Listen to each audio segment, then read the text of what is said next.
Live from WBFF in Baltimore, this is Fox 45 Early Edition. Good morning on this Friday morning, April 28th. I'm Tom Rogers, and it is going to turn into a wet one. In fact, we want to get right over to meteorologist Justin Chambers looking at the weekend forecast, and there's a lot of green behind you. Yeah, I know that rain's starting to move in, Tom. Yeah. Next couple of hours, we're going to have a wet commute. This is what we talked about yesterday. So right now, staying dry as we look outside here from our Towson camera. No issues at this moment, but you can see on that HD radar, those showers are creeping closer to us. Starting to move into the district right now. We're still dry here in the Baltimore region, but we pull out a little bit farther and you can actually see more of that moderate rain that is moving in from the south and the southwest. That's going to continue to track into our area over the next few hours. Also, cooler temperatures for the afternoon, and basically a pretty much wet weekend is going to be ahead for us. So overall, your morning drive, yeah, it's going to be a wet one starting in the next couple of hours. Numbers staying only in the 50s, and we're going to keep those 50s around through most of the day today. Back with your full forecast. We'll do that in just a few minutes from right now. All right, thank you, Justin. Let's take a look now at your Lens Solar Traffic Network and some of the cameras around the area. Look at this. It looks like the bottom right one's frozen. It's not. There's just not that many vehicles out. Everyone's moving along just fine. No issues to report. We begin this morning with the crisis in the classroom. Baltimore City Schools CEO Dr. Sonia Santelice is claiming all test scores are low in Maryland when responding to questions about low math scores. Last night's City Council hearing was billed as an opportunity for council members to question the CEO about a recent Project Baltimore report revealing when 23 public schools where no students among those tested were proficient in math. While the council did ask some questions about math scores, most of the near 2-hour hearing was spent on other issues like summer programming and the effects of segregation. Fox 45 News' Mackenzie Frost questioned the committee chairman, Councilman Robert Stokes, about it. The hard questions will be asked, but I want to see some data. We didn't really hear a lot of hard questions tonight. I talked about the hiring of tutors. I talked about mental health specialists, but I also talked about school commissioners. Mm-hmm. Nobody put the school commissioner before the council. So those are hard questions or things that nobody ever asks. Going back to Santelice, though, do you have faith in her ability to lead the school system? Well, it's not me having faith, it's calling before the council. But you can have a say. You're a councilman, you're chair of this committee. Your opinion has a lot of weight. At this point, because we just had our first hearing, yes. I want to see what happens after these couple of hearings, and then let's see where it goes. Well, Dr. Santelice spoke about how schools all across the nation are struggling when it comes to math scores, and Baltimore is part of a bigger problem. We pressed her about her message to families in poor-performing schools.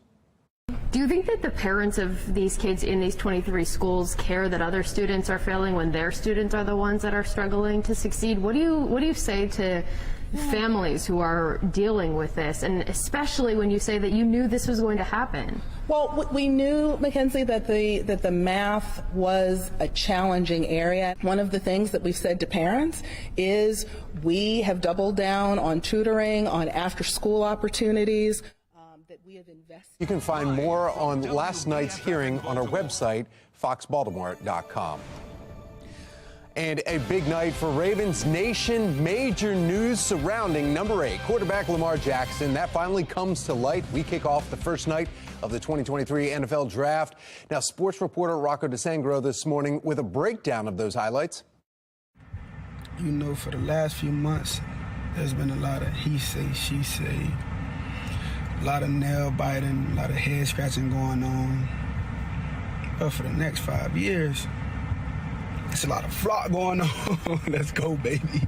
Let's go, man. Can't wait to get there. Can't wait to be there. Can't wait to light up M&T for the next 5 years, man. Let's get it.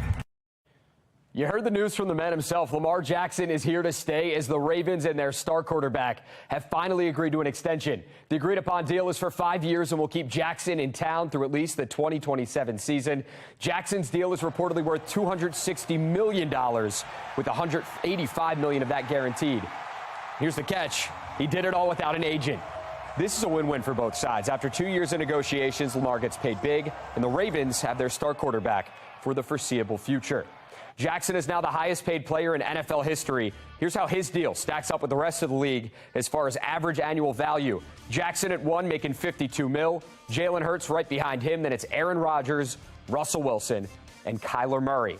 And the day would only get that much better for the Baltimore Ravens. At pick 22 in the first round of the NFL draft, Ravens went receiver. They took Zay Flowers out of Boston College. The knock on Flowers on the smaller side, 5'9", 185, but his speed and route running ability overcome that to most scouts. And apparently the Ravens as well. Flowers, he gets off the line of scrimmage well and with contact, so it's smaller, or while smaller, he's physical. He can win 50-50 balls. The senior had 12 touchdowns last season and 1,000 yards. Flowers listed as high as the second best receiver in this class and a top 25 talent regardless of his position. The Ravens, they didn't take a receiver at all last year, but did with Bateman in 2021, Marquise Brown in 2019 with first-round picks in this position. GM Eric DeCosta has completely changed with free agents Odell Beckham Jr. and Nelson Aguilar. Joining now, rookie Zay Flowers, who cannot wait to join this offense with his skill set. Because I could do whatever you need me to do. I could run every route you give me. I can separate. I can make competitive catches. So whatever you got to do to play on the outside, I feel like I can do, and I can do it at a high level. So the Ravens 2023 draft class headliner, Boston College wide receiver Zay Flowers. Barring any trades, the Ravens have 4 picks to go. That all starts tonight. They have to wait a while with no second rounder. 86 overall in the third. Then Saturday, 1 pick in the fourth, 4 through 6, and no 7th round selection. 2 Maryland natives heard their names called in the first round as well. The Vikings took USC wideout Jordan Addison at 23 right after the Ravens selection. Addison, he's a native of Frederick. Then at 24, Baltimore's own, the former Terp Deonte Banks selected by the New York Giants, the former Edgewood High School stud. He's headed to the Big Apple. Some baseball highlights to cap off the day. O's taking on the Tigers. Big league debut for Joey Ortiz. Called up to, yesterday, and he would deliver. First career hit and 2 RBI single. He drove in 3 on the night. Orioles win again. They are hot. 7-4, the final score. That's it for this edition of Sports Unlimited. I'm Rocco DeSangro. Thanks for watching. Enjoy the day. Well, stay right here with Fox 45 Morning News all morning long. We will continue to cover highlights from the first night of the 2023 NFL Draft. In fact, coming up in our 7 o'clock hour, we have sports agent Doug Eldridge. He'll be joining us live to weigh in on the choices. Still ahead on the early edition, new developments surrounding the Air National Guardsman accused of leaking classified documents, why he's asking to be released from detention. Plus, a rainy Friday ahead, a lot of rain. Meteorologist Justin Chambers letting us know if the weekend is a complete washout. 4:37, you're watching Fox 45's Early Edition, all local, all morning.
4:40 is your time right now. We're tracking our next weather maker, seeing showers that are moving into the area over the next couple of hours. More of these rain showers will be with us, so it's going to be a wet commute and pretty much a wet Friday for sure. Even as we head into the weekend, there's more rain on the way as we head towards Sunday. So you can see our temperatures in the mid to upper 50s right now. Those numbers staying on the cooler side over the next few hours. So that's what we're tracking here. Those numbers basically climbing to the upper 50s for today. As we head into the afternoon, we'll take a closer look at what we can expect with that and for the weekend ahead as well. Well, coming up after the break, former basketball star opening up about his departure from Florida, his concerns surrounding his child, and the debate over gender-affirming care among children continues nationwide, why the DOJ is now entering the fight. And here is what's ahead this morning on the National Desk. I'm Jan Jeffcoat. This morning on the National Desk, the California mom who says her child's school helped transition her own 11-year-old daughter from female to male without her knowledge. She joins us this morning on the National Desk. America's News now, weekday mornings. You can watch the National Desk on our sister station, CW of Baltimore, weekday mornings from 6 to 9. 4:41's the time, and you're watching Fox 45's Early Edition. Dry now, but we are going to get really wet later on. You're all local all morning.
Making your headlines this Friday morning, a Glen Burnie woman is sentenced to life plus 80 years for kidnapping and then killing another woman.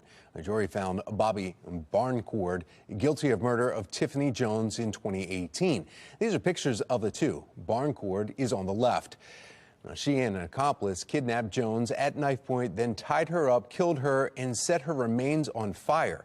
And Barncord's DNA was found on the knife handle used in the kidnapping. She admitted to helping set the fire. Barncord says part of the reason that she participated in this act was she believed Jones had stolen her cell phone. The Air National Guardsman accused of posting war plans and classified secrets in a gamer chat room is asking a federal judge to release him from detention. The request came during a detention hearing held yesterday. Prosecutors say Jake Teixeira had become a one-stop shop for classified documents. It's important not necessarily to take the actions of one individual and somehow paint a picture that indicates a systemic breakdown. This person was accessing the same stuff that the chairman of the Joint Chiefs of Staff of the United States military was accessing. Now, prosecutors are also arguing the suspect is a flight risk and should be kept in custody. The judge did not make a decision, saying that he needs more time to review. Trending this morning, former Miami Heat star Dwayne Wade is opening up about why he's moving his family out of Florida. Wade, who has a transgender daughter, says that his family wouldn't be accepted or feel comfortable under what he feels are some of the state's anti-LGBTQ policies. Wade moved to California in 2019. He's set to be enshrined in the Basketball Hall of Fame this summer. Bright spot this morning, a group of Baltimore City firefighters went above and beyond the call of duty to find a missing dog. In fact, take a look at this. Some of these pictures right here. The Firefighters Union says this crew responded to a cooking fire yesterday afternoon when the family's dog ended up escaping. Looks like the dog's having the time of his life right now. The firefighters were able to track that dog down, gave him a ride back home in the fire truck. We are tracking our next weather maker this morning, taking you live all across the state of Maryland, and it's going to be a rainy start to your weekend. In fact, joining us right now, meteorologist Justin Chambers talking about how much rain, and I mean lots of rain, but it's in the timing of it. We will have a break. Yeah, a little bit of a break here and there, Tom, but we're going to see the wet morning for sure. Next couple of hours, that rain is going to start rolling in. You can already see over the Inner Harbor right now the cloud cover that's out there. Not getting the rain at this moment here in Baltimore, but it's just to the south of us. And as we take you into the next couple of hours, those rain showers are going to be moving in, and we're going to have a pretty decent amount of rain. Some of us picking up a good 1 to possibly 2 inches once this thing is all said and done throughout the weekend. Much needed rain, which is with as dry as we've been. So here's our HD radar currently. We do have some coastal flood advisories for some of the areas near the water, so just be aware of that with this rain that is moving in. As we pull out a little bit farther, you can see those showers starting to move in to the D.C. area and in southern Anne Arundel County over toward Cambridge and the eastern shore. This is going to be tracking up from the south and moving in to the northern regions here over the next couple of hours. So that's kind of the larger system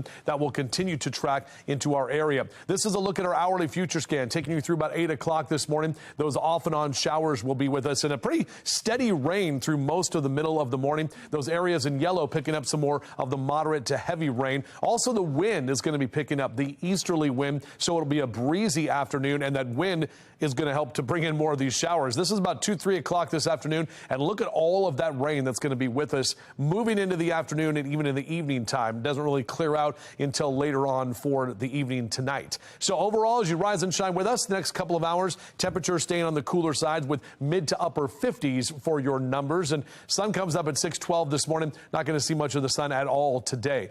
Here's a look at your high temperatures. Now, we were in the upper 60s yesterday. Lower 70s is typically where we are this time of year, but only mid to upper 50s and a few lower 60s is all we're going to be able to achieve today with that colder air in place. In fact, you can see where the warmer temperatures are in southern Virginia, but most of us in the mid-Atlantic in the mid to upper 50s and lower 60s with that rain that's with us. So here's kind of the larger picture. This is for our future scan. You can see that warmer air that is just to the south of us, but we're going to be definitely staying on the cooler side with those rain showers popping through and moving through as we head into the afternoon. Now, tomorrow we get some of that warmer air. Here comes the warm front. That's going to actually give us the potential to see some storms on Sunday, but overall we get a little bit of a break by the time we head toward tomorrow afternoon. Still a lot of cloud cover hanging around, kind of misty conditions will be with us. Then Sunday, we'll see those showers that will start to move in by the time we get to Sunday morning. Late morning, early afternoon, more of those showers developing as another frontal boundary starts to push in. We have the warmer air out ahead of that, and that's what could fire some of those thunderstorms by the time we get into Sunday afternoon and Sunday evening. Those showers do move out of here by Monday, so we'll be drier. The wind picks up on Monday afternoon, but again, we will start to dry out as we head toward the middle of next week. Cinco de Mayo is next Friday, 7 days away on our holiday countdown. We're just 16 days out from Mother's Day, just about a month away from Memorial Day, and that summer solstice coming in 54 days from right now. Here's a look at that 7-day forecast. So temps only to about 60 today. Upper 60s and lower 70s as we take you through the weekend with those scattered showers and a couple of pop-up storms. But we have a drying trend early next week, and notice those numbers are only in the mid to upper 60s, so below average to kick off the month of May. Tom? Thank you, Justin. Let's take a look at your Len Stoller traffic network here at 4:50 in the morning. You see the inner and outer loop. That kind of is a great example of how all the major roadways are right now around the Baltimore region. Now, we want to get a check of your mass transit. We have Mark Jones from the MTA. Happy Friday morning, Mark. Happy Friday, Tom. Good morning, everyone. The commute start is a good one out there. You'll find on-time service on the Camden, Penn, and Brunswick lines for the commute start. No delays or issues. Metro subway link on time in both directions between Owings Mills and Hopkins Station. And light rail link looking good in both directions of that service for the commute start. For the MTA Transit team, I'm Mark Jones. Thank you, Mark. The country's still very divided over the best way to care for transgender children. I'm Kayla Gaskins in Washington with why the DOJ is now entering the fight. Plus, more questions than answers following a hearing about the state of some city schools. The topic is discussed and what the next meeting will be focused on. 4:51, you're watching Fox 45's Early Edition, all local, all morning.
.454 and making your headlines this Friday morning. In Montana, the fight over how to care for transgender children is reaching a boiling point. Law being considered in Montana would ban puberty blockers and transition surgeries only for minors, and is the latest battle over this issue being played out all across our country. National correspondent Kayla Gaskins joins us from Washington. The latest transgender fight taking over Helena, Montana. If you vote yes on this bill, I hope the next time there's an invocation, when you bow your heads in prayer, you see the blood on your hands. We do know that there is help out there for them. However, help does not come out in the form of medically transitioning our youth, because that is permanent. Montana looking to join at least 10 other states in banning gender-related medical treatment for minors. I think that the reason that there's so much pushback is we are seeing lives destroyed, thousands of lives destroyed destroyed. The ban's already sparking lawsuits. Earlier this month, the ACLU sued Indiana for their new ban. In Florida, families of trans youth suing the state. The Department of Justice now entering the fight, filing a lawsuit in Tennessee challenging their state's ban. DOJ arguing the law violates the 14th Amendment's Equal Protection Clause. Tennessee's Republican Governor Bill Lee responding to the suit with a tweet writing, quote, "This is federal overreach at its worst," vowing to push back. President Biden and his administration reaffirming support of trans minors. But across the country of late from some of our friends on the extreme right, LBT students and teachers are under attack from hateful laws. The American Pediatric Association among those who support giving minors what they call gender-affirming care, arguing withholding care increases the risk of suicide. Minnesota attempting to counter these bans by passing a bill last week establishing the state as a trans refuge for kids denied gender care elsewhere. Some Republican-led states looking to pass even more restrictive bans. A bill introduced in Oklahoma would ban anyone under the age of 26 from receiving transgender medical care. In Washington, I'm Kayla Gaskins. Well, this brings us to our national question of the day. Do you think minors should be allowed to have sex change operations? You can scan that QR code you see right there on your screen to weigh in. Sexual assaults within the military increased by 1% last year. That's significantly less than the 13% jump seen in 2021. There was a sharp drop in cases among the Army. That's down 9%, but that was offset by increases in the other three branches. Air Force saw the largest increase reported in assaults at 13%. We'll continue to work very hard to make sustained progress to bolster warfighter confidence and leadership, assist sexual assault survivors with recovery, and hold offenders accountable. Sexual violence will not be tolerated, condoned, or ignored within our ranks. Well, defense officials have argued an increase in reported assaults is a positive trend since so many survivors stay quiet in the military and among civilians. They say it shows service members are more confident in the reporting system and the support being offered. Continuing coverage this morning, taking you live to the White House, where the Biden administration is imposing new sanctions on groups in Russia and Iran accused of taking American hostages. Now, it comes amid several high-profile cases of Americans being wrongfully detained, including Wall Street Journal reporter Evan Gervakovich and former Marine Paul Whelan, both being held in Russia among a lot of other Americans. White House Press Secretary Karine Jean-Pierre says the move gives the administration additional leverage against those responsible for holding Americans against their will. This is just one of a series of actions, both public and private, the Biden-Harris administration has been taking to deter and disrupt hostage-taking and wrongful detentions and help bring Americans home. Russia's Federal Security Service and Iran's Islamic Revolutionary Guard Corps intelligence organizations were included in those sanctions. The action is mostly symbolic. Many of the entities targeted were already sanctioned under different authorities by the U.S. More questions than answers after a hearing on the state of city schools. I'm Olivia Danson. Coming up next, I'll tell you what was discussed and what the next meeting will focus on. And we have breaking news from the Live Center this morning. 3 soldiers killed during a training mission over Alaska. Just ahead, the race right now to save the 4th victim. Temperatures are cooler here, and we're also tracking rain showers as we get into your weekend. We'll break it all down for you coming up. Live from WBFF in Baltimore, this is Fox 45 Early Edition. Just about 5 o'clock on this Friday, April 28th. I'm Tom Rogers. I'm Megan Gilland. Let's bring in meteorologist Justin Chambers. We're on weather alert here this morning. Not weather alert today. We're talking about our next weather maker. Okay. Yeah, tracking the rain showers here. We are going to have the potential for some of those showers rolling in. And as we get into the second part of the weekend, may have to shift into that weather alert mode. Obviously, always monitoring that as well. So our live cam over downtown Baltimore, lots of cloud cover right now. And those rain showers, well, they're rolling in. They're just to the south of us right now. now over the D.C. area, starting to move a little bit closer. And you can see as we widen out this shot here, more of those rain showers are going to be moving in. Moderate to even heavy rain at times are going to be with us here through the course of your morning commute. So this is a look at our weather story. Rain moving in, definitely cooler temperatures today, and then we definitely have a wet weekend as well. So over the next few hours, it's going to be wet, especially on your morning drive and your afternoon, evening drive. All of that is going to be what we're talking about today, with numbers that mainly stay in the 50s. Back with your full forecast in just a few minutes from right now. All right, Justin, thank you. Looking at our Len Stoller traffic network here this morning, very light volume out there. The rain impending here. We know it's about to come, so something to keep in mind if you haven't yet left the house.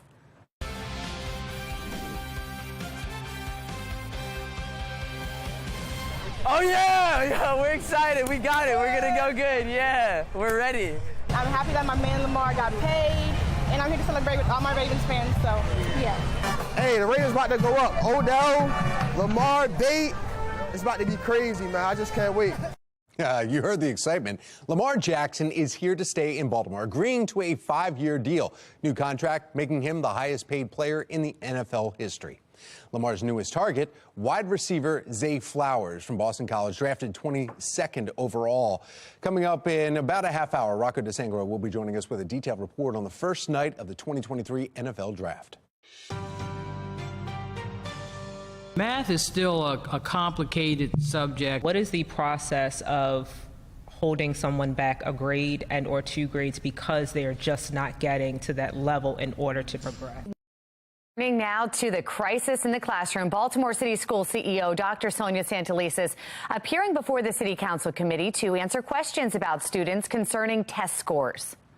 Now, this hearing comes 2 months after a Project Baltimore investigation reveals 23 Baltimore City public schools have 0 students among those tested who score proficient in math. Olivia Dance joining us live now with what city and school leaders talked about during that hearing and what happens now. Olivia.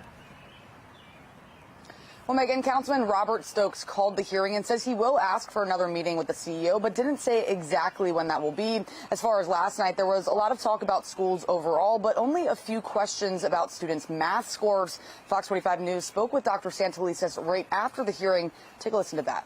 Well, we knew, Mackenzie, that the math was a challenging area. One of the things that we've said to parents is we have doubled down on tutoring, on after-school opportunities. Do you take any accountability for these scores? Absolutely. Now, the hearing comes after a Project Baltimore investigation revealed that 23 Baltimore City schools have 0 students among those tested who scored proficient in math. As I mentioned, Councilman Stokes called yesterday's hearing and wants another meeting with Dr. Santelises, but he still doesn't know when that will happen. He says the next hearing he holds about school performance will be with the School Board of Commissioners because he wants to hear how they are involved in helping students succeed. And even though City Council didn't really demand answers or call for change, Councilman Stokes insists the tough questions were asked.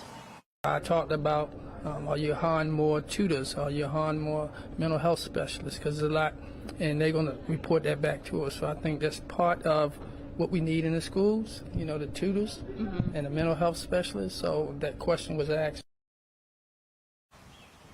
And we will be looking out for that next meeting with school leaders. And of course, you can get more details on last night's hearing on our website at foxbaltimore.com. But for now, reporting live in Baltimore, I'm Olivia Dance, Fox 45 Early Edition. All right, Olivia, thank you. Project Baltimore's Chris Papst joined us live on Fox 45 News at 10 last night, saying the plan in place has already been tried and won't be enough to turn these issues around. Not a new problem. And what the school system is talking about doing now are very similar things to what they talked about doing 6 years ago when Project Baltimore reported on those 13 schools.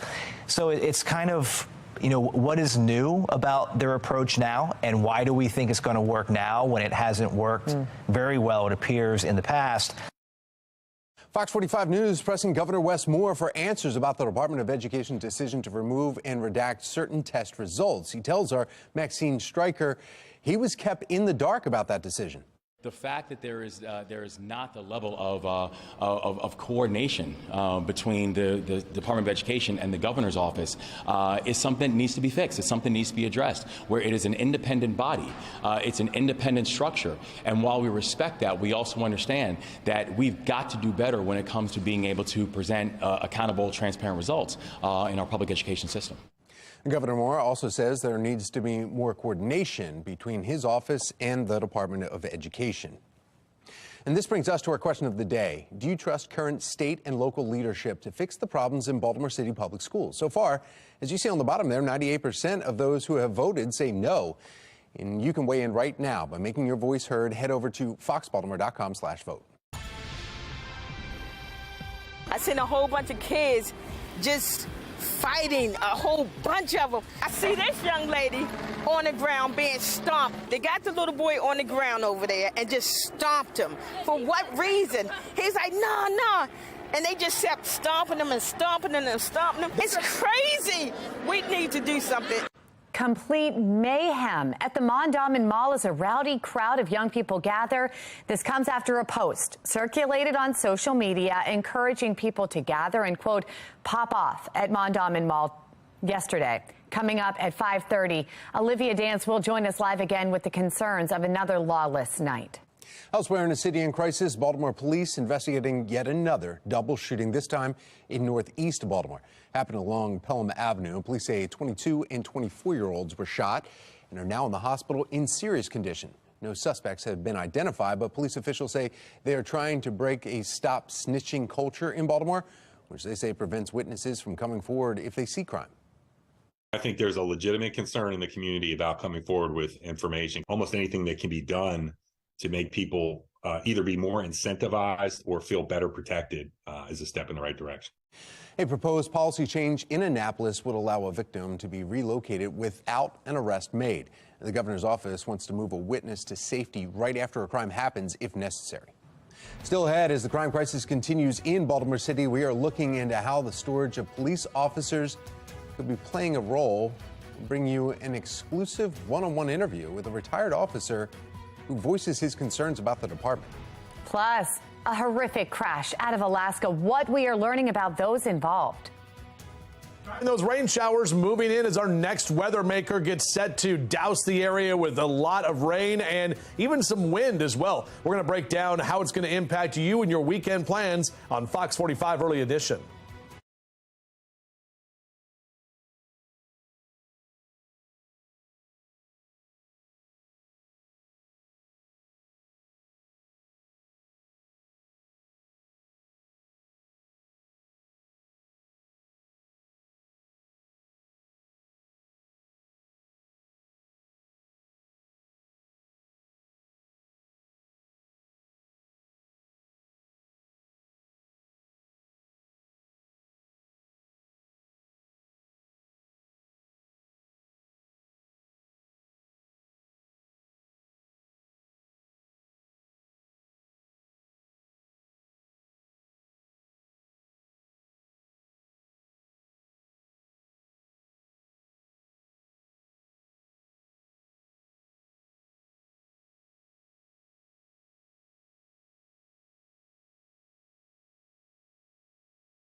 Just about 5:10 your time. Our next weather maker is what we're tracking as that rain continues to move into the area. You can see it right here on our HD radar. We're still dry here, but that's not going to last very much longer. In fact, within the next hour, we'll see more of this rain that'll move right into the Baltimore region. So as you head out the door, definitely a rain jacket and the umbrella. No need for the sunglasses today, as we are going to stay cloudy and cool and rainy as well. If you do want to get out for a run or a jog, you probably have another, I'd say, 30 or 40 minutes before that rain starts to roll in. Otherwise, you're going to be running outside and getting wet. We'll take a closer look at that forecast for the weekend and when we'll see some drier conditions as well coming up.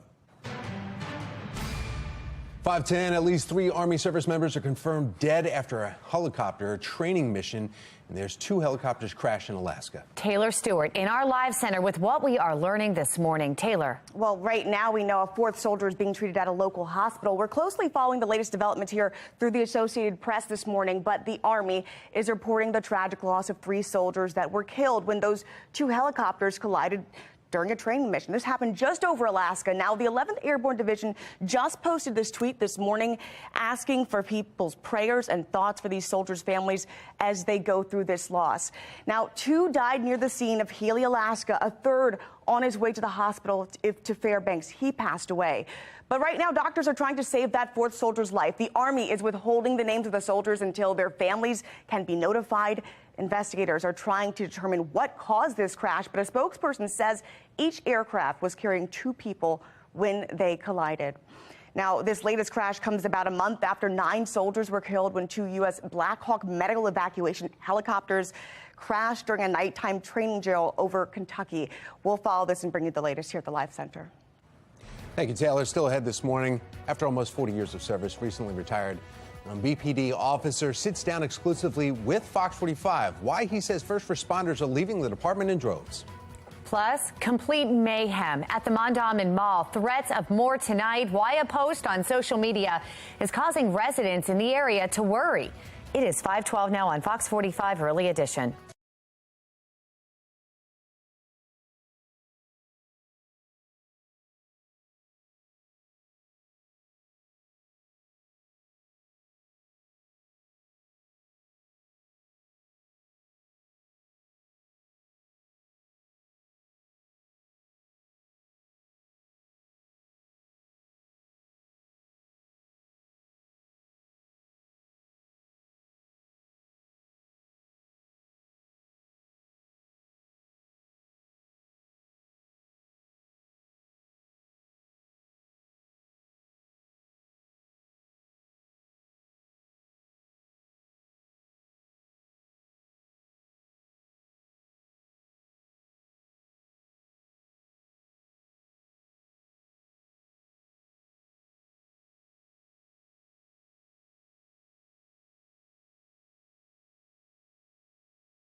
It is an interview you will only see on Fox 45 News. As staffing shortages within Baltimore City Police Department reach record lows, recently retired officers coming forward to voice his concerns. That's right. Rebecca Pryor has more on why the Insider believes lifelong first responders are leaving the profession in droves.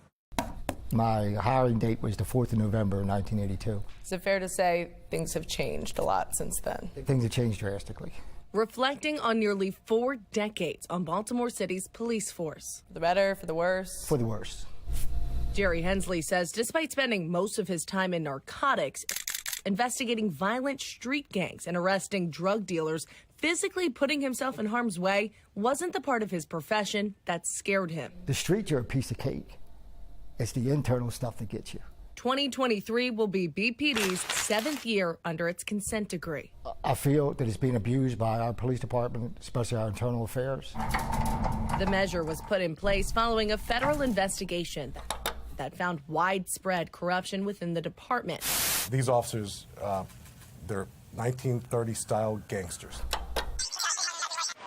Do all of our homework and get armed. Including the scandal of Baltimore's infamous gun trace task force, a squad of 8 officers convicted for racketeering, robbery, and extortion. Their crimes combined totaling 112 years behind bars. Well, in knowing what happened with the gun trace task force, you believe in accountability for police officers. I truly believe in accountability. But my thing is, there's a lot of officers who now feel as though if I go out there and I do my job and I make one little mistake, then I'm going to be punished severely for it. No room for error. Nope. According to Hensley, the consent decree, which was designed to help weed out bad cops, is now handcuffing even the best and brightest from policing properly. I've seen people suspended for things that they didn't do, or accused of stuff they didn't do. Every little minute thing you're being punished for. Excessive enforcement, he says he's experienced firsthand. Following an argument with a supervisor, Hensley claims he was slapped with a prolonged suspension for allegedly clocking unworked overtime. But you worked that overtime. Yes, I did. 4 years later, his case still wasn't settled. That's a long time, especially when you have a shortage of officers on the street. According to BPD, they handed Hensley's case over to the state's attorney's office back in 2018. However, charges were never pursued. So in 2022, they chose to relaunch an internal investigation, after which the department claims Hensley was, quote, served notice of the charges and the recommended discipline. He opted to retire prior to his trial board, a decision Hensley says he made due to the department's lack of respect for his decades of service. And he says he's not alone. There's a huge exodus of police officers. Currently, 81 Baltimore City officers have their policing powers suspended. In addition to that, the department is down 500 officers, 100 officers short from just last year. Higher salaries, better benefits, and sign-on bonuses have been used to combat the crisis, but Hensley says the support officers need isn't financial. I feel like our department is saying that if there's an allegation made, it's corruption, instead of investigating properly. He says to keep officers on the streets and our city safe, it's up to law enforcement leaders like Commissioner Michael Harrison to be slower to condemn and quicker to congratulate the hard work of his rank and file. Instead of patting your people on the back and telling them a good job, all he's doing is knocking people down and trying to enforce this dissent decree beyond belief, and they're doing it in the wrong way. Rebecca Pryor, Fox 45 News. All right, 5:18. Ready for the next weather maker? It's here. I mean, it's happening within minutes. We're going to get drenched umbrellas and poncho weather. Yeah, absolutely, guys. Rain gear, inside stuff today because hopefully you got your outside stuff done yesterday as it's going to be rainy for you here this afternoon and for this morning, too. You can see right now from our Towson camera, we've got a lot of cloud cover out there right now from our Mile 1 Auto Group cam. Temperatures are chilly in the mid to upper 50s, and that's basically where we're going to stay for most of the day today. Easterly wind about 11 to 15 miles an an hour. So the wind is also going to be an issue, kind of windy conditions for the afternoon, cool and rainy as well. That's what we're talking about. This is our HD radar. Again, we haven't seen any showers moving in yet. Still south of Annapolis down through D.C. So if you are heading to the district this morning, you're going to run right into this. The heavier rain still around Charlottesville. So taking a little time here. Also in western Maryland, seeing some more of those moderate rain showers out through Cumberland at this time. All part of this larger system, this area of low pressure that is just going to continue to track from the southwest to the northeast over the next couple of days. And this is going to set us up for a very wet weekend. This is our hourly future scan, taking you through the next couple of hours, showing you that we just have a few light showers through most of the morning. It'll be kind of a steady rainfall, but the heavier rain showers coming after about 11 o'clock. And you can see those yellow areas indicating some moderate and even that heavy rain into that 2 and 3 o'clock hour. Now, we've been pretty dry, so the flooding concerns are low, but we could still see some localized flooding, especially with some of these heavier downpours as we take you into the afternoon and especially into Friday evening before all of this rain will continue to move out of here. And we get a bit of a break here on Saturday, but notice our future scan in terms of our rainfall totals between now and Sunday afternoon. We're talking about a good 1 to 2 inches of rain, much needed rain. But overall, we're still going to get soaked, essentially. So as the kids head out to the bus stop this morning, beep, beep, make sure they have the umbrellas and rain gear ready to go. And temperatures not doing much today. We're taking a look at those numbers in the mid to upper 50s. Some of us close to about 60 degrees for the afternoon. But you can see those high temps across Carroll County and Baltimore counties, mainly in the mid to upper 50s for a lot of us throughout the day today. Same thing for you in Howard and Anne Arundel counties, Ellicott City and Elk Ridge, down through Glen Burnie and Pasadena. Mid to upper 50s is about all we're going to achieve for our high temps. And yeah, on your mowcast, hopefully you got your mowing and your lawn and your garden work done yesterday, because we've got 3 red lights here for the weekend as we'll keep those wet conditions in play. Now, Saturday, we take a little bit of a break. You'll see a few showers in the morning time, not as much heavy rain Saturday afternoon. Then Sunday brings the chance for some showers and thunderstorms as warmer temperatures move in for the weekend. We're drier but cooler as we head toward next week. All right, Justin, thank you. Looking at our Len Stoller traffic network, 895 and 95, you can see kind of a foggy shot out there right now. We've got volume picking up right now. Just be mindful of that impending weather that we have coming later this morning. Keep that in mind if you're waiting to head out this morning. Let's get a check now on your mass transit. Mark Jones with the MTA joining us now. Good morning, Mark. Well, good morning, Megan. Good morning, everyone. Out there on the MARC train system, we've got Camden train 841 operating with a 5-minute delay, along with Penn train 505. Be aware of that and perhaps allow a little extra time. Light Rail Link off to an excellent start. No delays in either direction of that service. And Metro Subway Link on time from Owings Mills to Hopkins Station. For the MTA Transit team, I'm Mark Jones. Thank you, Mark. Governor Wes Moore celebrates 100 days in office. He highlights some of his accomplishments so far since taking over in Annapolis. Juveniles causing chaos outside of Mondawmin Mall yesterday. I'm Olivia Danson. Coming up next, find out why a social media post is raising concerns about another gathering today.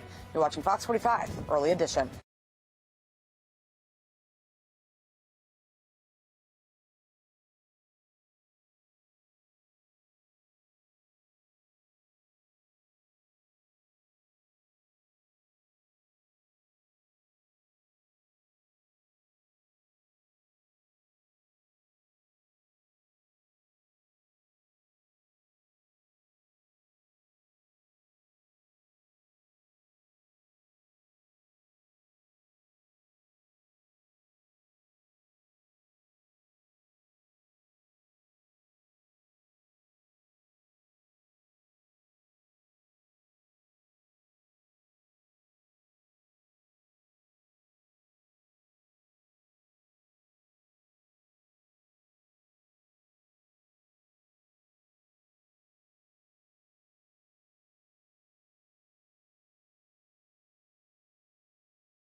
Making headlines, Governor Wes Moore has officially been in office for 100 days. He held a swearing-in ceremony for Paul Monteiro, the secretary of his newly established Department of Service and Civic Innovation. The Service Department has been one of the key initiatives since taking office. Moore also passing bills focused on expanding voting access, expanding health care for trans mail-inders, and issuing new restrictions on legal firearm owners. When pressed, Governor Moore said his administration is taking the crime fight seriously. That we're not going to wait until next January or the next legislative session to get done. Things like ensuring that we can deal with the issue of crime and public safety. We have made historic investments of $122 million in local law enforcement, $17.5 million going to Baltimore City alone, that we put $107 million into behavioral health and making sure that people are getting behavioral and mental health services and supports. So we have taken an all-of-the-above approach in the way that we have funded and the way that we have focused on things like public safety. The governor also stressing the need to work with local jurisdictions to address public safety while still leading from the state level to reduce violent crime. Still ahead on the early edition. Rainy weather, it's headed our way any minute now. Meteorologist Justin Chambers, he is busy this morning and will let us know when we clear up. The Federal Reserve is set to release a report that could shine some light on the Silicon Valley bank collapse. What information we're expecting today? Here from the Live Center just ahead. You're watching Fox 45 Early Edition.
Live from WBFF in Baltimore, this is Fox 45 Early Edition.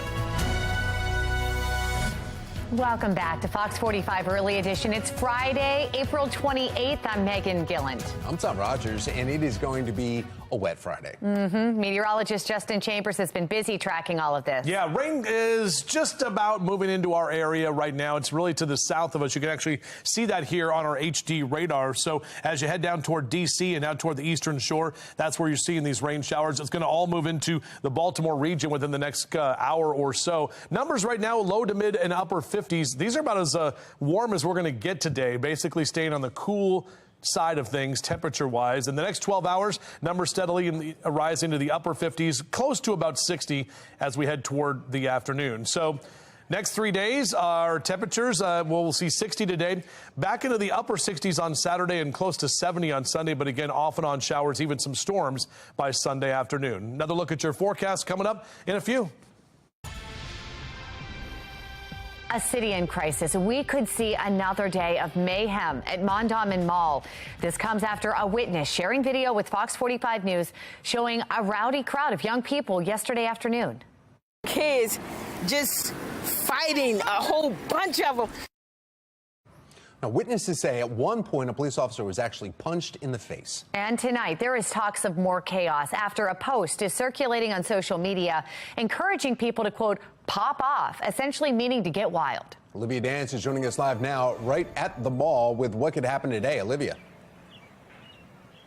Well, Megan and Tom, the Post is urging participants to show up here at Mondawmin Mall at 3 this afternoon, and that post is raising many concerns. Let's pull it up now to give you a closer look. The Post is urging participants to show up here at the mall, have fun, bring all the drama, and then uses profanity regarding the police. The social media image suggesting the flash mob gathering will end, quote, whenever they start shooting. Fox 45 News spoke with some residents who are angered by the post. It's crazy. Some ignorant, foolish person didn't have anything to do. They just trying to start some more trouble. Why? What purpose is that? What is it going to prove?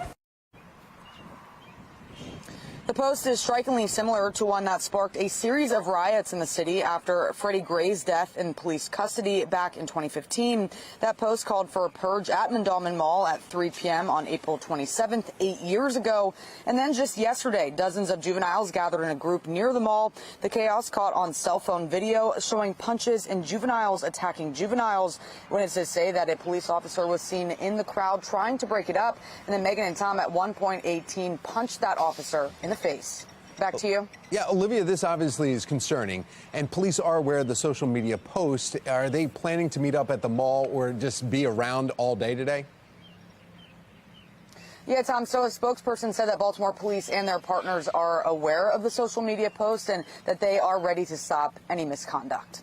For now, reporting live in Baltimore, I'm Olivia Dance, Fox 45, Early Edition.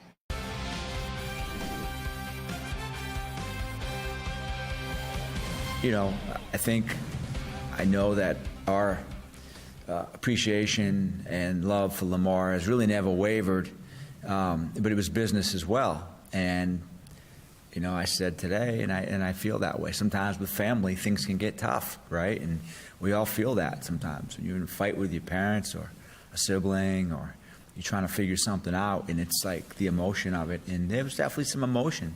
But in the end, we've been blessed to have Lamar as part of this organization for a long time.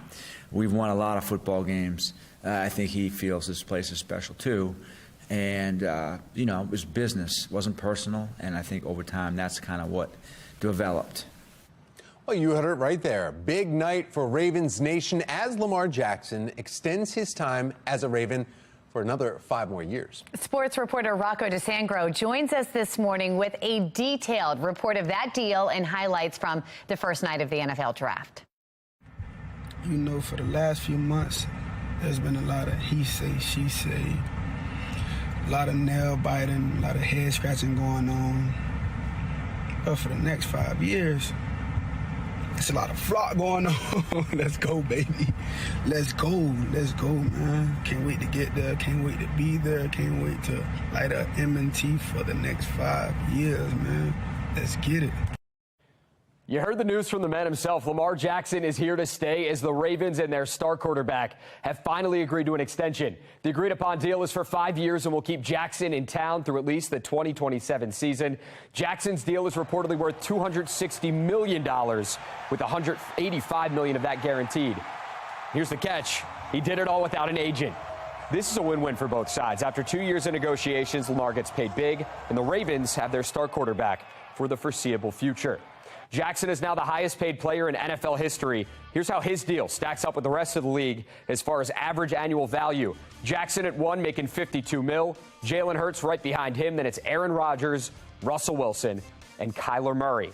And the day would only get that much better for the Baltimore Ravens. At pick 22 in the first round of the NFL draft, Ravens went receiver. They took Zay Flowers out of Boston College. The knock on Flowers on the smaller side, 5'9", 185, but his speed and route running ability overcome that to most scouts. And apparently the Ravens as well. Flowers, he gets off the line of scrimmage well and with contact, so it's smaller, or while smaller, he's physical. He can win 50-50 balls. The senior had 12 touchdowns last season and 1,000 yards. Flowers listed as high as the second best receiver in this class and a top 25 talent regardless of his position. The Ravens, they didn't take a receiver at all last year, but did with Bateman in 2021, Marquise Brown in 2019 with first-round picks in this position. GM Eric DeCosta has completely changed with free agents Odell Beckham Jr. and Nelson Aguilar. Joining now, rookie Zay Flowers, who cannot wait to join this offense with his skill set. Because I could do whatever you need me to do. I could run every route you give me. I can separate. I can make competitive catches. So whatever you got to do to play on the outside, I feel like I can do. And I can do it at a high level. So the Ravens 2023 draft class headliner, Boston College wide receiver Zay Flowers. Barring any trades, the Ravens have 4 picks to go. That all starts tonight.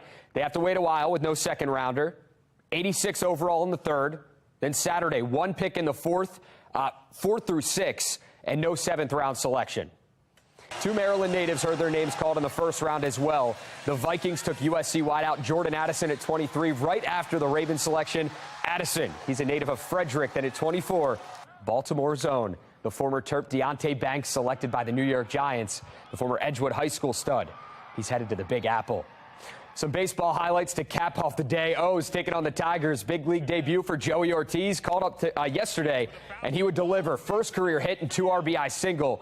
He drove in 3 on the night. Orioles win again. They are hot. 7-4, the final score. That's it for this edition of Sports Unlimited. I'm Rocco DeSangro. Thanks for watching. Enjoy the day. Exciting news, Rocco. Thank you. Well, Baltimore City school leaders address failing test scores at nearly 24 schools. Fox 45 News presses for answers as Governor Wes Moore calls for more transparency. Plus, a new report dropping today could give some insight into the collapse of Silicon Valley Bank. The rare information that's being released. Plus, we are tracking our next weather maker. Meteorologist Justin Chambers letting us know how it's going to impact our weekend. It is 5:37 and you're watching Fox 45 Early Edition.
Welcome back. 5:40 is your time right now on our next weather maker. This is what we're tracking, the rain showers that are slowly moving into the Baltimore region. And it is going to be a rainy and wet commute. That's what we have to deal with here for you today. So make sure to grab the umbrella and the rain gear as well. No need for the sunglasses today as you head out the door. Do have a yellow light here on your morning drive. So Mr. Bo says take it slow. Numbers stay in the 50s. But again, that rain will move in and will impact your drive to work and school and pretty much throughout the day today. Back with your full forecast in just a few. All right, Justin, thank you. Happening today, the Federal Reserve is set to release a report on what contributed to the collapse of the Silicon Valley Bank. Taylor Stewart is at our live center with what we're expecting. Taylor? Well, a live look over Washington today, where U.S. regulators are going to give us a better understanding of what went so wrong. Now, 6 weeks ago, the collapse of the Silicon Valley Bank and Signature Bank threatened to upend the U.S. economy. The U.S. government stepped in, saved them, took over the bank, and quelled fears of a massive economic downturn. Well, today's report will include items not typically shared with the public, like policy recommendations and confidential supervisory information. The bank's depositors attempted to withdraw more than $42 billion in a single day. 2 days later, Signature Bank also failed. The federal government stepped in to protect all those deposits at those banks to prevent further fallout. But could it have all been prevented with better oversight? Well, that's a question this report should address for us today. We're also looking ahead to the release of the latest economic spending. That report is coming out today. Just a look at the past numbers. We saw an increase by 0.2% in February, 2% increase in January. So we'll look out for all of that today here at the Live Center and bring you the very latest. Well, a city schools hearing shining light on alarming test scores reported by Project Baltimore. What we can expect from the next hearing.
Oh, ringing the bell. That's Maryland Congressman Jamie Raskin ringing the bells. He's finishing his chemotherapy. Raskin was diagnosed with lymphoma in December, and he had been going through outpatient treatment at MedStar Georgetown University Hospital.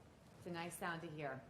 Well, history is made at UMBC as Valerie Shears Ashby becomes the first woman to lead the school. She was inaugurated yesterday in front of the student body and Governor Wes Moore. Ashby says that she wants to mold an inclusive culture at UMBC, saying true excellence isn't possible without it. Private elementary school in Baltimore County will now be closed today over a photo that was taken at St. Peter's Elementary School. Teenie Brooks sharing this photo with Fox 45 News. She said that her son's teacher sent the picture to her on Wednesday. The photo appears to show a member of the clergy with a wooden staff around her 5-year-old son's neck. The teacher's message said the boy volunteered to be a sheep during chapel. But as his mom explained to our Amy Simpson, the picture is stirring up some serious emotions. Sad, upsetting, distasteful. I'm lost for words. I didn't find nothing funny about the photo. Well, the St. Peter's pastor spoke to Fox 45 News, saying the incident happened during a biblical lesson, and it was about the Good Shepherd. 5:46, and you see it right there. Next weather maker. It's happening right now. Meteorologist Justin Chambers, you've been busy. How's it looking out there? Not too bad. You know, obviously we're getting that moisture that's rolling in, the rain that's going to be with us pretty much for most of the morning, guys, and into the weekend. So this is what it looks like right now from our Domino Sugars cam, or looking at that sign zoomed in from the Toyota Inner Harbor Sky Cam. Now, we're not seeing much rain at this time over the Baltimore region, but it's close, and it continues to creep a little bit closer to us here. There's Frederick starting to see the showers down through Gaithersburg. If you're heading to D.C. this morning, you're running right into that rain, starting to creep a little bit closer to Annapolis as well. As we pull back a little bit farther, you can actually see some of the more moderate rain is down through Charlottesville, out into Cumberland, as well into western Maryland. And then this is the larger picture, and this is all of that rain. And mainly rain is what we're talking about. Not seeing a lot in the way of thunderstorms right now.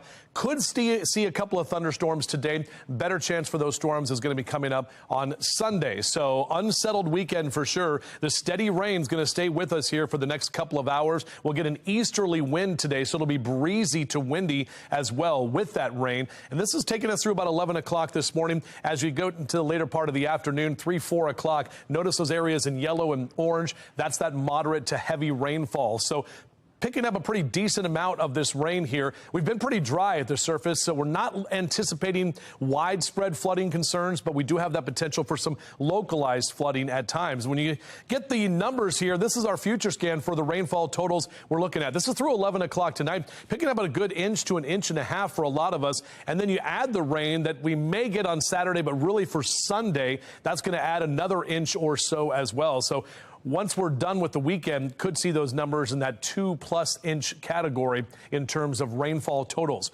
Here's a look at your bus stop forecast. Beep, beep, as those kids get out to the bus stop, make sure they have the rain gear ready to go. Numbers aren't going to do much today, mainly staying in the mid to upper 50s, maybe get to about 60 for this afternoon. But overall, your high temperatures cooler, mid 50s for the Hereford zone and Cockeysville out to Hunt Valley, 59 in Towson over through Lutherville and Timonium, 57 Perry Hall and White Marsh. Good day to kind of hang inside, get some of that inside chores or those inside chores done. Or if you want to do a Friday and just relax, it's all good too. Mid to upper 50s across Howard and Anne Arundel counties for your highs today. Definitely hold off on the mowing. The mowcast is going to be 3 reds across the board there on Friday, Saturday, and Sunday. All right, so here's a look at our future scan. This is that system that's rolling in. We're going to have a little bit of a break here once we get the rain rolling through tonight. Tomorrow we'll stay cloudy. We'll have a few of those light showers left over. And then Sunday, we get another round of those showers moving in by the morning time into Sunday afternoon and evening. That's when some of those thunderstorms could be rolling in with that warmer air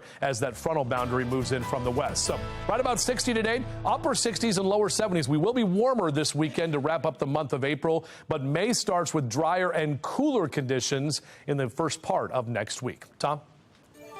Thank you, Justin. Let's take a look now at your Solar Traffic Network here, and look at that. Yeah. Justin was just showing us a whole bunch of green from the rain. Well, green on the roads is good news, especially if you're starting out your Friday morning commute. Now we want to take you out there right now and jump on board with traffic photojournalist Graham. He's actually 95 northbound here, and you can see it. It's in that construction zone from White Marsh to Falston, and it looks like everybody's moving along just fine. Now we want to get another update with your mass transit. We have Mark Jones in the MTA. Good morning, Mark. Well, good morning, Tom. Good morning, everyone. Out there on the BART train system, you'll find Penn Train 511 and Penn Train 407, both operating with 5-minute delays. The other trains of BART look good for travel. If your ride is on Light Rail Link, no delays or issues there, but Metro Subway Link is taking a delay. It's presently running about 10 minutes late. Allow time for travel there between Owings Mills and Hopkins Station. For the MTA Transit Team, I'm Mark Jones. Thank you, Mark. New economic numbers are out, and some say a recession is on the way. I'm Scott Thuman with Reaction and how it could impact the race for the White House. Plus, more questions than answers following a hearing about the state of some Baltimore City public schools. The topics discussed and what the next meeting will focus on.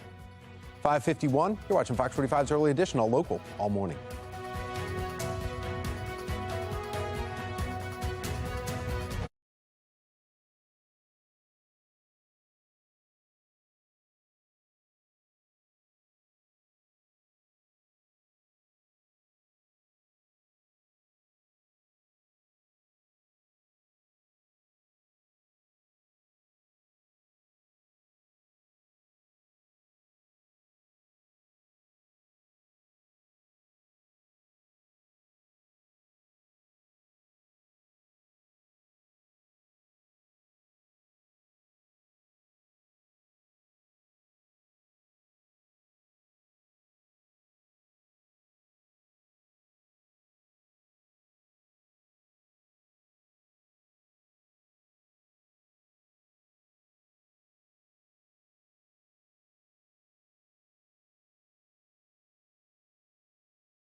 Making headlines this morning, President Joe Biden calling on grassroots supporters to help him win the 2024 election.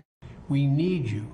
As Jill said, our democracy needs you. And that's, again, that's literal, because this is about our freedoms. MAGA Republicans are trying to take us backwards. But together, we're not going to let them do that. According to the Federal Election Commission, Biden raised more than $650 million in contributions of $200 and under during his 2020 campaign, and Trump raised nearly $500 million by those same metrics. The two men shattered small donor donation numbers from 2016, when Trump raised roughly $130 million and Hillary Clinton just over $300 million. Is America on the verge of a recession? That's the big question. The speculation growing as some key economic numbers shrink. The latest measure of the country's gross domestic product fell short of expectations, which has economists and politicians worried about what could happen next. Sinclair's chief political correspondent, Scott Thuman, takes a look at those numbers. For every White House, the goal is a fast-churning economy, but new numbers show it was more of a crawl in the first quarter, a sluggish 1.1% growth. coupled with a series of interest rate hikes fueling more speculation a recession is on the way. I agree. Yes, we are seeing a slowing economy. We're probably going to descend into a recession. Look at the trend. We started the quarter, came into the year on a high note, and ever since then, the economy has been slowing down. The uncertainty intensifying due to the ongoing fight between President Biden and Republicans over raising the debt ceiling so America doesn't default. This is about whether we pay bills we've already incurred. At the end of the month, you don't balance your checkbook by tearing up your credit card bill, you pay it. And to not do that would just, as I say, be catastrophic. An overwhelming majority of voters, 70%, feel the economy is getting worse. Only 23% said better. And more say his actions are hurting than helping. Republicans putting full blame on Democrats, a message sure to dominate on the 2024 trail. By defeating Joe Biden, I will save your economy, I will save your retirement accounts, and I will save your jobs. We had the greatest job history of any president ever. Though Biden argues otherwise, citing new investments in infrastructure, domestic energy production, and cheaper health care. We've created 12 million new jobs. We've created 800,000 manufacturing jobs. We have economic growth moving. But President Biden knows another number hangs in the balance if he can win another 4 years, since voters say the economy is their #1 issue. On Capitol Hill, I'm Scott Thuman. West Virginia Governor Jim Justice is officially announcing his bid for U.S. Senate. He's up against his term limit as governor. The Republican is now looking to unseat Democratic Senator Joe Manchin, you see there, potentially flipping the balance of power in the Senate, which is currently held by Democrats 51-49. In a speech, Justice touted his stance on abortion and parents' rights, insisting that voters can trust him after 2 terms as governor. We have absolutely crafted laws against abortion in this state that are the toughest of the toughest. You've seen how I stand for our kids and education and your choice where your kid's going to go to school. Manchin has not said if he will run for re-election, but in a tweet yesterday morning, he signaled confidence in winning any race. Justice's announcement pits him against West Virginia Representative Alex Mooney, who announced a bid for Senate shortly after the November midterms. Make sure you download the FOX45 News app for breaking news, up-to-the-minute traffic conditions. We've got school closings on there. We've got weather anytime. Just search WBFF in your app store. Good app to have today for sure, as we are tracking rain showers. You can see that live interactive radar in your neighborhood. We'll talk about how long this rain is going to stay with us. Breaking news here at the Live Center. A helicopter crashed during a training drill in the military. We'll keep you updated on the latest on the survivors and those who are being treated right now. More questions than answers after hearing about the state of city schools. I'm Olivia Danson. Coming up next, find out what was discussed and what the next meeting will focus on. Ravens make a deal with Lamar and make their first pick in this year's NFL draft. Still to come, details on the draftees, including Maryland locals making history. Live from WBFF in Baltimore, this is Fox 45 Morning News. All right, at 5:59 on this Friday morning, April 28th, I'm Tom Rogers. I'm Megan Gillen. Let's bring in meteorologist Justin Chambers with a busy weather day. Yeah, absolutely, guys. Rain's going to start moving in here any minute. Now, some of us already seeing the rain, at least in our southern counties at this time, and that rain is going to stay with us through most of the morning commute, pretty much into the weekend, and even some storms by the time we head into Sunday. This is a live look here from our Towson camera. Lots of cloud cover right now. Not seeing the rain in Towson just yet, but you can see all of that green on the map starting to move into Laurel, right into Annapolis here, so it is just south of Baltimore City. If you are driving south on 95 or 295 this morning, this is what you're going to run into, and all of us are going to see this rain throughout the next couple of hours. Could even see some moderate to heavy rain at times throughout the day today. Definitely cooler as well with the cloud cover and the rain that stays with us for the afternoon, and then a wet weekend is going to be ahead. So I do have a yellow light here for your morning drive. Just take it slow. Mr. Bo says take it slow with that rain that's going to be with us through the course of your morning commute. commute and basically your afternoon and evening commute, as well as that rain is going to be with us throughout the day today. High temps barely into the upper 50s, a few lower 60s possible, but basically the cooler day is ahead for us this afternoon. Coming up in a few minutes, we'll take a look at what we can expect throughout the rest of the weekend and those storm chances on Sunday. Tom? Thank you, Justin. Let's take a look at your Lynn Solar Traffic Network and over a beltway here. And you can see the map in the green as we are seeing green across all major roads all the way to Ocean City. Now, then we want to take a look at your drive times here, too. And, of course, that reflects the green that we just showed you on the maps. Math is still a complicated subject. What is the process of holding someone back a grade and or 2 grades because they are just not getting to that level in order to progress? Turning now to the crisis in the classroom. Baltimore City Schools CEO Dr. Sonia Santelises appearing before the City Council committee to answer questions about students concerning test scores. Now, the hearing comes 2 months after a Project Baltimore investigation reveals 23 Baltimore City public schools have 0 students among those tested who scored proficient in math. That's right. Olivia Dance joining us live now with what city and school leaders talked about during the hearing and what happens now, Olivia. Well, Megan and Tom, Councilman Robert Stokes called for the hearing and says he will ask the CEO for another meeting, but he didn't say exactly when that will be. As far as last night, there was a lot of talk about schools overall, but only a few questions were asked about students' math scores. And Fox 45 News spoke with Dr. Santelises right after the hearing. Take a listen to that. Well, we knew, Mackenzie, that the math was a challenging area. One of the things that we've said to parents is we have doubled down on tutoring, on after-school opportunities. Do you take any accountability for these scores? Absolutely.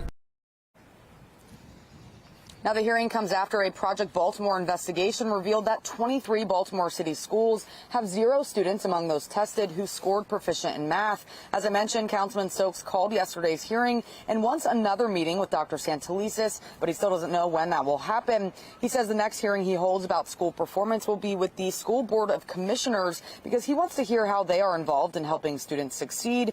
And even though City Council didn't really demand answers or call for change, Councilman Stokes insists the tough questions were asked.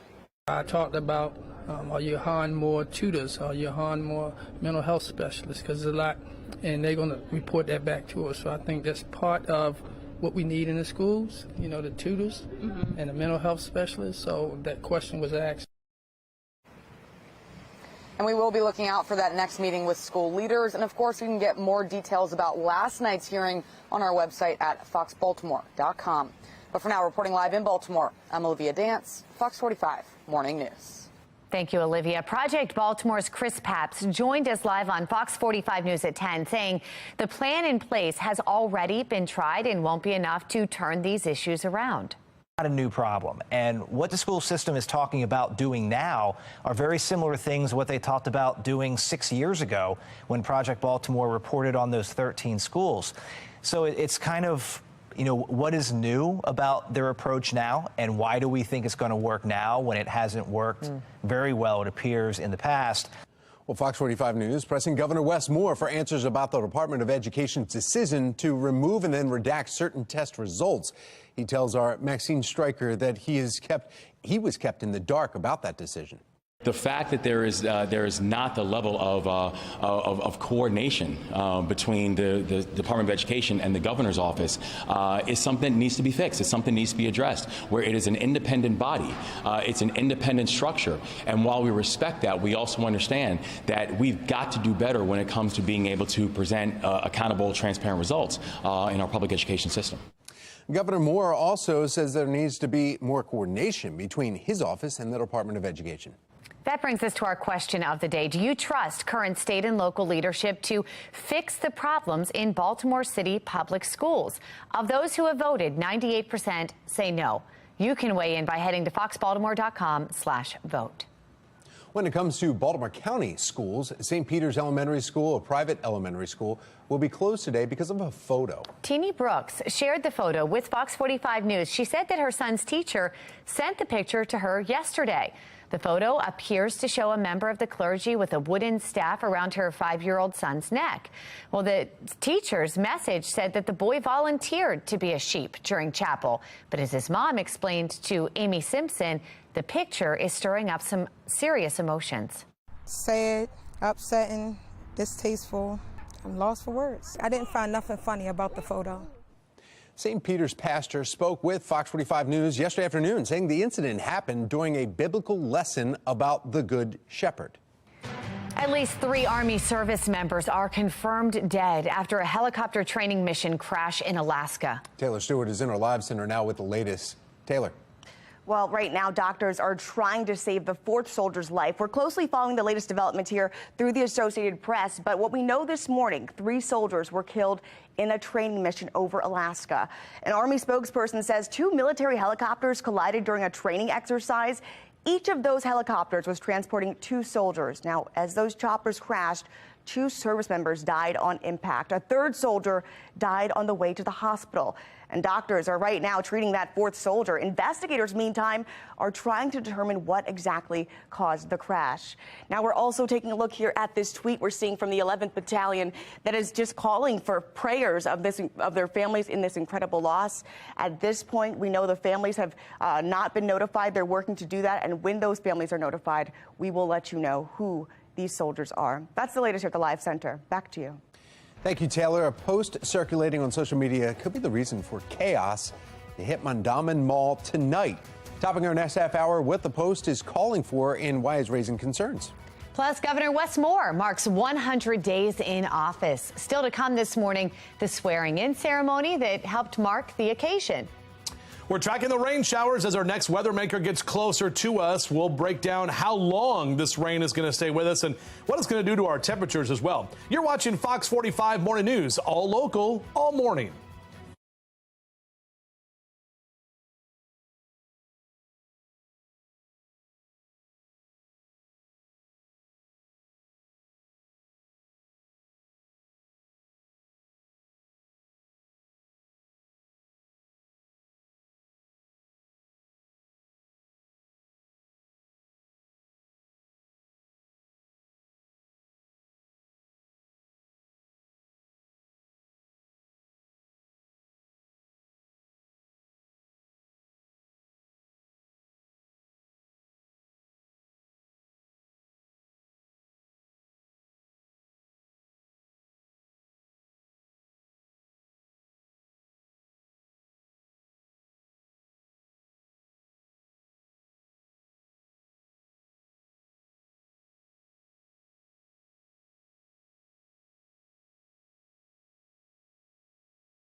6:10 is your time right now, and our next weather maker is on the doorstep, essentially. You can see our HD radar right now, bringing those rain showers a little bit closer to us, starting to sneak into southern Anne Arundel County down through Laurel and Annapolis. So statewide, our temperatures in the 40s and 50s right now. That's what we're looking at with our temps, and basically going to keep those temps around throughout the day today. Grab a rain jacket, grab the umbrella. No need for the sunglasses today as you head out the door, and probably going to get wet here in the next couple of hours if you're out for a run or a jog. So may want to do the indoor exercise later this afternoon, especially with that rain that's on the way.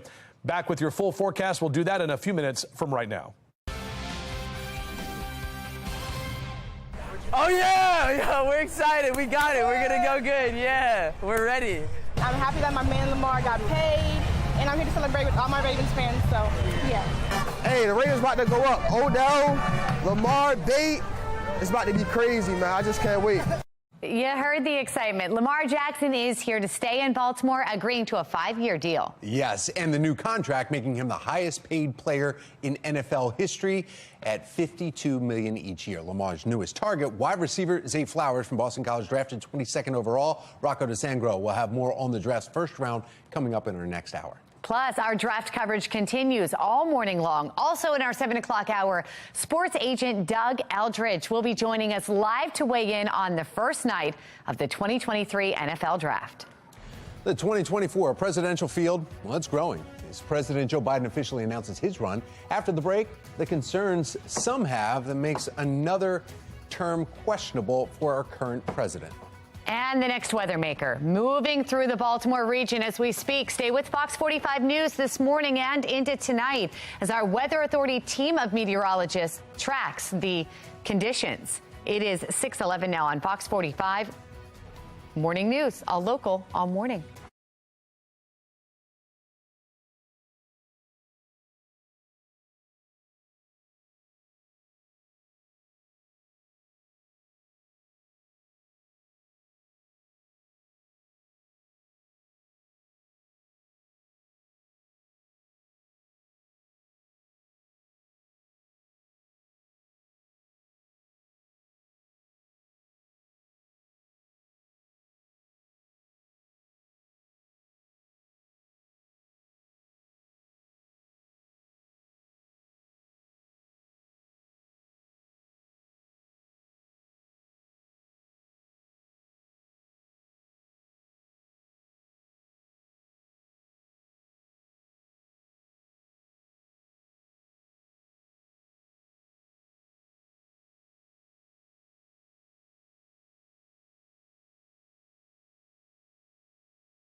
.614, 2024 presidential field is growing as President Joe Biden releases his video announcement that he will seek re-election amid voters' concerns about his age. and the U.S. may be linked to yet another battlefield as Sudan's violence has international concern. Joining us now for this week's Washington Wrap, political commentator and D.C. insider Armstrong Williams. Good morning, Armstrong. Good morning, Tom. Age has become a factor here, talking about the president. If he were to win re-election, he would be 86 at the end of his second term as president. People are saying, but that doesn't matter then. It's his age now, and that the polls show that he should not be rerunning. A lot of people saying, are we going to have another Trump-Biden presidential election? The New York Times had a very interesting piece making the argument that a president does not have to be healthy and mentally stable to serve the government. They have enough pieces in place to serve that office, which is an indication that the mainstream media realizes that the president has serious bouts of senility, which is why he needs note cards before the questions are asked of him at the press conference. And the media is now protecting him. And they compared him to Roosevelt, and they compared him to Reagan. So I think it's being acknowledged that the mainstream media has become the enablers of this new narrative. Yes, he may be senile. Yes, he has cognitive issues, but we're going to support him and enable him to another second term. But however, the American people must make that decision, not the mainstream media. Well, also another thing, Armstrong, we hear a lot more coming out of the White House. It used to be the Biden team. Now we're hearing the Biden-Harris administration. So they keep making sure that they bring up Vice President Kamala Harris's name in there, so that you're not just voting for Biden, but you're actually voting for Kamala Harris should something happen to him. You know, Kamala Harris, the possibility of her becoming the president of the United States is frightening to many people. They would rather a senile Biden than someone who is as alert and youthful as Kamala Harris, someone who's absolutely consumed by race, wokeness, and the far left agenda. Those are her mantras. Let's switch gears here and talk about what is going on now. Another war front, some are saying, when Sudan is now hit with violence. We actually had to close and pull Americans out of there. A lot of countries are trying to get as many people out as possible because of this. Another battlefield where America may be facing and trying to help out after we've got so many others around the world? Tom, it's Afghanistan all over again. We've abandoned our embassy. We've abandoned our weaponry and sophisticated artillery on the ground. America's left stranded, thousands and thousands and thousands still trying to get out. The paramilitary versus the Sudanese army, two warring generals. There's no end in sight. They call these truce, and it lasts for a few hours and continues. And we don't even get the full story because we're not on the ground. It just shows you how our foreign policy has become so weak. And the Russians and Chinese are there on the ground, further exploiting the catastrophe. Armstrong Williams, thank you. We appreciate your input on here for our wrap up here, our Washington Wrap. Thank you. Thank you, Tom.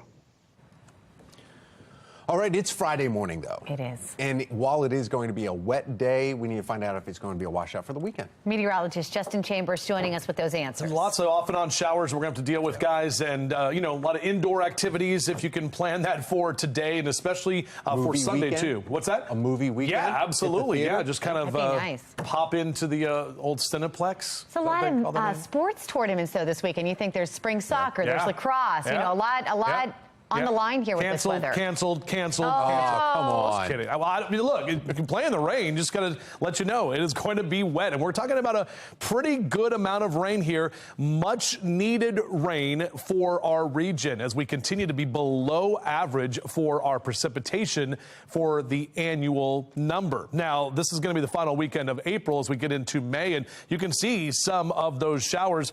They say April showers bring May flowers. Well, we're going to have a lot of flowers after all of this rain. You can see it already starting to move in to Severna Park, Annapolis, down through Laurel and Bowie, and all the way down through D.C. Starting to creep a little bit closer to southern end of Baltimore City, but really the bulk of the heavier rain is still to the south of us over towards Charlottesville and also out into western Maryland and Cumberland. So starting to see some of those showers in Frederick as well. This is all part of that large next weather maker. Now, we've got the colder air out ahead. You can see that the warm front, to the south of us. That's that warmer air that'll be moving in. behind this. So tomorrow and Sunday, we'll actually see warmer conditions than we'll see today. We got more of an easterly wind here, and that's going to continue to bring all of this rain to us over the next few hours. This is what it looks like on our hourly future scan. Steady rain through the rest of your morning.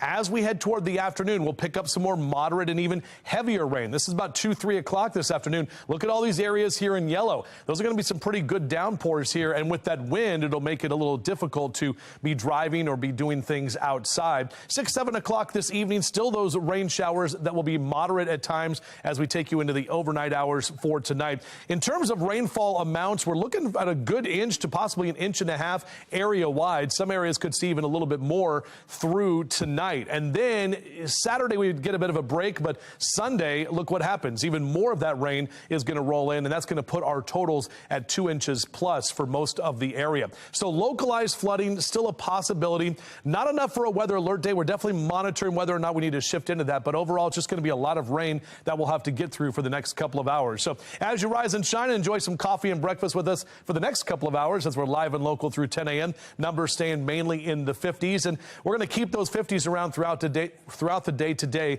with cooler conditions than what we saw yesterday. Not only here, but up and down the 95 corridor. You can see where that warmer air is. We talked about that warm front. So 64 in Richmond, but only 59 in D.C. today, and only about 60 in Baltimore City for this afternoon. So the unsettled weekend continues. We start with some showers tomorrow morning, a bit of a break for tomorrow afternoon, but the clouds stay with us, kind of the misty conditions. Sunday, more rain develops, especially in the afternoon, and then those thunderstorms will be possible by late Sunday into early Monday. Drier but cooler as we head into next week and the brand new month right around the corner.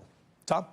Thank you, Justin. Let's take a look at your Lens Solar Traffic Network. Looking out over Loch Raven Boulevard here in the inner and outer loops. Traffic's moving along just fine so far this morning, and no issues to report there. Here's a live look right now from our traffic photojournalist, Graham, who's cruising around the inner loop, 695 right in the Pikesville area, and not being impacted by the rain quite yet. We're waiting for him to start putting on his wipers, so let us know.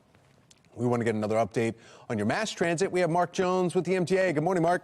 Well, good morning, Tom. Good morning, everyone out there on the MARC train system. We've got Penn Train 511 and Camden Train 845 operating with 5 to 10-minute delays. The other trains of MARC are on time for your Friday travels. Out there on Light Rail Link, on-time service from end to end, but Metro Subway Link has a delay. It's running about 5 to 10 minutes late. Certainly allow time for travel there. For the MTA Transit Team, I'm Mark Jones.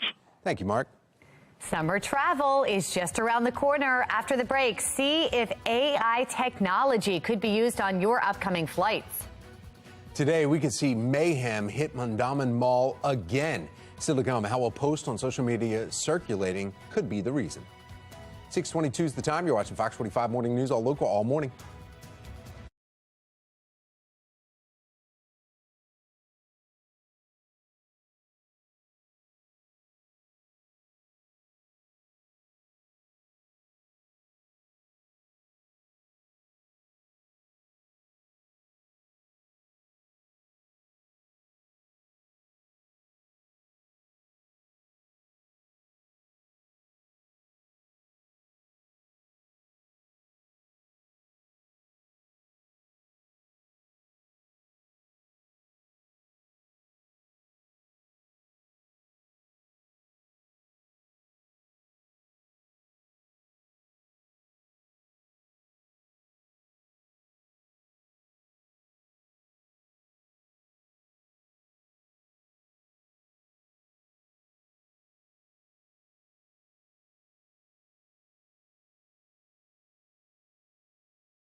6:25 and in your consumer news, airlines getting ready for summer travel despite economic worries from travelers. Major U.S. carriers, including American Airlines, Southwest Airlines, they say they are expecting a busy and profitable summer flying season. Now, this comes after some U.S. carriers lost money in the first quarter of the year.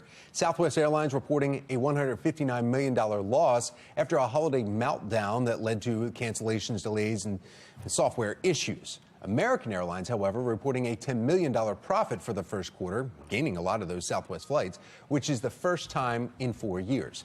Airlines say demand for travel remains high despite fears of a recession and layoffs. Now, when it comes to ultra-long flights, pilots may be getting help from artificial intelligence.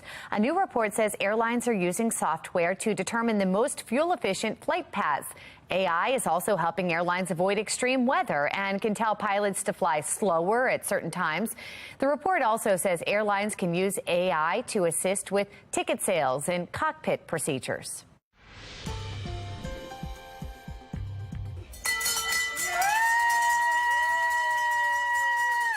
It's a great sound. Maryland Congressman Jamie Raskin ringing the bell as he's finishing his chemotherapy. Raskin was diagnosed with lymphoma in December and had been going through outpatient treatment at MedStar Georgetown University Hospital. History is made at UMBC as Valerie Shears Ashby becomes the first woman to lead the school. She was inaugurated yesterday in front of the student body and Governor Wes Moore. Ashby says that she wants to mold an inclusive culture at UMBC, saying true excellence is not possible without it. Our next weather maker is moving through the Baltimore region as we speak. Still to come, meteorologist Justin Chambers tracking how long those showers will last. Juveniles causing chaos outside Mondawmin Mall yesterday. I'm Olivia Danson. Coming up next, find out why a social media post is raising concerns about another gathering today. You're watching Fox 45 Morning News, all local, all morning.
Live from WBFF in Baltimore, this is Fox 45 Morning News.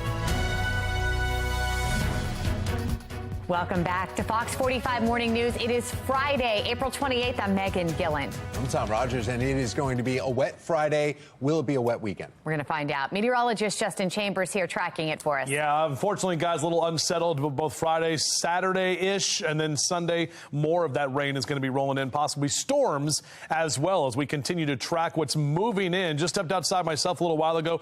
Still cool out there, and the rain is still holding off, at least for Baltimore City. It's starting to move into some of the southern sections right now, but that rain will continue to creep in over the next few hours with those cooler temperatures on the way for today. And then, yes, we do have a pretty much wet weekend ahead of us. So as you rise and shine, next couple of hours, grab that cup of Joe and Joe breakfast with us as we're live and local through 10 a.m. And we'll be tracking these showers with temperatures mainly staying in the 50s as you step outside. We'll barely get to about 60 today. Notice in the next 3 days, our temperature is actually warmer for tomorrow and Sunday, but that does come with the increased threat for some thunderstorms, especially by the time we head into Sunday afternoon. A closer look at that coming up in my future scan. We'll do that in just a few minutes from right now.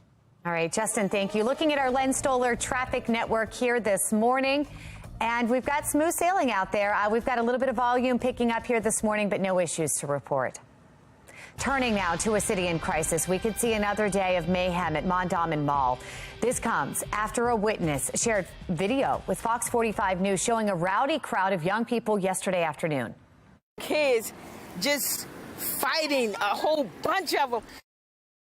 Witnesses say at one point a police officer was actually punched in his face. And tonight, there are talks of more chaos after a post is circulating on social media encouraging people to, quote, pop off, essentially meaning get wild. Well, Olivia Dance is joining us live now at the mall with what could happen today. Olivia? Well, Megan and Tom, the post is urging participants to show up here at Mondawmin Mall at 3 this afternoon, and that post is raising many concerns. Let's pull it up now to give you a closer look. The post is telling participants to show up here at the mall, have fun, bring all the drama, and then uses profanity regarding the police. The social media image suggesting the flash mob gathering will end, quote, whenever they start shooting. Fox 45 News spoke with some residents who are angered by the post. It's crazy. Some ignorant, foolish person didn't have anything to do. They just trying to start some more trouble. Why? What purpose is that? What is it going to prove? The post is strikingly similar to one that sparked a series of riots in the city after Freddie Gray's death in police custody back in 2015. That post called for a purge at Mondawmin Mall at 3 p.m. on April 27th, 8 years ago. And then just yesterday, dozens of juveniles gathered in a group near the mall. The chaos caught on cell phone video showing punches and juveniles attacking juveniles. Witnesses say that a police officer was in the middle of the crowd trying to break it up, and then Megan and Tom at one point 18 punched that officer in the face. Now, Olivia, this is obviously concerning. Are police aware of the social media post? I'm sure they are, but in this planned meetup, so are they going to be at the mall all day long?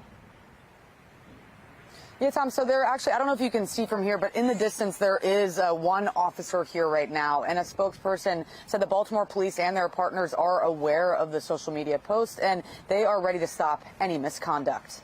But for now, reporting live in Baltimore, I'm Olivia Dance, Fox 45 Morning News. Thank you, Olivia. This morning, Baltimore police are investigating a double shooting. Both people are in serious condition, and this happened along Pelham Avenue in Northeast Baltimore. Police say a 22-year-old and a 24-year-old were shot. They are now in the hospital. No suspects have been identified. Police officials say they're trying to break a stop snitching culture in Baltimore, which they say prevents witnesses from coming forward if they see a crime.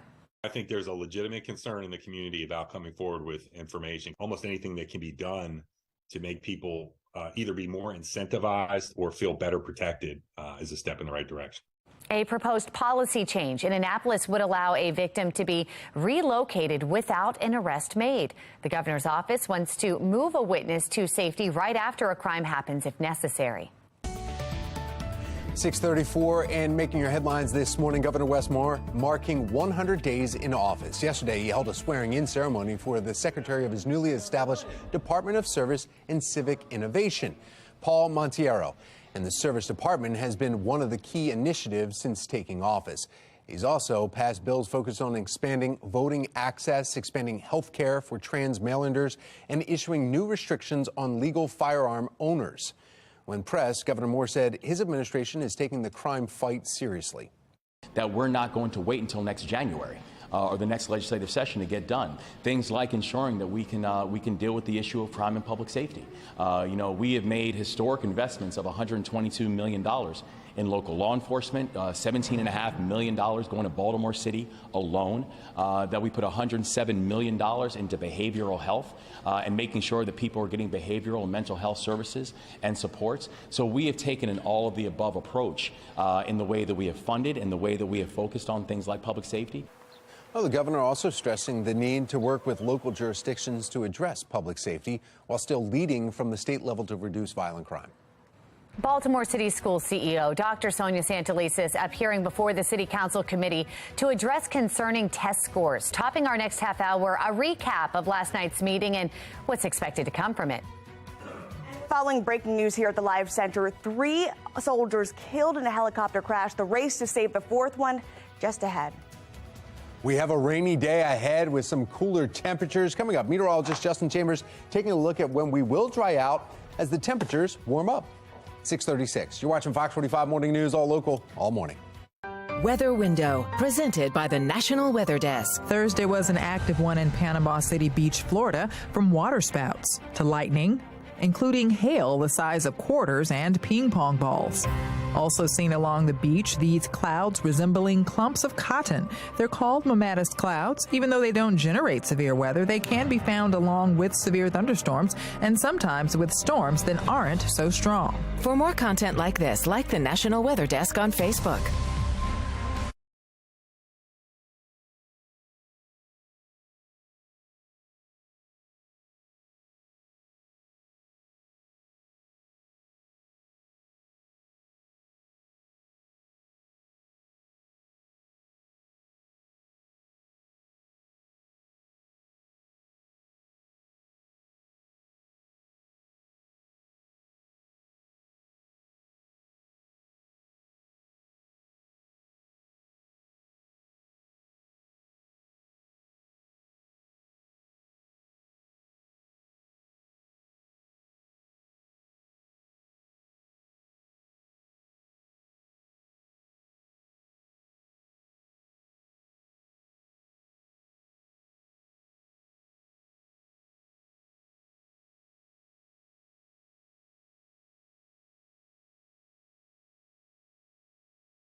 Welcome back. 6:39 is your time right now. The next weather maker is upon us. Already seeing some of those rain showers in Anne Arundel and Howard counties. Just to the southern tip there of Baltimore City. It is going to continue to move in over the next few hours. So our commute will be wet starting now and basically all the way through the rest of the morning and into the rest of the afternoon as well. Back with your full forecast. We'll do that in just a few minutes from right now. All right, Justin, thank you. Happening today, the Federal Reserve is set to release a report on what contributed to the collapse of the Silicon Valley Bank. Taylor Stewart is in our live center right now with what we're expecting. Taylor. Well, a live look over Washington right now where U.S. regulators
Driving his car out there.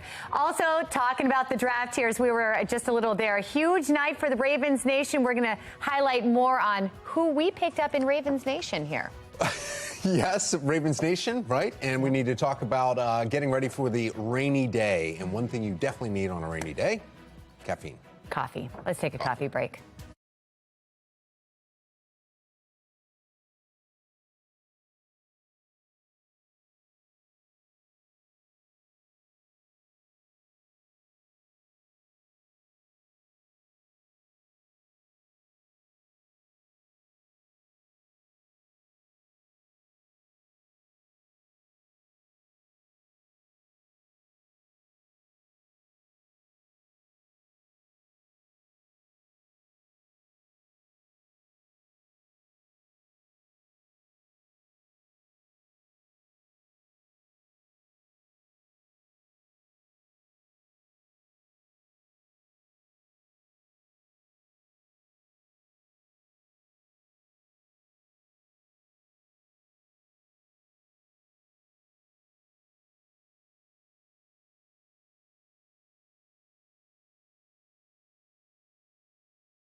In your assignment, America Now, the labor market is still going strong despite weakness in other parts of the economy. And the number of Americans applying for unemployment benefits fell again last week by 16,000, totaling 230,000, according to the Labor Department. Overall, 1.86 million people were collecting unemployment benefits the week that ended April 15th.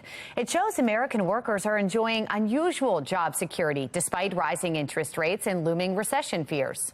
Following the jobless claims report, a report from unemployment website Indeed finds that white-collar jobs have hit a slowdown as businesses prepare for a possible recession. Key sectors such as insurance, banking, technology, marketing, and human resources have been sharp hiring drop-offs. Have seen those drop-offs. Now, the report adds white-collar employers are also putting in fewer work hours per week. Strong areas for job seekers include leisure and hospitality industries. Well, some job seekers may be getting tricked by job postings. Now, according to a report by the New York Post, people who are looking for hybrid or fully remote jobs say they're finding positions that claim to be remote, but then when they actually are contacted by a recruiter, it's the opposite. More and more people are taking to social media to voice their concerns about misleading job postings. The report adds that some job seekers believe it's a trick from employers to get more people to apply rather than proofreading a mistake. Now, your mental health at work is not an easy thing to talk about, according to a recent research. Medical reporter Liz Bonus shares a few recommendations that might make it a little easier to cope.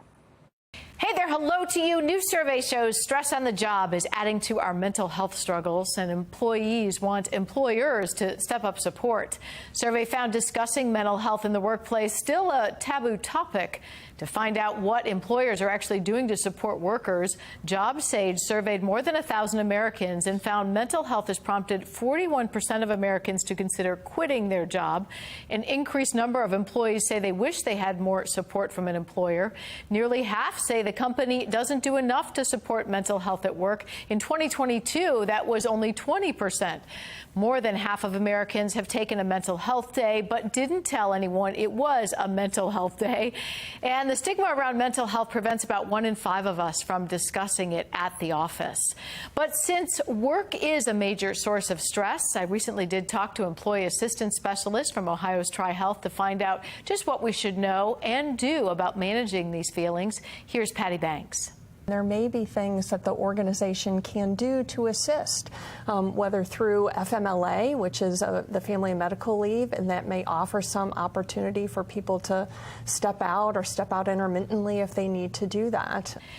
Now, Patty does say that finding a safe person at work, which is usually a human resources manager or an employee assistance counselor, is a great way to start this conversation about whatever you're struggling with when it comes to your mental health. Life happens, and so they're able to, find ways to manage that and not have it, not have the retaliation that workers are concerned about.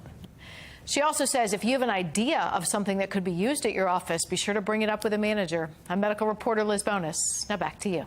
Thank you, Liz. A new survey shows Americans' confidence that they will be able to live comfortably during retirement has gone downhill. That's according to data from the Employee Benefit Research Institute. Confidence has dropped to 64% compared to 73% last year. The last time such a decline happened was during the 2008 financial crisis. Inflation was a major factor for those surveyed.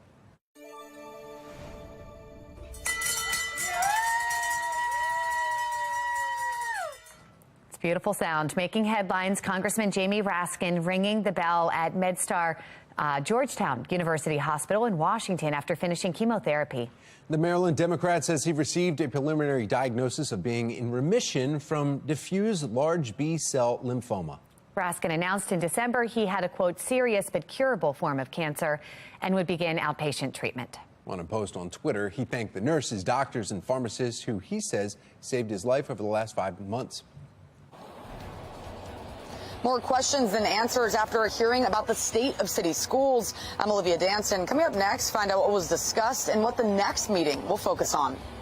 Ravens Nation starting off the morning excited after a huge contract extension and the first night of the NFL draft. We are going to break down all of the moving parts coming up. Tracking our next weather maker, bringing those rain showers into the area as we speak. We're talking about a wet weekend ahead, breaking it all down for you right here on Fox 45 Morning News. Let's go. Live from WBFF in Baltimore, this is Fox 45 Morning News.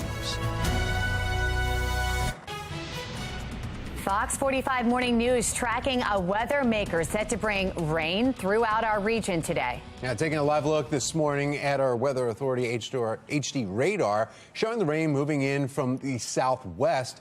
We also have live looks from the Inner Harbor and where it's still dry in Towson, too, at that circle.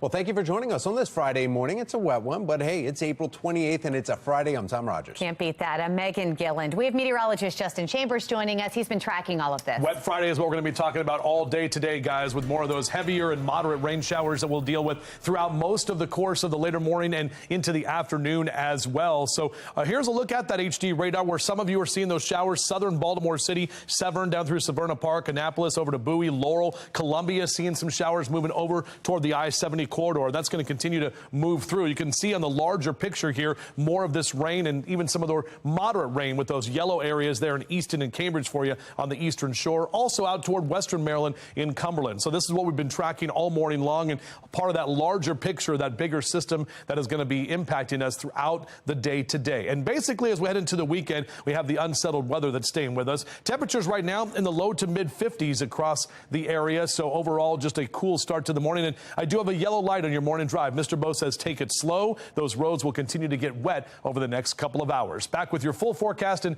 just a few minutes from right now. Tom, you've already seen some areas where we've seen the rain move in. Yeah, and that's maybe a factor here in two different collisions. Lynn Solar Traffic Network, you're taking a live look at reports of an accident in Halethorpe. This is 695's inner loop between Hollands Ferry Road and Washington Boulevard. Two vehicles are there that are involved in that, and that is backing traffic all the way up almost to 97. So make sure you give yourself some extra time there. And then we were talking about the one on Ramp 100, which is shut down if you're going eastbound 100 and you're trying to get onto the BW Parkway. They've actually closed that ramp, so you have to go around that. So make sure you give some extra time if you're on your morning commute now.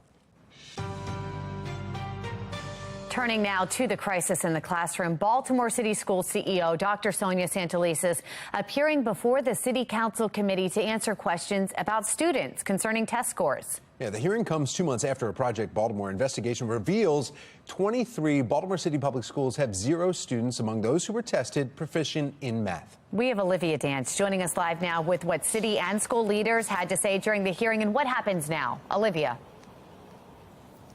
Well, Councilman Robert Stokes called for the hearing, and he said that he will ask the CEO for another meeting, but didn't say exactly when that will be.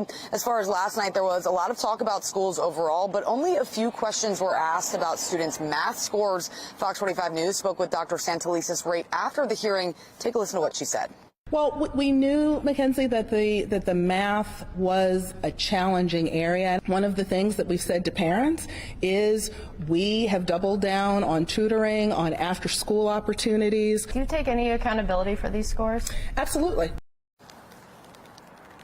Now, the hearing comes after a Project Baltimore investigation revealed that 23 Baltimore City schools have 0 students among those tested who scored proficient in math. As I mentioned, Councilman Stokes called yesterday's hearing and wants another meeting with Dr. Santelises, but he still doesn't know when that will happen. He says the next hearing he holds about school performance will be with the School Board of Commissioners because he wants to hear how they are involved in helping students succeed. And even though City Council didn't really demand answers or call for change, Councilman Stokes insists the tough questions were asked. I talked about are you hiring more tutors? Are you hiring more mental health specialists? Because there's a lot, and they're going to report that back to us. So I think that's part of what we need in the schools, you know, the tutors and the mental health specialists. So that question was asked. And we will be looking out for that next meeting with school leaders. And, of course, you can get more details about last night's hearing on our website at foxbaltimore.com. But for now, reporting live in Baltimore, I'm Olivia Dance, Fox 45 Morning News. Thank you, Olivia. Project Baltimore's Chris Papps joined us live on Fox 45 News at 10 last night.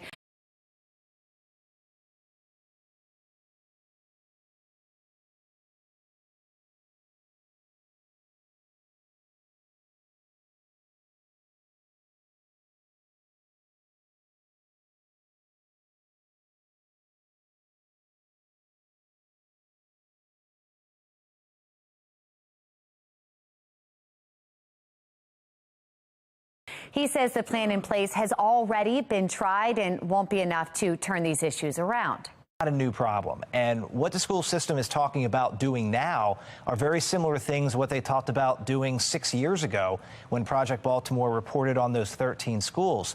So it's kind of, you know, what is new about their approach now, and why do we think it's going to work now when it hasn't worked very well, it appears, in the past?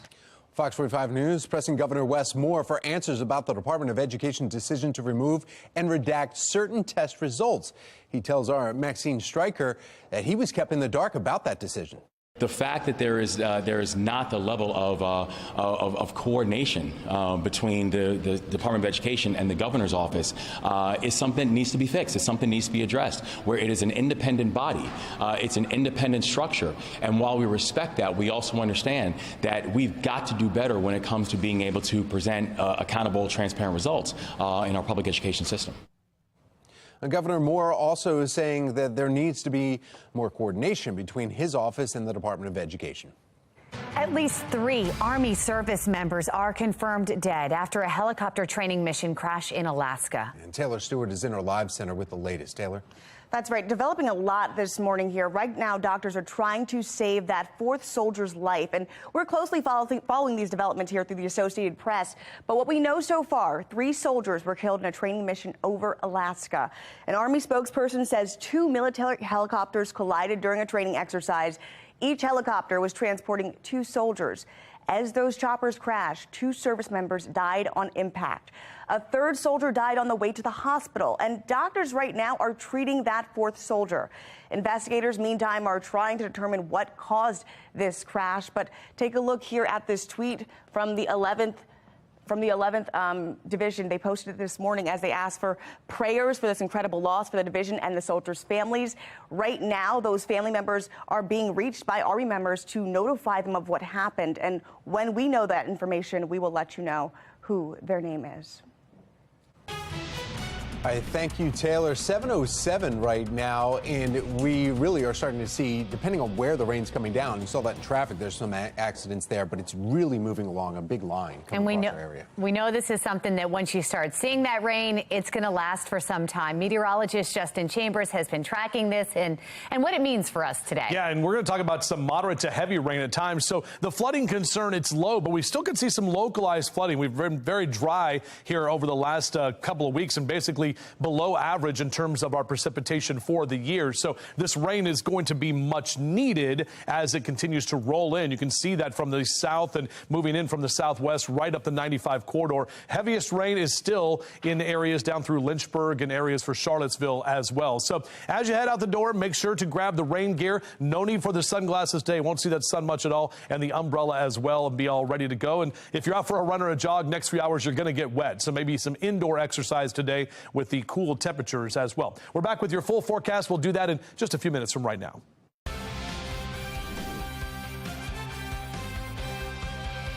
You know, I know that our appreciation and love for Lamar has really never wavered, but it was business as well. And, you know, I said today, and I feel that way. Sometimes with family, things can get tough, right? And we all feel that sometimes. When you're in a fight with your parents or a sibling, or you're trying to figure something out, and it's like the emotion of it. And there was definitely some emotion. But in the end, we've been blessed to have Lamar as part of this organization for a long time. We've won a lot of football games. I think he feels this place is special too. And, you know, it was business, it wasn't personal. And I think over time, that's kind of what developed. Well, you heard it right there. A huge night for Ravens Nation as Lamar Jackson agrees to a 5-year contract extension. Sports reporter Rocco DeSangro joins us this morning with a detailed report of that deal and, of course, highlights from the first night of the NFL draft. Rocco. You know, for the last few months, there's been a lot of he say, she say, a lot of nail biting, a lot of head scratching going on. But for the next 5 years, it's a lot of flock going on. Let's go, baby. Let's go. Let's go, man. Can't wait to get there. Can't wait to be there. Can't wait to light up M&T for the next 5 years, man. Let's get it. You heard the news from the man himself. Lamar Jackson is here to stay as the Ravens and their star quarterback have finally agreed to an extension. The agreed upon deal is for 5 years and will keep Jackson in town through at least the 2027 season. Jackson's deal is reportedly worth $260 million, with $185 million of that guaranteed. Here's the catch. He did it all without an agent. This is a win-win for both sides. After 2 years of negotiations, Lamar gets paid big, and the Ravens have their star quarterback for the foreseeable future. Jackson is now the highest paid player in NFL history. Here's how his deal stacks up with the rest of the league as far as average annual value. Jackson at 1 making $52 million. Jalen Hurts right behind him. Then it's Aaron Rodgers, Russell Wilson, and Kyler Murray. And the day would only get that much better for the Baltimore Ravens. At pick 22 in the first round of the NFL draft, Ravens went receiver. They took Zay Flowers out of Boston College. The knock on Flowers on the smaller side, 5'9", 185, but his speed and route running ability overcome that to most scouts. And apparently the Ravens as well. Flowers, he gets off the line of scrimmage well and with contact, so it's smaller, or while smaller, he's physical to win 50-50 balls. The senior had 12 touchdowns last season and 1,000 yards. Flowers listed as high as the second best receiver in this class than a top 25 talent, regardless of his position. The Ravens, they didn't take a receiver at all last year, but did with Bateman in 2021, Marquise Brown in 2019, with first-round picks in this position. GM Eric DeCosta has completely changed with free agents Odell Beckham Jr. and Nelson Aguilar. Joining now, rookie Zay Flowers, who cannot wait to join this offense with his skill set. Because I could do whatever you need me to do. I could run every route you give me. I can separate. I can make competitive catches. So whatever you got to do to play on the outside, I feel like I can do, and I can do it at a high level. So the Ravens 2023 draft class headliner, Boston College wide receiver Zay Flowers. Barring any trades, the Ravens have 4 picks to go. That all starts tonight. They have to wait a while with no second rounder. 86 overall in the 3rd. Then Saturday, 1 pick in the 4th, 4th through 6, and no 7th round selection. 2 Maryland natives heard their names called in the 1st round as well. The Vikings took USC wideout Jordan Addison at 23 right after the Ravens selection.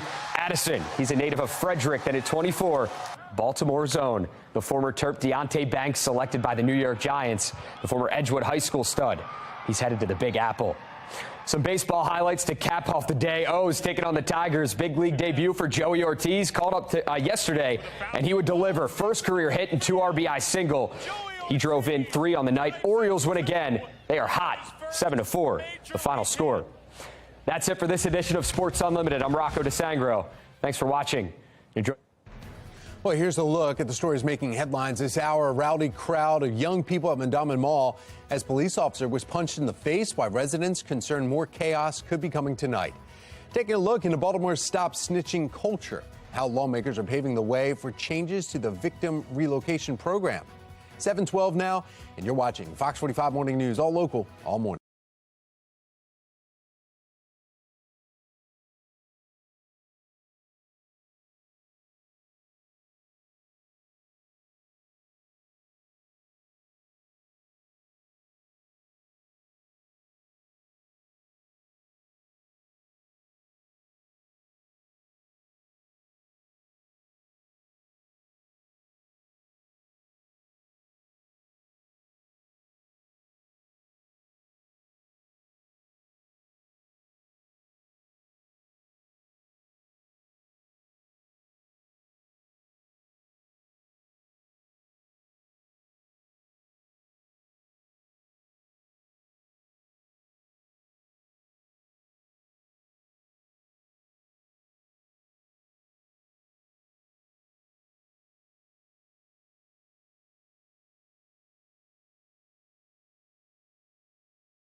The Ravens make their first pick in the 2023 NFL Draft, and Lamar Jackson agrees to a 5-year contract extension in Baltimore. This morning, sports agent Doug Eldridge, founder of DLE Agency and Achilles PR, joining us live to weigh in on this. Doug, good morning. We want to start with Lamar. We've got a 5-year deal. You thought this was going to happen. $255 million, $185 million guaranteed money. Still needs to be signed. Do you think this is a good deal for him? We know Lamar wanted more guaranteed money. What are your thoughts? I think it's a great deal for him. Number one, it gets him back on the field. When you look at the guaranteed money, 185, he's now the highest per season contract in NFL history at 51 or what's it? Yeah, 52 a year, eclipsing Hurts at 51 a year. It's a great deal. I don't think we're going to see that fully guaranteed 250, 260 that we saw with Deshaun Watson. I think that was an anomaly. But I think the amount of guaranteed money that Lamar got, the per season average he got, and the weapons that the team is not accidentally putting around him. I think this is Baltimore. We were joking before we came on air. It's a rainy Friday, but the future is so bright for Ravens fans right now. They want draft by keeping a guy they already had on their roster. Right. And I wanted to talk to you about the importance of that, Doug, because the timing of this, if they didn't know what was going to happen with Lamar, that could have impacted who they were going to be drafting and what positions. You know, they made a good one in the, what was this? 22nd. Yeah, Zay Flowers. It was the 22nd selection. I want to make sure I had my numbers right. A wide receiver that would be perfect for Lamar. Right. Well, he's not that typical what we call the big body wide receiver, that 6'2", 6'3", large frame guy that can go over the middle, but tiny and mighty, right? He's an explosive player. The first Boston College wide receiver taken in the first round, set every school record in his final season there at BC. And this is exactly the type of explosive player that can, what we say, operate in space. You can give that short dump over the middle, and he can create opportunity from it. And that's exactly the tool that Lamar needs in the toolbox. And it's making it more well-rounded here. Odell Beckham Jr., Rashad Bateman, Nelson Aguilar, just to name some of the other wide receivers there. What do the Ravens need now? Next pick, round 3. They have the 86th pick in that round. What do you think they're going to be focusing? Well, this is the time of year where everybody does their mock draft. Everybody except for you and me. I think Rodgers is probably off camera right now updating his own mock draft as we speak. But if you ask me what the team really needs, it's twofold. Number one, they need depth on the offensive line. Because if you're going to invest all of this money in Lamar, right? You got to protect him. Your crown jewel, you got to protect him. You got to have the May tags, the big bodies up front. But then also the reciprocal, right? This is a pass-centric league. Well, you need the defensive players that can shut down the opposing pass attack. Now, the Ravens have had defense in spades in years past, but we always joke that the most important ability is availability, meaning if your key and core starters are injured and you don't have depth backing them up, you're up the creek. So look for defensive depth and some big bodies, and I think they're also going to pack on some offensive talent in the late rounds because there's so much talent packed into this draft, and we say that every year, but it seems as though it gets amplified every year. So look for them to add additional offensive weapons for Lamar. Look for them to add those May tags, and obviously some depth on the defensive side of the ball. But again, the story in so many ways begins and ends with Lamar. He's going to be back at M&T, and I'm so happy for him and for his family. And now the puzzle starts coming together here. As always, Doug, thanks for weighing in on this. We appreciate it. Thanks for having me, guys. Have a great Friday. Happy Friday. 7:19, and we are tracking the weather maker set to bring rain to our region. And anybody south of Baltimore right now, you're seeing it. The weather radar showing rain moving from the west. Live look over the Inner Harbor in Towson this morning as we're starting. Looks like Towson still dry, though, as the rain is heading that way. And you're right on the south. We just talked with Doug. He's actually in D.C. right now. They're already seeing the rain there. Meteorologist Justin Chambers joining us. Yeah, and it's rolling in on this rainy Friday, which is, as Uncle Earl says, ratification day for Maryland, which is why, he always was talking to Jimmy about that and the big red, white, and blue and Maryland colors. The 7 states. I got my ratification socks on. The ratification socks. I wear the red and white. I like that. I've got my Oriole socks. I used to have Maryland socks. My father-in-law got them for me, and I don't know where they are. I lost them, and my socks just disappear at my house. I don't know what is going on with that, so I have to talk to my wife about that. But, 7th state to ratify the Constitution back in 1788, right smack dab in the middle. So thanks, Uncle Earl, for that history and for keeping us up to date. And we're talking about the rain that is moving in on this Friday as we head into the final weekend of the month. 55, your temp right now in Towson. A little northeast wind, about 13 to 15 miles an hour. You can see the HD radar now bringing that rain right into Baltimore City, out through Elk Ridge. This thing, Bohemia Beach, came up, and I'm like, I never even heard of Bohemia Beach, but I've heard of Severn, I've heard of Pasadena, and those areas getting the rain over to Columbus Columbia and out toward the eastern edge of the outer loop of the Beltway up towards Catonsville as well. You're seeing more of that to the west as well, the western edge of the Beltway, Hagerstown and Frederick as well, down through D.C. But the larger picture really showing that heavy rain still has yet to get here, and still south of D.C., down through Charlottesville, Ashland, and into Fredericksburg as well. This is all part of the larger weather maker. We've got the colder air out ahead of this warm front. That's the red lines right there with those semicircles. So the warmer air is going to be pushing a lot of this moisture in. And as we replace the cooler air with that warmer air tomorrow and into Sunday, that's going to give us a better chance for some thunderstorms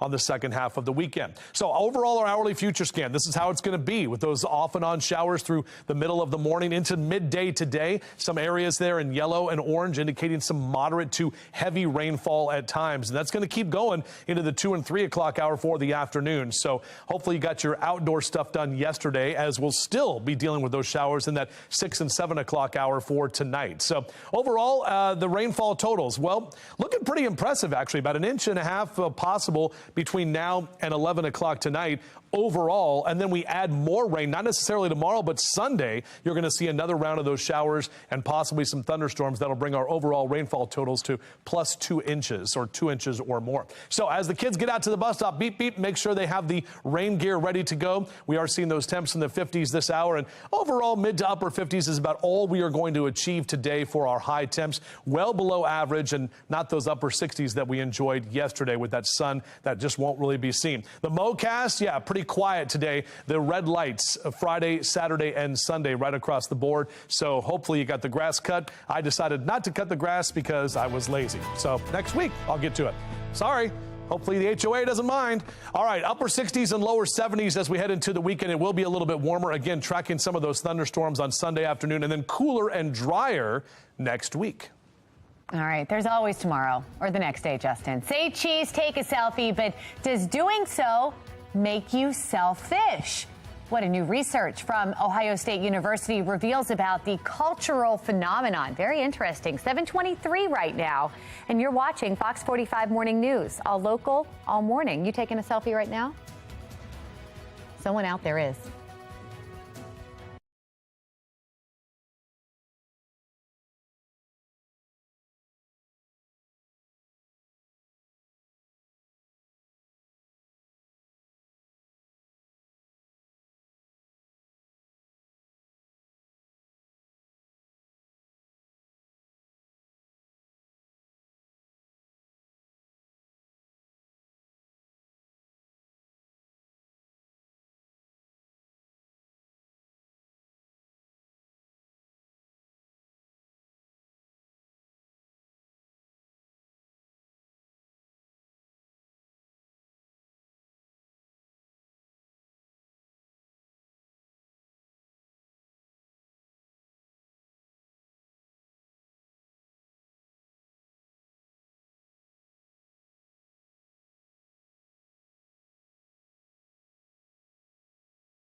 This Fox 45 News segment is sponsored by Monster Jam. 7:25, and yeah, you just heard right there. The fun begins at Monster Jam this weekend in Baltimore. You can see massive trucks up close and your favorite drivers in action. Packed competition. Amy Aronson is live at the CFG Bank Arena with a preview of the shows. Amy. Yeah, good morning, guys. The dirt is here. They are ready for Monster Jam. We're standing by some of the vehicles. I'm here with Weston Anderson, who's in town from North Carolina. You've been doing this for quite some time. So you said you started when you're 11. Yeah, I started driving high-powered motorsports when I was 11 years old. I actually only started driving Gravedigger last year, though, so I'm still almost a rookie. Can't say I'm a rookie anymore, so I can't use that as an excuse if someone beats me. And it runs in your family, so you're not the first of your family to participate in this. Yeah, absolutely. So both my brothers and my sister, they're all on separate tours. We're all running this weekend. My dad, he created it at 21 years old, same age as me. He had a dream, and 41 years later, here it is. Do you all ever compete against each other? We get one event per year. We get to compete against each other, and we try and beat each other as much as we can. So what is it like driving one of these? I mean, I can barely reach the door right now. Oh, it's amazing. It's the best way I can explain it. It's like a roller coaster ride, except for a lot more fun. We go out here, we do whatever we want, and it is just so amazing coming out here for all these fans and putting on shows that we do every single weekend in different states. Okay, awesome. If fans are watching and saying, should I come out, should I not come out, why should people come out and join you this weekend? Oh, because it's Monster Jam. I mean, you never know what we're going to do. It's unscripted. We have some of the best events on planet Earth. We're all over the globe. We have trucks in South Africa right now. But, that's crazy. Yeah, wow. We're here this weekend in Baltimore. We have 4 events. We have 1 tonight here Friday, 2 tomorrow on Saturday, and then 1 on Sunday. We also have 2 pit parties. It's where all the fans could come meet and greet with us. You can go to monsterjam.com for any of the information, show times, and everything along those lines. Okay, awesome. Well, we have it all on our website, too. If you missed that, foxbaltimore.com/newslinks. You can get all the details there on Monster Jam this weekend here in Baltimore. And, guys, it's quiet in here now, but that's unusual. It's going to be really, really loud here probably all weekend long. Yeah, it is. And make sure you tell them, all right, go Currituck County. Gravedigger right there going out to the Outer Banks. We stopped by. It's my favorite thing when you drive down to see the truck there. And now up close and personal. Yes, thank you, Amy. April showers bring May flowers, and we are bracing for a rainy weekend. Meteorologist Justin Chambers tracking the system in his full Weather Authority forecast. Juveniles causing chaos outside of Mondawmin Mall yesterday. I'm Olivia Danson. Coming up next, find out why a social media post is raising concerns about another gathering today. You're watching Fox 45 Morning News, all local, all morning.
Live from WBFF in Baltimore, this is Fox 45 Morning News.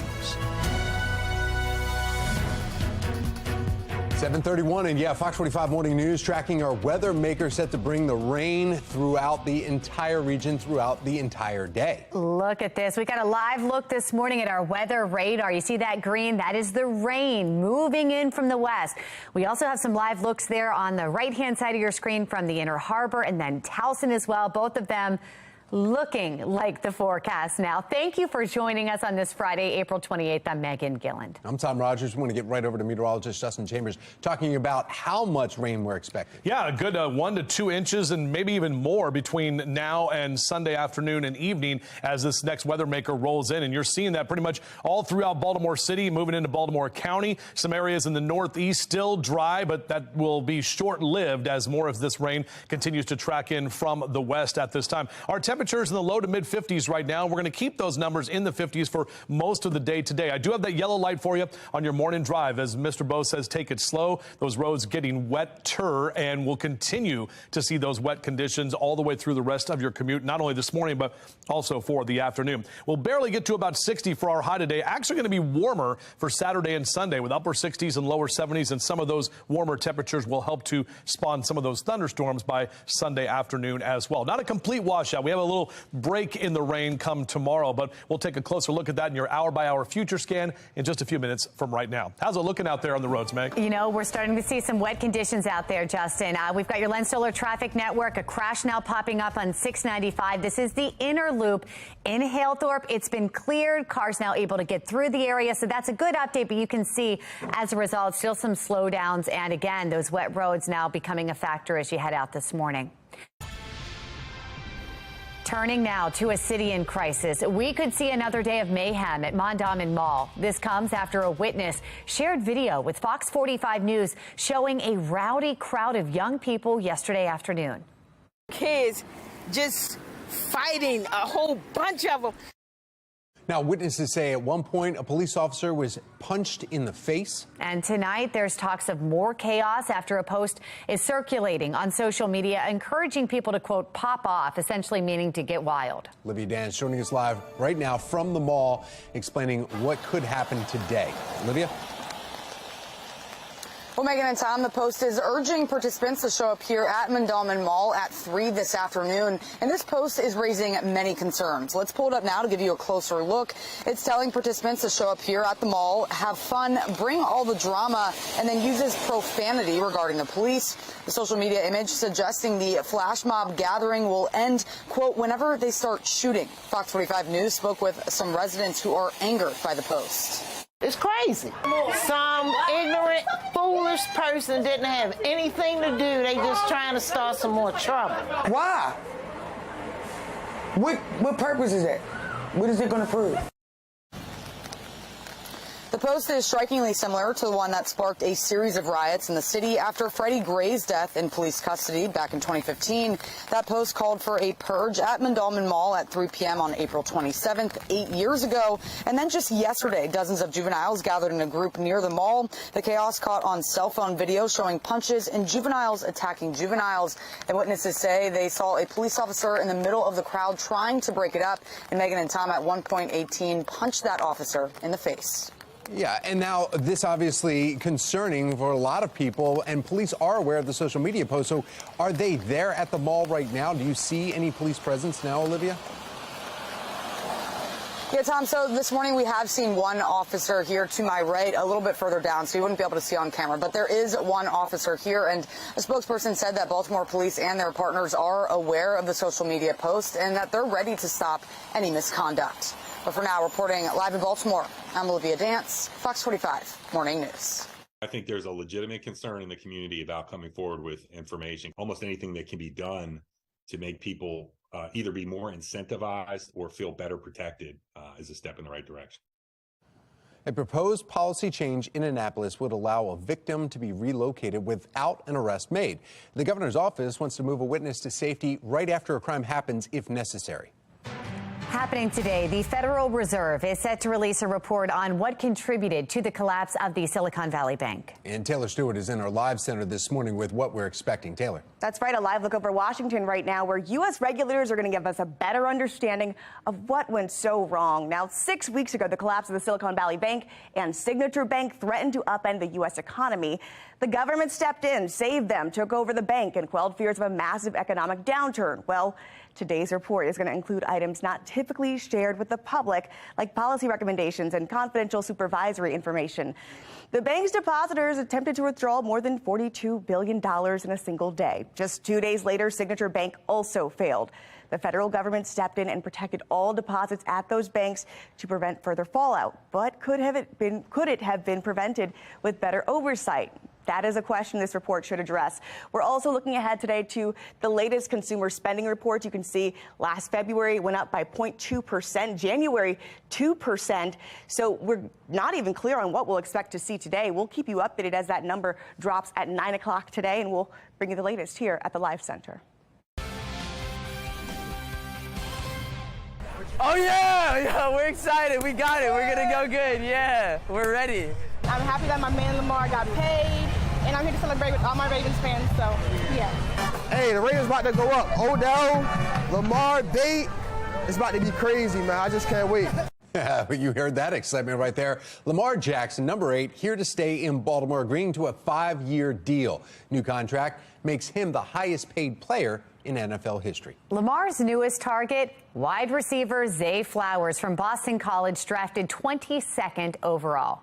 Sports reporters Morgan Adset and Rocco DeSangro have done extensive coverage on Lamar's contract extension, as well as the Ravens' first-round draft pick. You can read more on our website right now at foxbaltimore.com. Just scroll down until you see the sports section.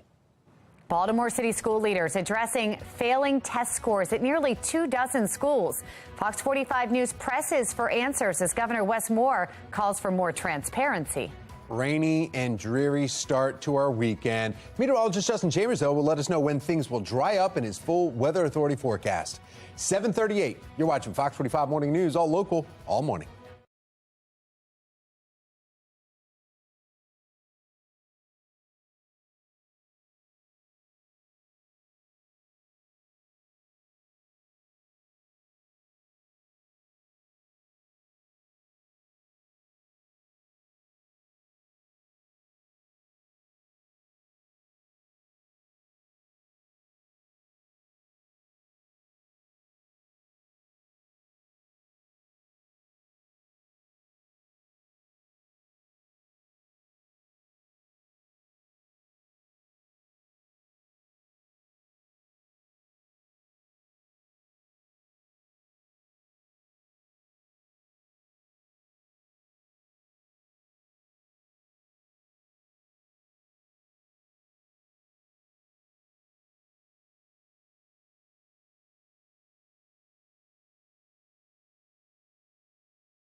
Welcome back, everybody. 7:41 is your time. 19 minutes in front of 8 o'clock. Yep, here's the rain. This is it. 395 looking right out toward the Patapsco. The wet commute, as we've been talking about all morning long, is pretty much for all of us here. You can see those showers basically taking over the entire beltway right there, looking out toward Cockeysville. Perry Hall and White Marsh starting to see a little bit. Bel Air, Aberdeen, Edgewood, not seeing the rain as of yet, but pretty much all of us will get in on that rain. And even that moderate rain, some little pockets of yellow right there, seeing some of those heavier showers at this time, with more of that to come as we head into the afternoon. Great news for your yards and your gardens, but overall being outside today, yeah, probably not going to be doing it. Upper 50s and close to about 60 later this afternoon. Back with your full forecast for the rest of the weekend as well. That's coming up.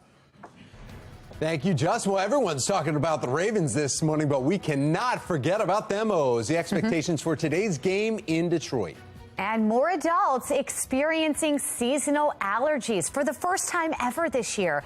Up next, we're going to speak with a doctor about why, plus what you can do to relieve those symptoms. You sneezing right now? 7:42 now on Fox 45 Morning News. All local, all morning.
This Fox 45 News segment is sponsored by the University of Maryland School of Medicine.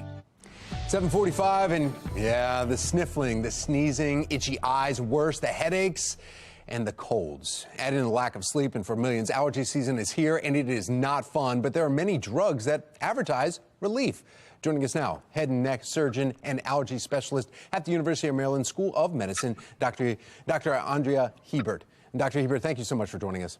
Well, thank you for inviting me. Sure. Now, I know that you practice at the University of Maryland Medical Center. Are you seeing, when you actually talk to your patients, do they give you the same questions? Is it like, I've never had allergies before. Why this year? Yeah, so we have seen that in particular in the last 2 years, particularly for the spring allergies. It's really hitting patients a lot harder. Mm-hmm. And we're seeing new patients come in with, the first time that they're experiencing allergies. Dr. Hebert, does it matter on age? It doesn't. So you can develop allergies really kind of at any time in your life. We often see it kind of in patients in their 30s, 40s, and 50s. A lot of people will say, okay, well, it comes and goes every 7 years. So we've heard that. We discussed it actually here. Is that true, or is that just kind of a myth?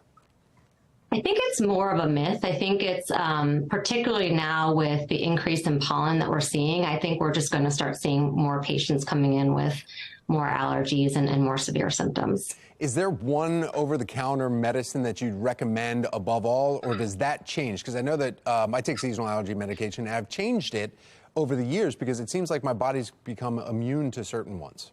Yes, so that is true, that can happen. So typically we recommend if patients experience allergies for kind of one season solely, we recommend maybe a oral antihistamine or a topical treatment.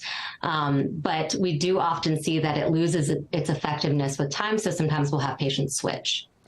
Is that something, though, that we may be doing? I know that we used to have penicillin and antibiotics that are out there that were going through it, and it almost seems like we overuse them here in the U.S. and they become obsolete. Is that a chance that we could do that with allergy medications? Well, that's a good question. I don't think that's that would happen. I think that, we're constantly thinking about the next treatment for allergies. There are other options other than just kind of the over-the-counter medication. So, we may need to just add an additional therapy for a patient or even consider allergy therapy like allergy shots or sublingual immunotherapy. All year round, though, it seems like certain people, now, obviously in the springtime, it seems like it's a little bit more popular, more commercials with all the products that are out there, but you can have allergies all year round. And is it true that you need at least 2 weeks to build up the medicine before they actually take effect? Yeah, so you can definitely have allergies all year round depending on what you're allergic to. So for example, people who are allergic to dust, they'll notice their allergies all year round, in particular, worse in the wintertime when they're inside. We can also see that with mold allergies. It does take some time for patients to kind of get used to the allergy treatment, but usually antihistamines can act pretty quickly. So that's a good thing. Dr. Andrea Hebert, thank you so much. And of course, patients can always come see you at the University of Maryland Medical Center and be able to get the advice from you. Thank you for giving us a few minutes of your time. Oh, thank you for having me. Sure. We are tracking our next weather maker set to bring rain to our region. That weather radar right there showing that rain in green moving from the west. Then we've got the live look over the Inner Harbor and Towson this morning as we see the gray skies and the rain starting to spread. Yeah, and the rain should help. I know when we were talking about allergies. I mean, right now, you feel sinus headaches? Yeah, oh yeah. This is the first time in years where I don't feel it. You don't? Yeah, I think I hit that 7-year turn, even though I don't think that's true. She said it wasn't true, but yeah, a lot of people think that. Yeah, well, and that's good news that some of those numbers already did come down here. In fact, you can see our pollen levels here today, trees and grass, still kind of in that moderate category. Yeah. We do expect them to go back down into that green category, especially after the rain today and even into Sunday toward next week. So those pollen numbers should come down as the rain kind of cleans out the air. That is definitely a good thing with all the rain. Yeah, it kind of messes with your outdoor plans, trying to do stuff or hang out outside today, but it's fine. You can do some indoor things if you'd like. Our Towson camera right now, a lot of cloud cover, the rain that's on the camera right there. And yeah, that rain spreading into the city here, all the way through Baltimore City and Baltimore County, out into Towson, out to Perry Hall and White Marsh, into Essex and Middle River, Edgemere and Sparrows Point, seeing more of that rain roll in as well. The northeastern section of our viewing area is still a little rain-free, but that's going to be short-lived as more of this rain continues to track from the southwest right up the 95 corridor. Heaviest rain is still around Charlottesville and down through Ashland into Richmond as well, but that is going to be all of the larger system that is ahead of this warm front. The red lines right there, that's the warm front. So the warmer air is to the south of us here for today. We're going to get more of an easterly flow, and that's going to help to bring in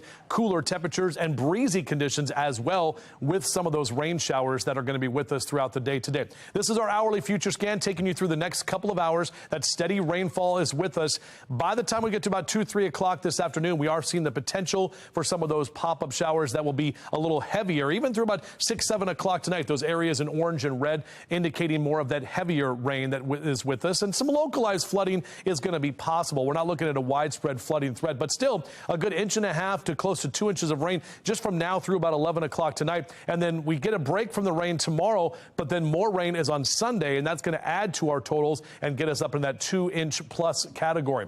Now, temperatures not going to be too exciting today. Upper 50s, maybe into the lower 60s as we take you through the afternoon. Definitely seen below average temperatures. And across Carroll and Baltimore counties, you're going to end up in those mid to upper 50s for your highs today. Same thing for you in Hartford and Cecil counties. We're looking at Bel Air and Aberdeen, the mid to upper 50s up through Northeast and Elkton, even Havre de Grace there in those temperatures in the 50s today. Here's that 7-day forecast for you. Will be warmer tomorrow and Sunday. With that warmer air in place, that warm front coming through and the moisture, that's when we have that potential for some thunderstorms, especially by Sunday afternoon. So we'll keep our eyes on that if we need a weather alert day there. Drier but cooler as we enter the month of May for the first part of next week. Tom?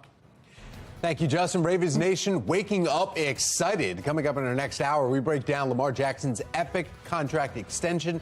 Plus, we hear more from the Birds' first-round draft pick. Plus, Uber releasing its Lost and Found Index. Up next, Mark Clark joining us live in studio to break down some of the bizarre finds. Well, how many to-go coffee cups do you think they found in their back seats for Uber drivers? Not this one. Let's go find a coffee break.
$7.55 and a study on selfies. Eggs being left in Ubers. And a bakery chain breaking into the fashion world. Who else could tell us about these stories other than Be More lifestyle host Mark Clark?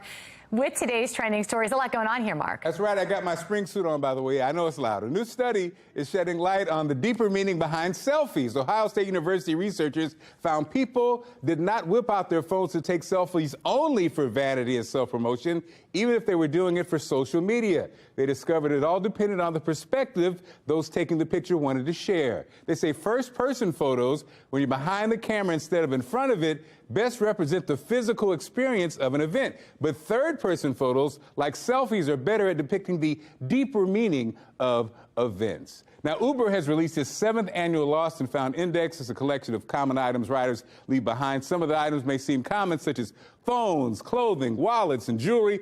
Others, such as fake blood, a lightsaber, or a dog, may have you a bit stunned. The company says there also been an uptick in eggs getting left behind. I don't know what that means. I don't know what that means. Now, Panera Bread is trying to get their bread up by launching its first official online merchandise store called the Panera Shop. Fans can purchase items like a mac and cheese tracksuit, toddler onesie, a purse that looks like a baguette. My Panera loyalty members have exclusive access to the website. I'm one of those members, by the way, before the 7th. Now, the shop goes live on May 8th, okay? People are going to buy that.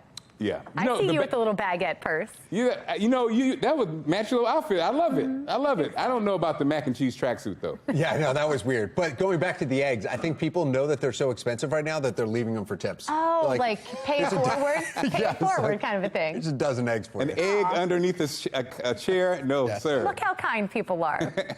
Thank you, Mark. Thanks, Mark. Rainy Friday, leading into a rainy weekend. Yeah, that kind of says it all right there. Meteorologist Justin Chambers will let us know when things will dry out in his full Weather Authority forecast.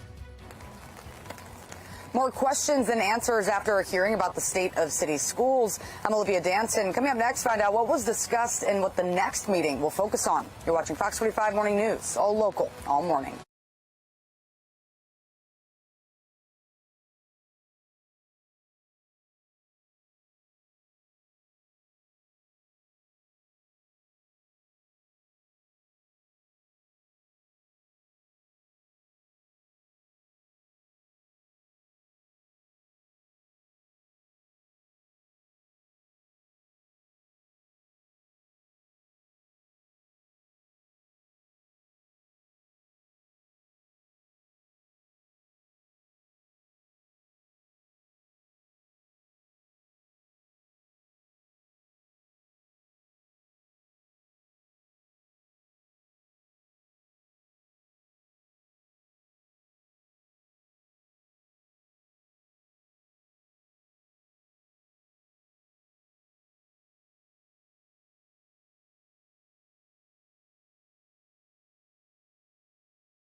Live from WBFF in Baltimore, this is Fox 45 Morning News.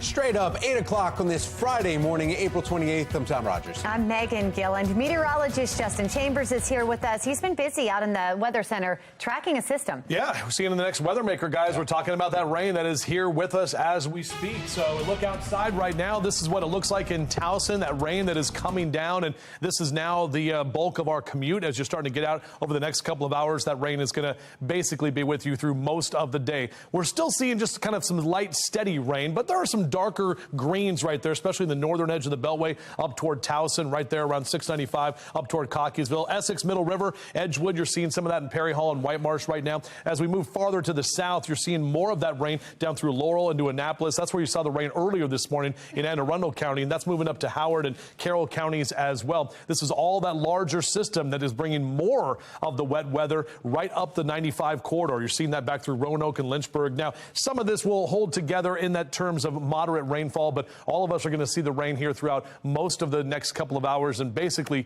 through the afternoon today. So just a rainy day is what we're tracking here. And numbers that are going to be pretty cool. We'll see the breezy conditions, mid to upper 50s on your out and about cast over the next few hours. Probably more of an inside day today. We're back with your forecast here. We'll talk about the potential for some thunderstorms on the second half of the weekend as well, coming up in just a few. Tom, how's it looking on the roads?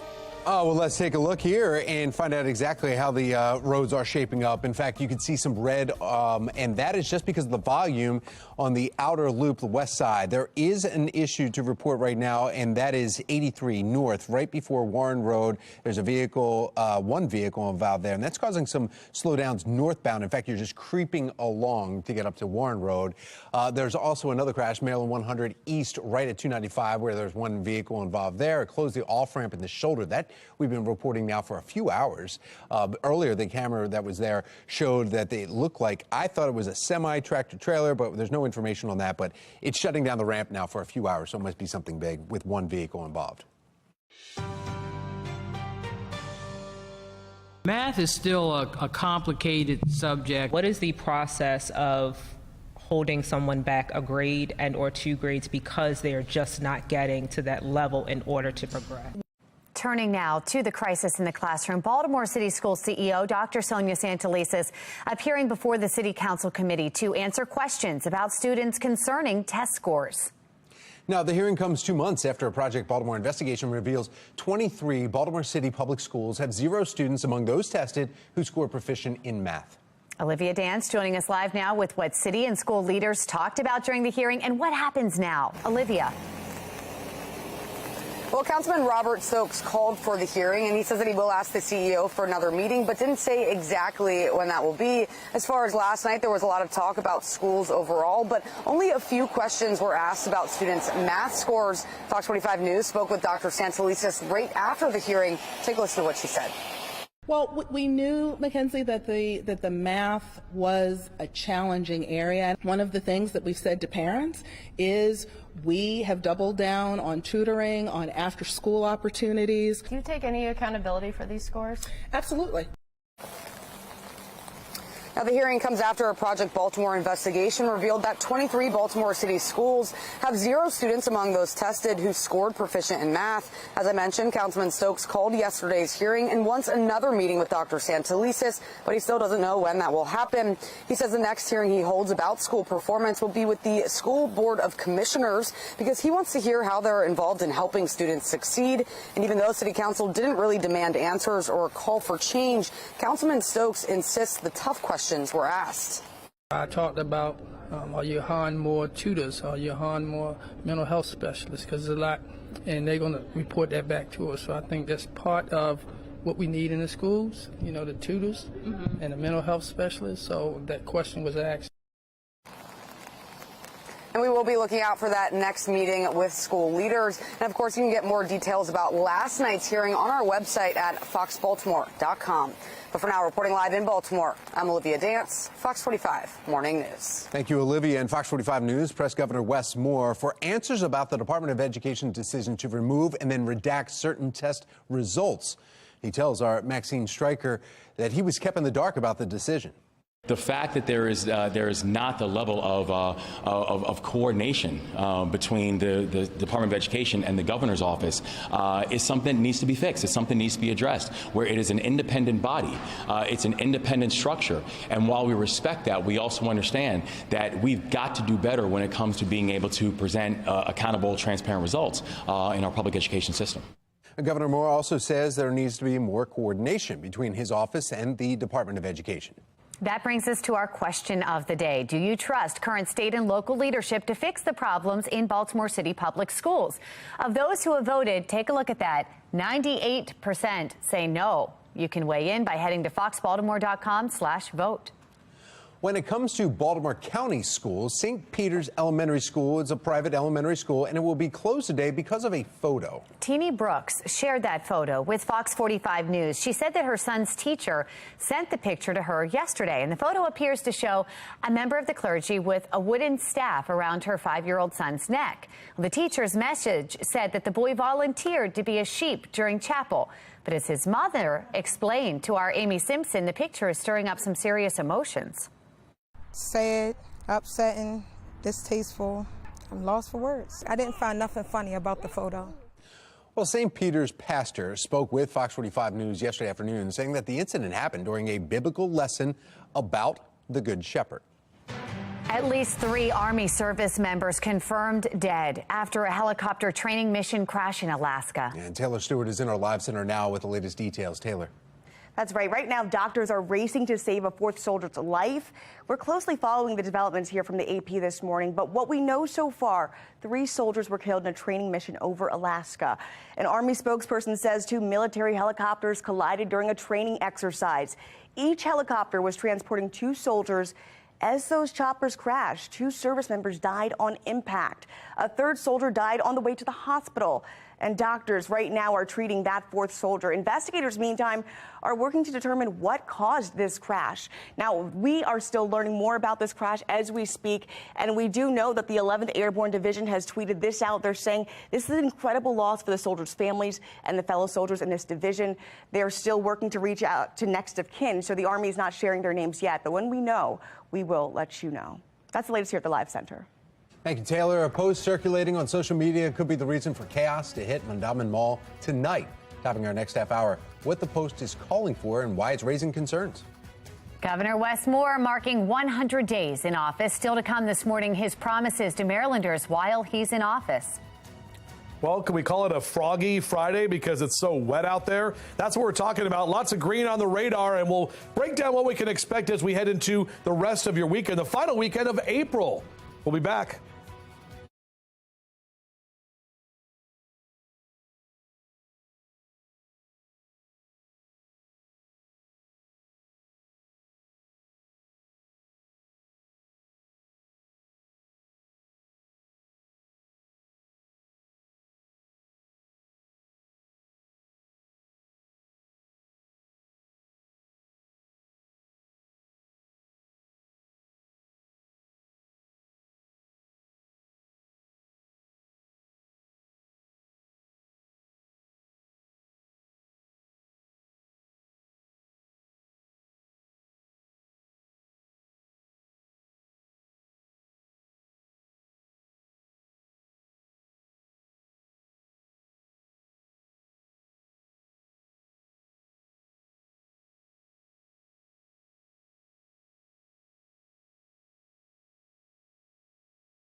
8:10 is your time right now with our weather maker rolling through, tracking the rain showers as we continue on your Friday morning. And more of that rain is going to be with us. This is basically what we're going to see on the radar for at least the next 4, 5, 6, 7 hours. Basically kind of a wet and soggy day out there. And temperatures in the green, too, in terms of the numbers, mainly 40s and 50s statewide. So those cool temperatures, breezy conditions as well. All of that fun stuff that we have for your Friday afternoon. A rain jacket, umbrella, no need for the sunglasses today as you head out the door. And if you are going to get out for a run or a jog, maybe you want to do it inside where the guy yells at you on the screen there. That's what you want to do, because overall, not going to be fun to run out in the rain, although some people like doing that. Back with your full forecast coming up in a few minutes from right now.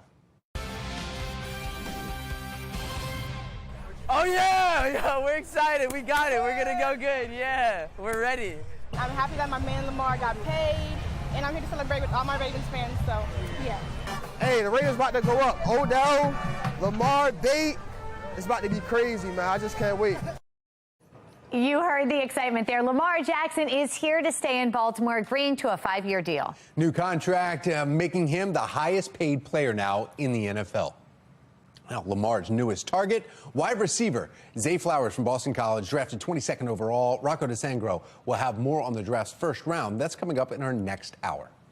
The debate continues over military gear given to local police departments. After the break, we take a look at what the departments are receiving and the concern behind it.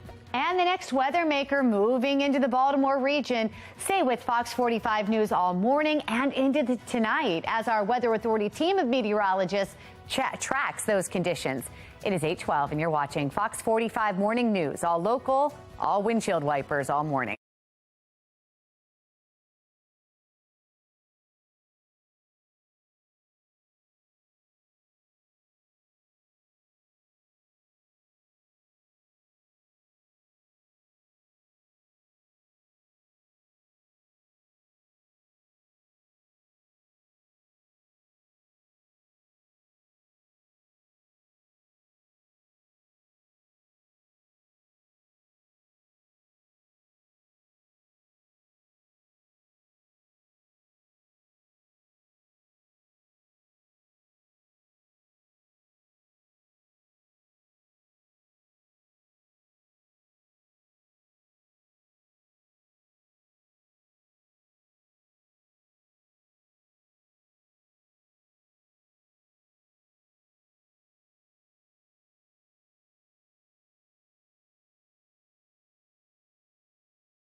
We have new details emerging here this morning in an OpenTheBooks.com investigation. And what it did is it looked into the Baltimore Police Department and other local departments receiving surplus military gear from the feds.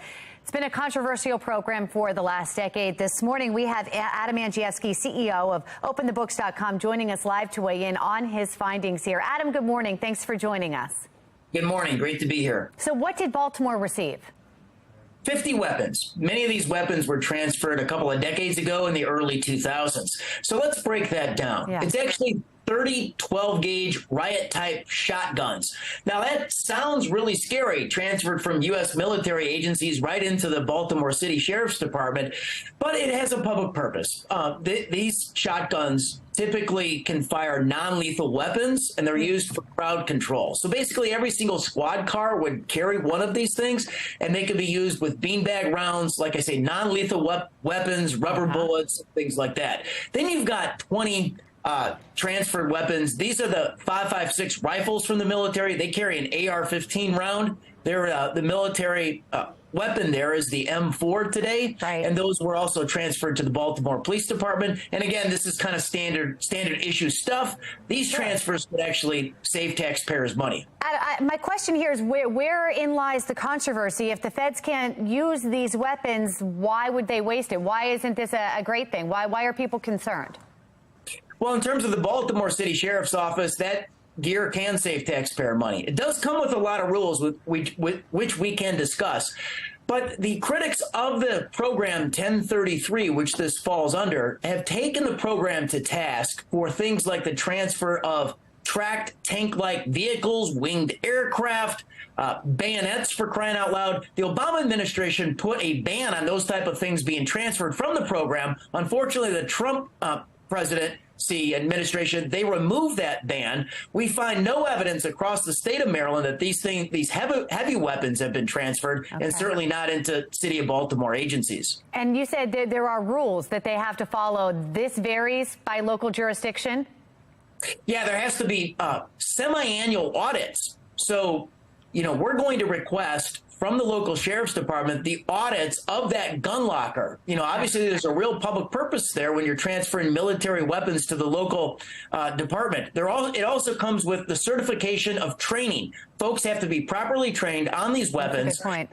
And it also happens at the state level. The state has to audit the local units, the local police departments. For example, there's 5 helicopters there are 5 mine-resistant vehicles that have been transferred to counties. There are 3 helicopters, including the Department of Natural Resources, and 2 in the Anne Arundel County that have been transferred. And there is 148 7.62 rifles. That's a 30 caliber rifle that fires a 308 round. It's a sniper rifle. And so all of that stuff is supposed to be tracked and audited every year.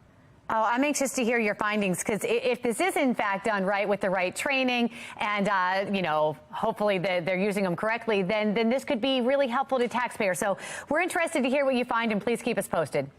Thank you. Thank you. 8:18 now, and we need to find another check on how long this rain is going to last. Meteorologist Justin Chambers has been tracking this weather maker, and you can see it behind you there from the yard. We've got some rain. Yeah, we definitely have that rain that's going to stay with us too, guys. So one of those days where just probably better to be inside instead of outside. And if you have to get the pets out to do their walks and get their business in, you'll need the umbrella for sure. As you can see, that rain that is falling over all of our regions right now, including our stadiums. Of course, the O's out of town. That's good because we don't have to worry about any rain delays or cancellations as they're playing up in Detroit again. 3 more games, got the win last night, so looking good. One of the best teams in the Major League Baseball all the way through the end of April. That's pretty awesome. All right, so here's a look at our HD radar. We are seeing those showers that are moving through the area. You can see that green right there, the darker green indicating some of the heavier rain, and the yellow indicating some of that moderate rain as well. That's continuing out through Frederick and Hagerstown, moving up into Carroll County, now into northern Baltimore County, out toward Harford and Cecil counties, and the eastern shore. You're also seeing that rain that continues at this time. Still, the heaviest rain is south of D.C., but you can see a lot of the orange right there for Charlottesville down through Richmond. No lightning strikes, so we're not tracking storms, just that really steady to moderate rain that's going to continue. This is all ahead of a warm front, so the colder air is in place around this ridge of high pressure. That's that clockwise flow. That's the easterly wind that's pushing all of this rain and continuing to bring us the breezy to windy conditions throughout the afternoon today. Now, as we get into the next couple of hours, that warmer air will try to slide in, especially by tomorrow. But this is what it looks like with our hourly future scanning. Lots of green, lots of yellow on the map, basically for most of the day. Maybe a break or two as we head into the afternoon, but Friday evening, we'll see more of that rain that will continue into the overnight hours here for tonight. And tomorrow, we do get a bit of a break. Now, looking at the numbers in terms of our rainfall totals taking us through 11 o'clock tonight, good amount of us will see at least an inch to an inch and a half of rain. Notice the numbers don't really move much on Saturday, but then Sunday they add a few more in terms of inches of rain, talking about 2 to 2.5 inches once this thing is all said and done. So golfers today, yeah, probably not playing golf outside. You know, there are a couple of places you can actually hit balls under the roof. I think they're at the Bel Air Center and over there at Pine Ridge, even that 5-iron place indoors in Canton. So there are ways to swing the club if you'd like to today. Upper 50s and lower 60s here across the region for this afternoon. The average this time of year into the lower 70s. Well, hopefully you got the grass cut yesterday because we got 3 red lights on your mowcast. Not going to be doing that yard work for the next couple of days. And this is why that next weather maker rolling through. As we take you quickly into Saturday here, notice that we have a few showers left over, but overall those green blobs are done. So we'll be overcast tomorrow before that next weather maker rolls in on Sunday. Here's that 7-day forecast. We're going to be warmer this weekend. That's what's going to help to spawn some of those thunderstorms on Sunday afternoon. And then cooler but drier next week. Highs only in the mid-60s. Well, now let's take a look at your Lens Solar Traffic Network and a look from our Beltway cameras around the region. You see some slow traffic because Justin was just talking about that rain, and it will be with us throughout the rest of the day. So even your commute tonight may actually be slower than the one that you're slowly going through right now. Here's a live look now from our traffic photojournalist Graham, who is stuck alongside with you there, cruising along on the outer loop right near Windsor Mill, heading south towards Woodlawn here. So that's a very heavily congested area when there's no rain. Add that, it slows you down even more. Taking you live to Kansas City this morning where the 2023 NFL Draft is going down. After the break, the Maryland locals who are making history in the first round. And Monster Jam is back in Baltimore. They are ready to go here. Coming up next, we're going to meet one of the drivers and find more about what's going to happen here this weekend. You're watching Fox 45 Morning News, all local, all morning.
This Fox 45 News segment is sponsored by Monster Jam.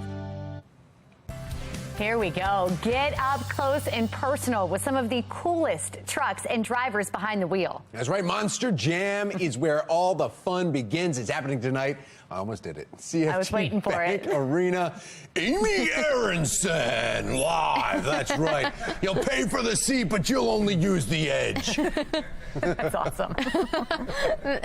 That is right, Tom.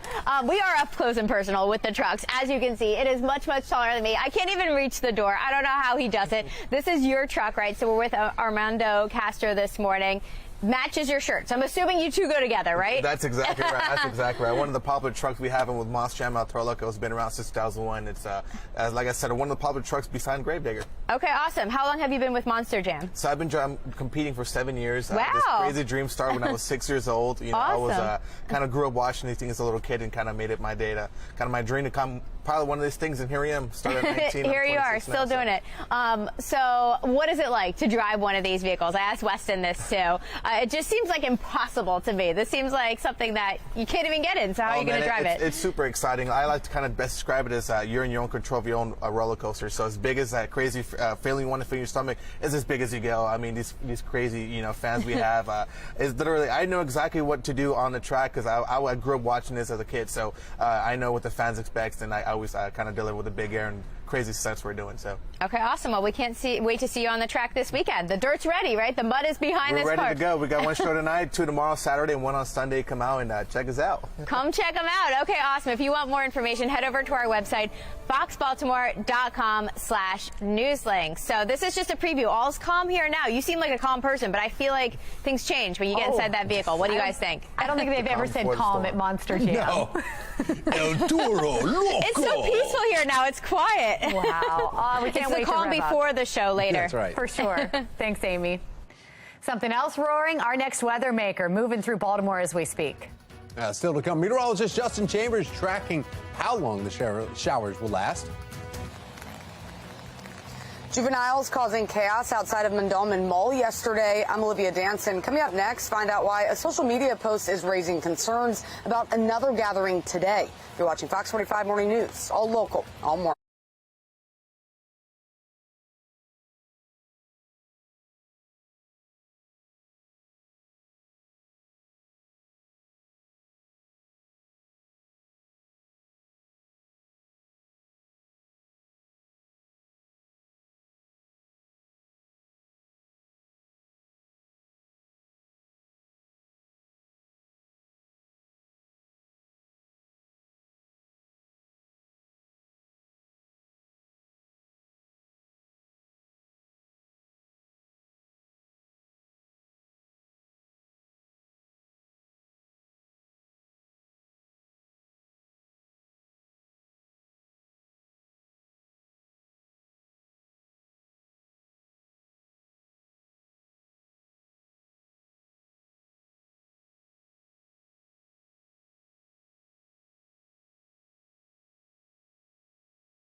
Live from WBFF in Baltimore, this is Fox 45 Morning News.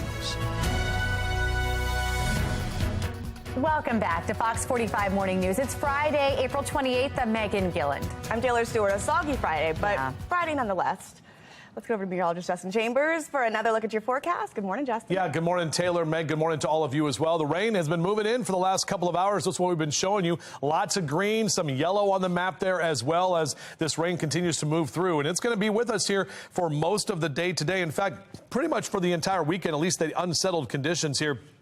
Notice as I pull out a little bit farther, the areas down through Charlottesville and Ashland, down through Richmond. That's where the heaviest rain is, but still no lightning strikes. So that's good. It's mainly just that steady, moderate rain. But that could lead to some minor flooding in some spots today. So I want you to be aware of that. We always say turn around, don't drown. So if you see any of that standing water on the roadways, make sure to go the other way. Low to mid 50s, your temperatures right now for Owens Mills and Woodlawn over to Cockeysville and Hunt Valley, 54 in Dundalk over through Essex and Middle River. The rain is definitely here, and our cooler temperatures stay with us today with that wet weekend that is ahead. So overall, you're out and about. Cast numbers don't do much. Mid to upper 50s is all we are going to get to today. Maybe get to about 60 for the later part of the afternoon. Coming up in a few minutes, we're actually going to be warmer tomorrow and Sunday. We'll talk about how the warmer temperatures could impact the potential for storms by the end of the weekend. Back to you. All right, Justin, thank you. Out on the road, certainly seeing that weather now. Our Len Stoller Traffic Network giving you a live look over Loch Raven Boulevard. We've got volume increasing out there as more people are heading out, and also the slick roads causing slowdowns in addition to that. Give yourself extra time as you're heading out this morning, starting to see what you see right there all across our region. Turning now to a city in crisis, we could see another day of mayhem at Mondawmin Mall. This comes after a witness shared video with Fox 45 News showing a rowdy crowd of young people yesterday afternoon. Kids just fighting, a whole bunch of them. Now, witnesses say at one point a police officer was actually punched in the face. And tonight, there's talks of more chaos after a post is circulating on social media encouraging people to, quote, pop off, essentially meaning to get wild. Olivia Dance joins us now live at the mall with what could happen today. Well, Megan and Taylor, the post is urging participants to show up here at Mondawmin Mall at 3 this afternoon. And this post is raising many concerns. Let's pull it up now to give you a closer look. It's telling participants to show up here at the mall, have fun, bring all the drama, and then uses profanity regarding the police. The social media image suggesting the flash mob gathering will end, quote, whenever they start shooting. Fox 45 News spoke with some residents who are angered by the post. It's crazy. Some ignorant, foolish person didn't have anything to do. They just trying to start some more trouble. Why? What purpose is that? What is it going to prove? Now, the post is strikingly similar to one that sparked a series of riots in the city after Freddie Gray's death in police custody back in 2015.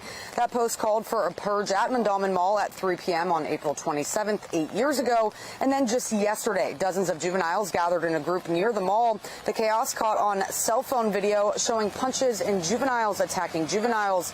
Witnesses say that a police officer was seen in the middle of the crowd trying to break it up, and at one point, 18 punched the officer in the face. Back to you. Olivia, this is obviously concerning. So are police aware of the social media posts and this planned meetup at the mall that's happening today? Yeah, Taylor, they are. And we actually have seen an officer here this morning on the other side of the mall from where I'm standing. And a spokesperson said that Baltimore police and their partners are aware of the social media post and they are ready to stop any misconduct. But for now, reporting live in Baltimore, I'm Olivia Dance, Fox 45 Morning News. Thank you, Olivia. Making headlines this morning, Governor Wes Moore marks 100 days in office.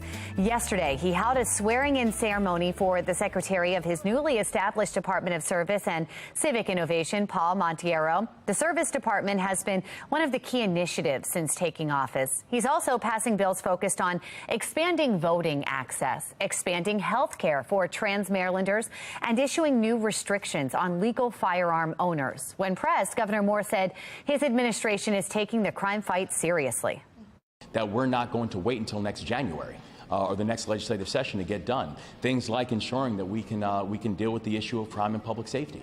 We have made historic investments of $122 million in local law enforcement, $17.5 million going to Baltimore City alone, that we put $107 million into behavioral health and making sure that people are getting behavioral and mental health services and supports. So we have taken an all of the above approach in the way that we have funded and the way that we have focused on things like public safety. The governor also stressed the need to work with local jurisdictions to address public safety, while still leading from the state level to reduce violent crime. Happening today, the Federal Reserve is set to release a report on what contributed to the collapse of the Silicon Valley Bank. Now, a live look over Washington, where U.S. regulators will give us that report, which will shed light on what went so wrong. 6 weeks ago, the collapse of Silicon Valley Bank and Signature Bank threatened to upend the U.S. economy. The U.S. government stepped in, saved them, took over the bank, and quelled fears of a massive economic downturn. Well, today's report is going to include items typically not shared with the public, like policy recommendations and confidential supervisory information. The bank's depositors attempted to withdraw more than $42 billion in a single day. Less than 2 days later, Signature Bank also failed. The federal government stepped in, protected all those deposits to prevent further fallout. So today, we're going to learn if this could all have been prevented with better oversight. And let's keep going here. And we'll also look ahead to the release of the latest consumer spending data. Take a look at these numbers from the previous month. Just last month, we saw an increase of 0.2%, 2% in January. So we'll look out and see what comes of that. That report is dropping at 9 a.m. today. We'll bring you the latest back here at the Life Center. Baltimore City School CEO Dr. Sonia Santelises is appearing before the City Council Committee to address concerning test scores. Topping our next half hour, we have a recap of last night's meeting and what is expected to come from it. And we've got a rainy day ahead with some cooler temperatures. Coming up, meteorologist Justin Chambers is going to take a look at when we'll dry up and when we'll warm up. You're watching Fox 45 Morning News, all local, all morning.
Time right now, just about 8:40. Our weather maker is here, bringing us the rain. And look at all that heavy rain that is down through Charlottesville, down through Richmond, up into Fredericksburg. That's moving toward the D.C. area. That's going to continue to take that kind of northeasterly track and from the southwest at this time, kind of moving right up the 95 corridor. So most of us are getting a good steady rain at this time, and this is going to continue for the next couple of hours. Temperature-wise, a lot of us in the low to mid-50s across the old line states. So those numbers are not really going anywhere anytime soon. We'll see those numbers stay on the cool side. So grab the rain jacket and the umbrella with no need for the sunglasses, as will stay cloudy not only today but throughout the weekend. So your 3 TCAS today, tonight, tomorrow. 60 today, 55 tonight. That's it. And we will be a little bit warmer tomorrow, back to the upper 60s. Some of those warmer numbers could help kick up some storms as we head into Sunday. We'll take another look at that and your full forecast coming up in a few minutes from right now.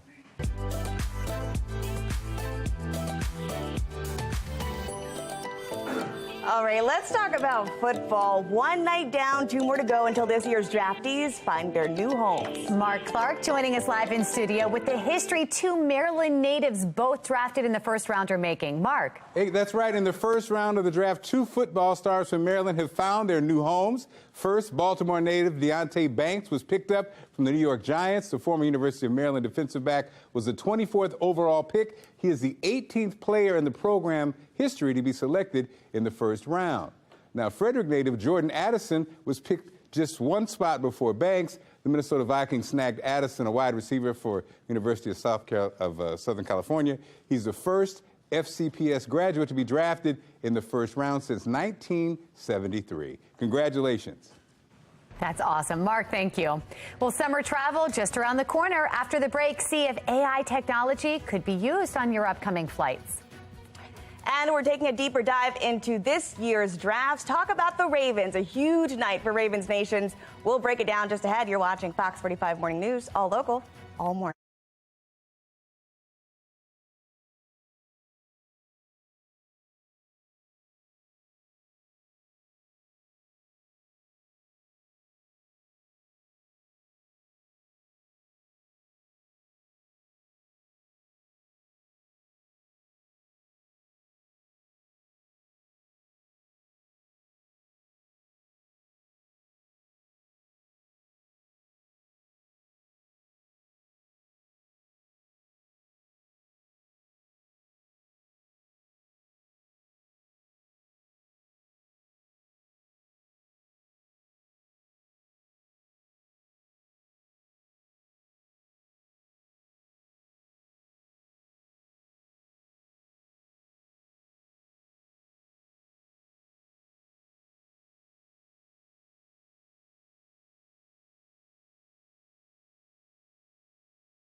You know, I know that our appreciation and love for Lamar has really never wavered, but it was business as well. And, You know, I said today, and I feel that way. Sometimes with family, things can get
Topping your morning business report, economic worries are not slowing down travelers.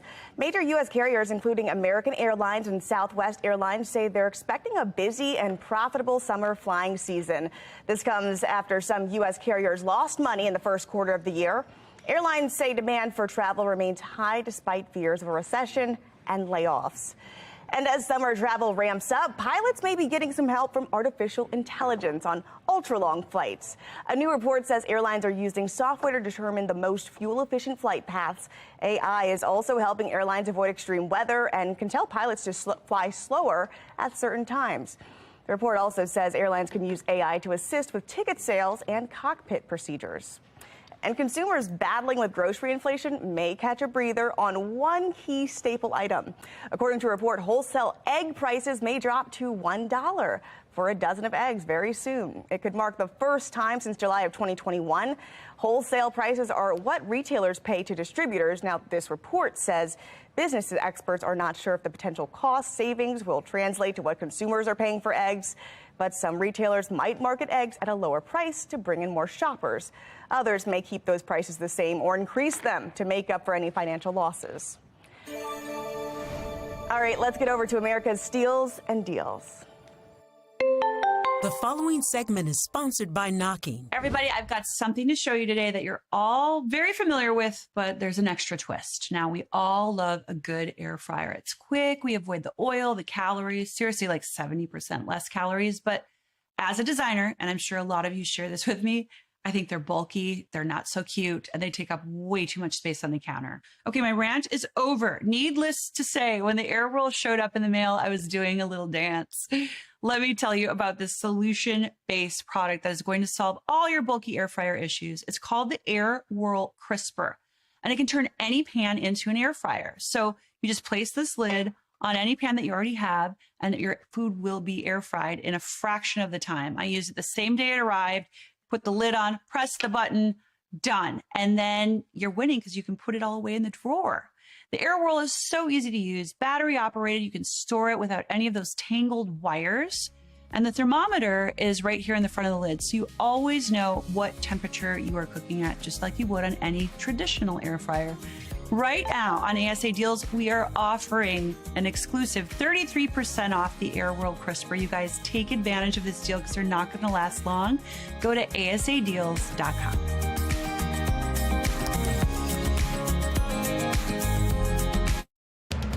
Live from WBFF in Baltimore, this is Fox 45 Good Day Baltimore.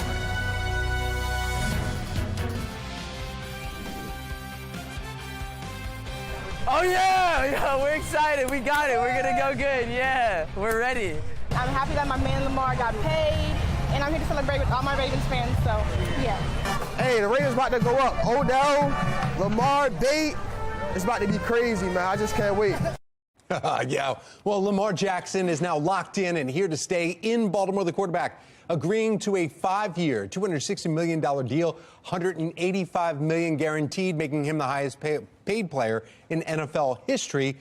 And yeah, he did it without an agent, but Mama was helping him out there. Oh, I'm sure somebody had to. We're going to have more coverage on the NFL draft and Lamar's mega deal coming up in our next half hour. Thank you for joining us on this Friday morning, April 28th. I'm Tom Rogers. I'm Taylor Stewart. And, you hear it there, a weather maker in our forecast here. Let's get over to let's take a look here. Our morning weather authority radar showing rain moving west. We're also going to have live looks from the Inner Harbor and to Towson. Now we want to bring in our meteorologist, Justin Chambers. So talking about the rain, you said it's going to be here to stay, but I think a lot of people are looking forward to okay, what about Saturday and Sunday? Yeah, Saturday may get some breaks in the rain. We'll be able to get outside for a little bit, but it's still going to be kind of wet and mushy, if you will, because of all the rain that is going to be coming through. That's starting right now and will continue on and off through the next couple of hours. This is our Towson camera right now. You can see that rain that is falling and has been falling steadily for the last couple of hours. And pretty much all of us here on the HD radar getting in on that rain. Even some more moderate rain in Westminster and northern Baltimore County at this time. Pull back a little bit farther, you can see some of the heavier rain south of D.C., but that's going to be moving right in as well over the next few hours. So we're going to be getting in on all of that rain. Steady rain showers, cooler afternoon temperatures, and definitely that wet weekend that's going to be ahead ahead for us over the next couple of days. So next few hours, numbers don't do much. They stay mainly in the 50s and upper 50s, breezy conditions and cool temperatures as well. We're back with your full forecast in just a few minutes from right now. Well, let's talk about the traffic here and if the rain has an effect. Looking at your drive times because of the volume there is an incident that's happening right now. It's right over in Essex, right near the MBA, right on 695.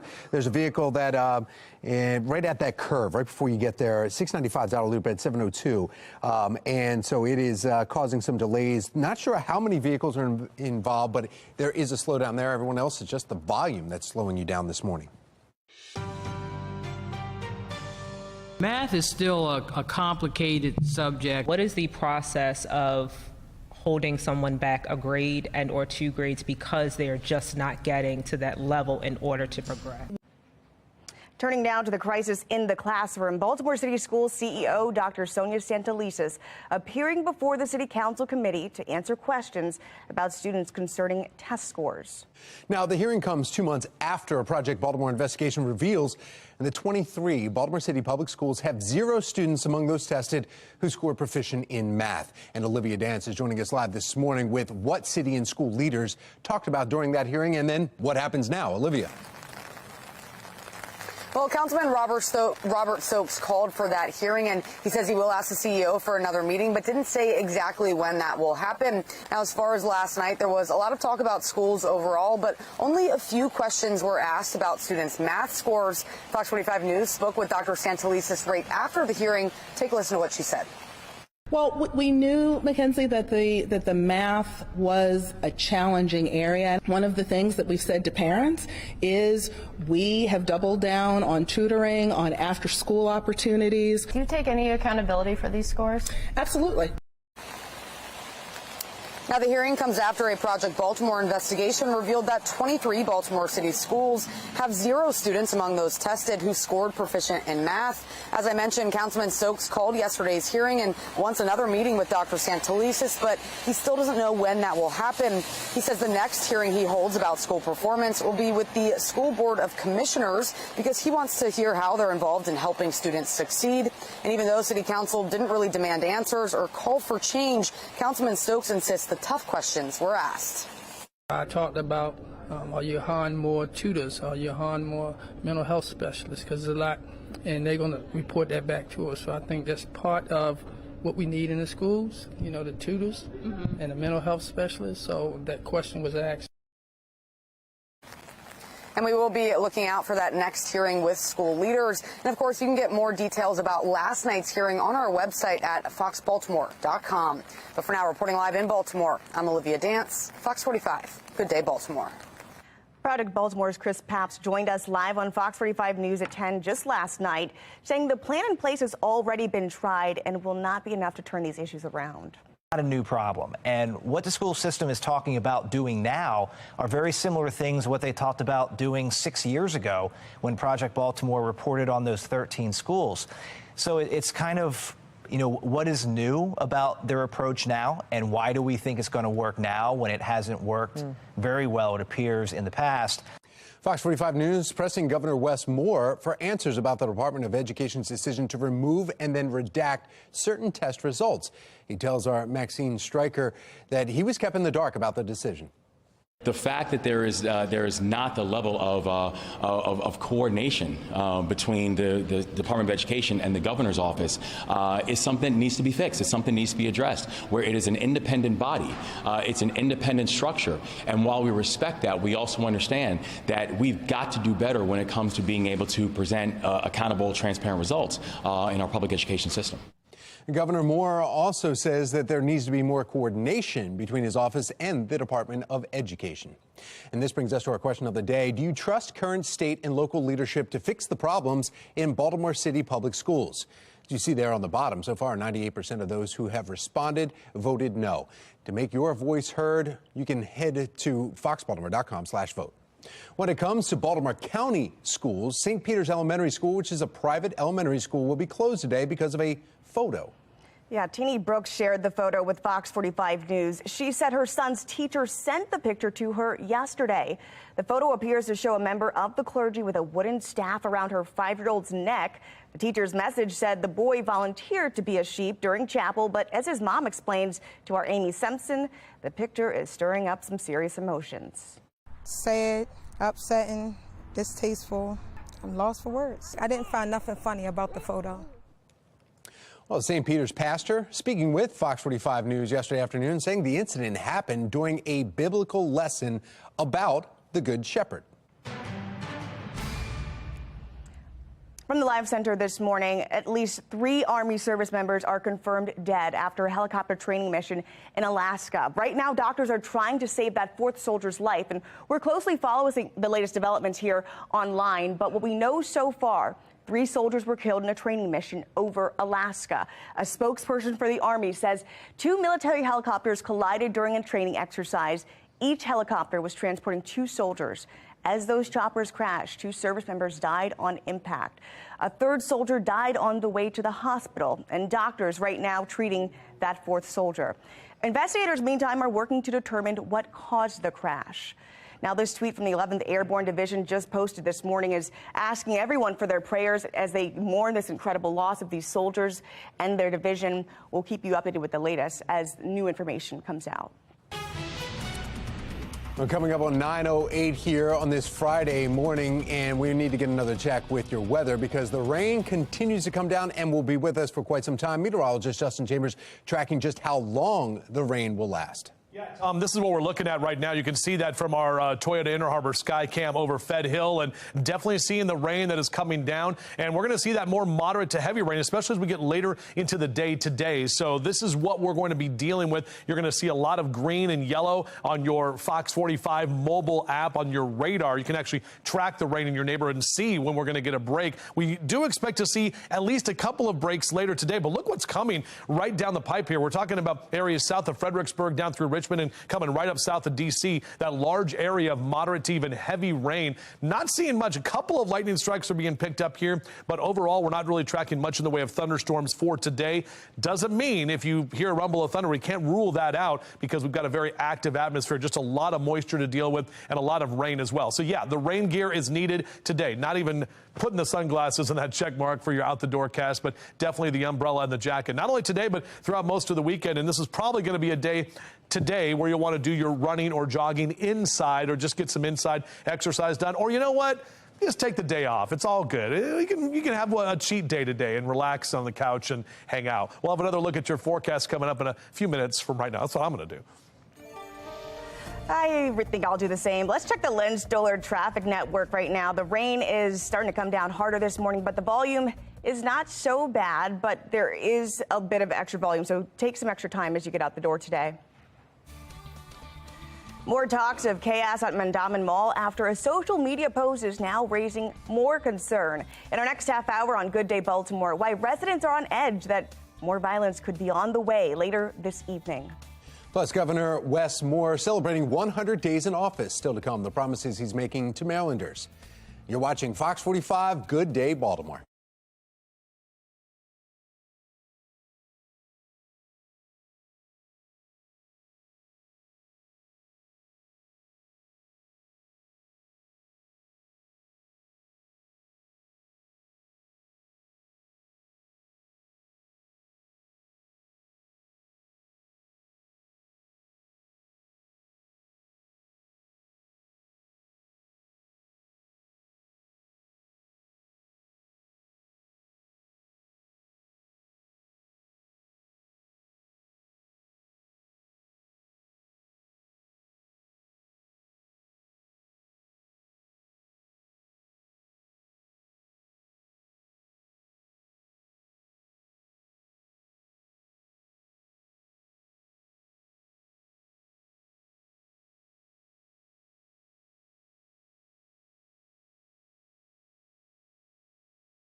9:12, and we're just getting a look at arguably the most important inflation report in 2 months, coming in slightly hotter than expected as inflation rose again in March. That's right. National correspondent Andre Alan-Char joins us with a live look from Capitol Hill, breaking down these numbers. Good morning to you.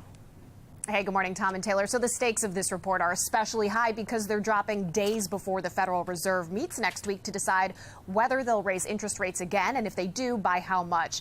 And all in all, this report really seems to be another thorn in the side of Fed Chair Jerome Powell as they make this critical decision because we are seeing banking jitters once again. GDP coming in mild to say the least, not really doing much for hopes that the U.S. could avoid a major slowdown. So basically what we saw is core personal consumption expenditures. This is what American families are paying for everyday goods, but not counting food and energy prices. Those are very volatile. That came in at 4.6% higher than the year prior. That is only down from 4.7% from the prior month, and economists hope to see 4.5%. So that was a bit of a letdown. Now, when you count in volatile food and energy prices, that did show more improvement, down from last month's 5.1% to 4.2%. So that is almost an entire point of improvement. However, it's still more than double the Fed's target rate of 2%. We've also got a double-edged sword here in compensation costs. It's what businesses have to pay for folks to come to work and pay for benefits and things like that, but it's also the money folks are taking home. And there's this thing called a wage price spiral. When you have to pay more for inflation, you're going to go to your employer and ask for more money, and it just is a very dangerous cycle for inflation.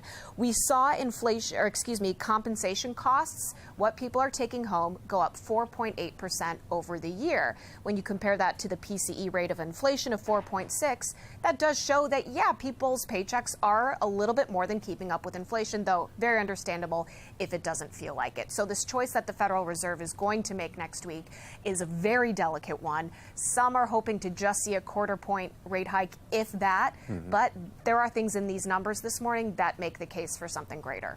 Yeah, 4.6 and then the 4.8. Atra, when you think about the groceries and the and all the utilities not being in there, you're kind of like, wait a minute, still not making it. But there's also something major going on in that building behind you here on Capitol Hill without a plan for House Speaker Kevin McCarthy and then President Biden to meet about the debt ceiling. What are you hearing from the White House? Yeah, and lawmakers are, if they haven't already left town, they're leaving town today, and the House is not going to be in next week to be working on this. So the White House is really doubling down on their tactics to go on offense. Departments throughout government are really on a media blitz to warn about what Republicans' multi-trillion-dollar spending cuts would mean for things like airports, healthcare, education. Now, there is quite a bit of reporting that the White House was surprised that Speaker Kevin McCarthy was able to pass that debt ceiling spending cuts bill earlier this week with his razor-thin majority. But the surprise is not manifesting in any visible change to their strategy yet. Press Secretary Karine Jean-Pierre is calling it an extreme MAGA wish list, accusing them of holding the debt ceiling hostage to pass their agenda. House Republicans also sticking to their messaging, though they have a bit more leverage to stand on now that they've passed the bill. They say the president just refuses to negotiate. So if it hasn't already, this is poised to turn into a very high-stakes game of chicken, of which side will budge first and show willingness to compromise, or at the very least, Tom and Taylor, get on the phone and schedule a meeting. All right, a very busy Friday ahead. National correspondent Andre Alan-Char, live from Capitol Hill. Thank you. And we are tracking the next weather maker that's already moving through the Baltimore region. In fact, right now, live looks you see on the right-hand side of your screen right there, and you can see the raindrops hitting the camera at the Inner Harbor on the top, and then over Towson on the bottom right there, and you can't even make out Goucher College, which is kind of getting fogged over right now. Yeah, let's get on over to meteorologist Justin Chambers for a look at your full weather authority forecast. Yeah, Justin. guys, tracking that rain that we've been watching all morning long and continue to see that. Basically, we're going to sound like a broken record, but it's just a lot more of the rain that's going to stay with us. And it's that heavier rain that is on the way for later today, bringing hopefully at least a dent in our drought situation with as low as we've been in terms of rainfall so far this year. 54 is currently our temperature in Towson, but notice that wind out of the northeast about 13 to 15 miles an hour. So the breezy conditions and those cooler temperatures along with all of this rain. And yeah, you can see some of the darker greens right there. Baltimore north to Towson, up into Cockeysville, out toward Carroll County, northern Harford County, all the way out toward the eastern shore. All of us us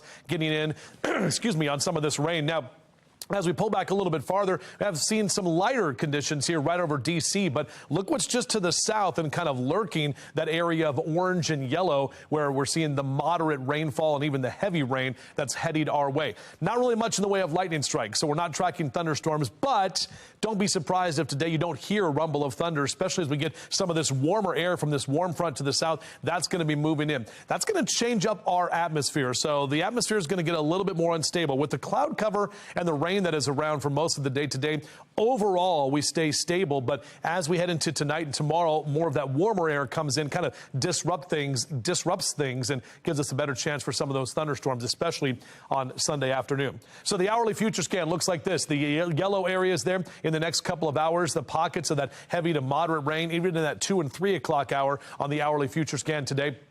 We may have some breaks a little bit later this afternoon, but by tonight, another round of the heavier rain is going to be rolling through and basically just kind of a soggy, wet start to our final weekend of the month. Here's a look at our future scan in terms of rainfall totals. We're tracking through about 11 o'clock this evening. A lot of us in that inch to inch and a half category. Then Saturday, notice those numbers don't really move too much. Sunday, more rain is going to add to those totals and take us above that 2 to 2.5 inch category for the entire event.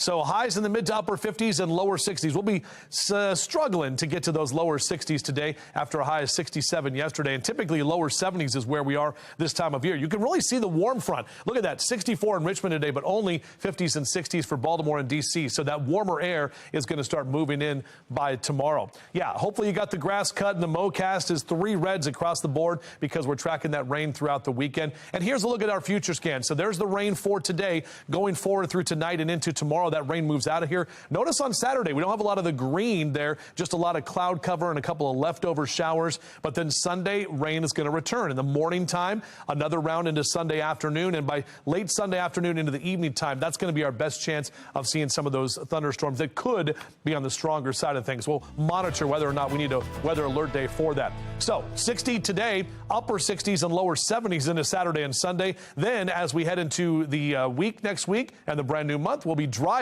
but cooler. Highs only in the mid 60s. And remember, you can always track severe storms even when we're not here on air by downloading that free FOX45 Weather Authority app. Just go to your app store and search WBFF to get started. Now to your Lens Solar Traffic Network, and looking at this one camera, it's not too bad, a little bit of fog, and of course the rain continues. But south of the city, we have some incidents that we need to tell you about. They're causing some delays, especially on Maryland 100, 295. It's still, that ramp is closed there. North of that, though, 295 northbound, right at Nursery Road, 2 vehicles involved, and that's causing some delays. We also have one on Maryland 3 right before 424. That also is causing a delay. And then the big one, though, just got cleared up, and the traffic is still sitting there, and that is in Essex, right on the 695's outer loop. There was a vehicle involved there, but they've cleared that up, so traffic's starting to move. The delay should open up for you. After all the uncertainty and questioning, the deal is done. Lamar, here to stay, at least for the next 5 years. Not sure why it's so black we're showing you right there, but sports agent weighs in on why the Ravens fans should feel exhilarated.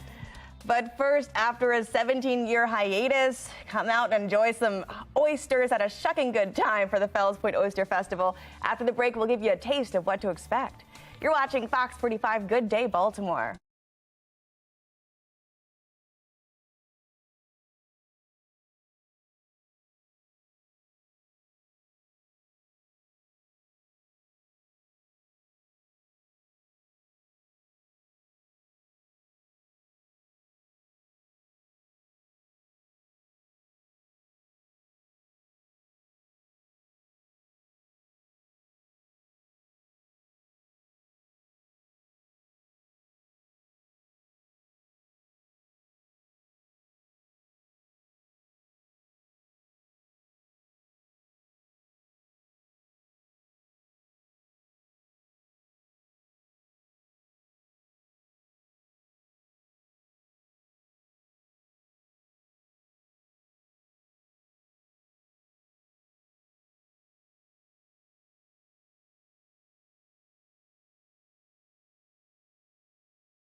Pumping it through. Yeah. My goodness, yeah. All right, guess what is happening right now? These two gentlemen are right here to tell you all about how you can support Fells Point Main Street with a return to the Oyster Festival at Broadway Square. And it's happening this weekend. 20-year hiatus. Yeah, this is just incredible. So Ron Furman from Max's Tap House and, of course, Patrick Russell from Cooper's Tavern joining together here, bringing some food, bringing some drinks, and bringing the oysters. Gentlemen, thank you so much for coming in. Thanks for having us. And pit beef, and pulled pork, and pit turkey, all from Max's. Yeah, just incredible. So it's in collaboration right here, then, of different restaurants coming here. Why do it? Why do it? Yeah. Because we needed to show people that Baltimore's open. Yes. You know, I mean, we're we're ready for business. Come on back. Are you an oyster eater? I am. I do some oyster eating every once in a while. You know, they're not cheap, so when I have an oyster in front of me, yeah, I'll eat it. All right, let's do it. I have a question for you then. Every time, you probably get this, you got the glove on there, you're showing me how to do it. You've done millions of them, so you don't want to pop through and hit your palm, right? Oyster issues are the cuts at the bottom of the palm because people don't, when they hold the oyster, they go right through it, right? Yeah, actually, what you end up getting is a tetanus shot. So we want to avoid that if we can. You want to avoid it. Okay, so where are the oysters coming from? Where's the main place? So these right here are from New York. These are so you got a little bit of attitude. Blue Points, yeah. A lot of an attitude, actually. Probably cost a lot more because they're from New York. Well, it all depends. Like the Wellfleets, Raspberry Points, Pickle Points, they're all up and down the coast. All the oysters we're doing are East Coast oysters. Okay. You can get Pacific Coast. We didn't do that. I'm not a real big fan of those. But when they say Atlantic Coast, in Ireland, same type of oyster. Okay. And so we have these different flavors, though. That's why East Coast. Everybody has a different profile to it. Like a pickle point tastes like a pickle. Huh. But raspberry points don't taste like raspberries. All right, here we go, down the hatch. All right, so tell us about some of the sandwich while I'm down in this oyster. Well, at Max's, we smoke all our own meats. So, anyway, so we very good. You're smoking them all down, right? Smoke all your meats. How long does that take? 2-3 hours, depending on the. Okay, and you smoke your meats, and then you have something to drink with it too. Tell me, how many taps do you have there at the tap house? 108 taps, about 1,500 beers. We have beer engines, and one of the top bourbon selections in the state. I also want to find out about one other question that you probably always get when you're talking about oysters, right? Where's the pearl? Do you ever have oysters? How often do you find I have pearl? absolutely never. 10,000 to 1, I think, to get Holy a pearl. shnikes. No way. You just popped it over. That's a pearl. It just happens. Look at that. That's a pearl. There's a right pearl. there. Yeah. Right there. He said he's never had it. Here, wait, hold it steady, because look at that. Can you get that tight shot? You know what? Tight. He's shaking because he's never. See that? Oh my God, that's unbelievable. You're not supposed to bite him though, right? Wait, no, I didn't. You're going to break your teeth, Patrick. Patrick that's finding an oyster. That's a pearl. That is a pearl. Or in the oyster right now. You have to. I got to eat this one. I shucked it. I get to eat it. Okay. What's the chances of finding two? That's unbelievable. That is unbelievable. Look at the pearl.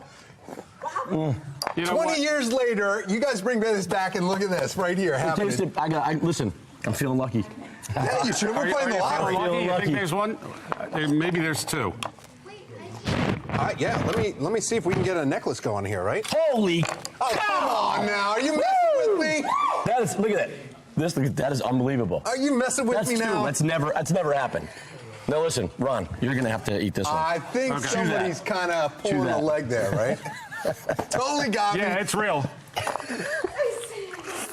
All right, that's it. All right, I bet the New York oysters have no pearls. Hey, it's going to rain. We don't care. Come to the bars today. Chess tournament at 2 o'clock at Max's. That's great. Use live music 4 and 6 at Cooper's. Yeah, just because we canceled the outdoor portion, there's still music at Cooper's. I was so excited about that.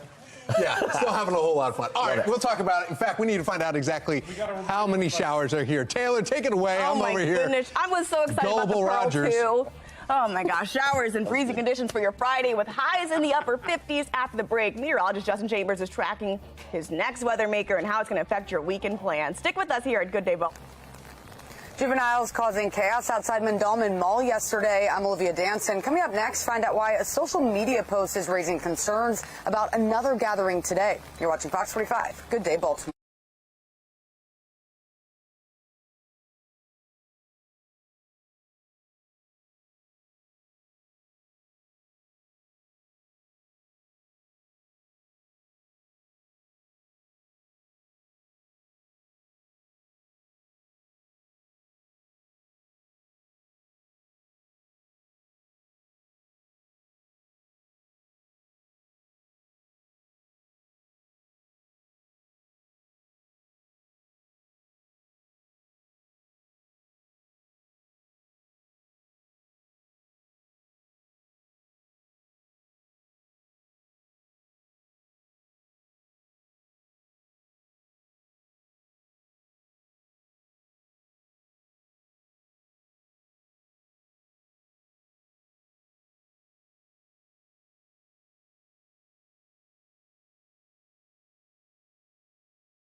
Live from WBFF in Baltimore, this is Fox 45 Good Day Baltimore.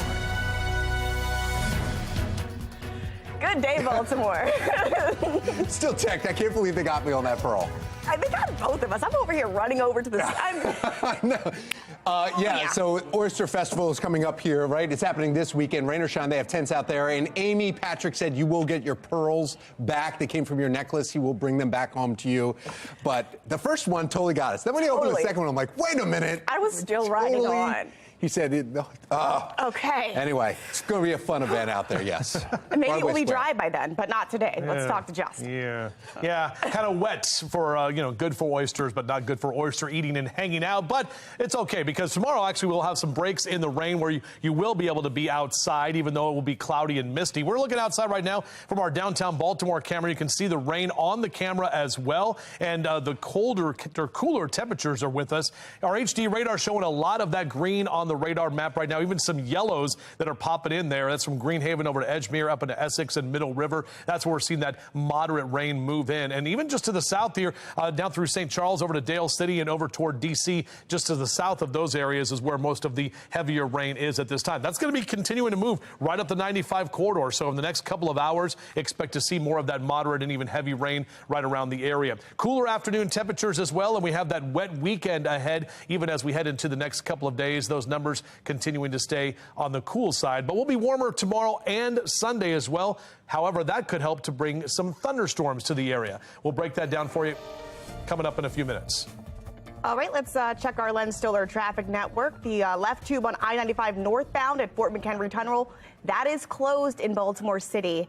Traffic, it's stop and go all the way backed up to the Key Highway. You're going to want to avoid that area this morning for your commute. Turning now to a city in crisis, we could see another day of mayhem at Mondawmin Mall. This comes after a witness shared video with Fox 45 News showing a rowdy crowd of young people yesterday afternoon. Kids just fighting, a whole bunch of them. Now, witnesses say at one point a police officer was actually punched in the face. Tonight, there's talks of more chaos after a post is circulating on social media encouraging more people to, quote, pop off, essentially meaning to just get wild. Well, Olivia Dance, and she is joining us live now at the mall with what could happen today. Olivia?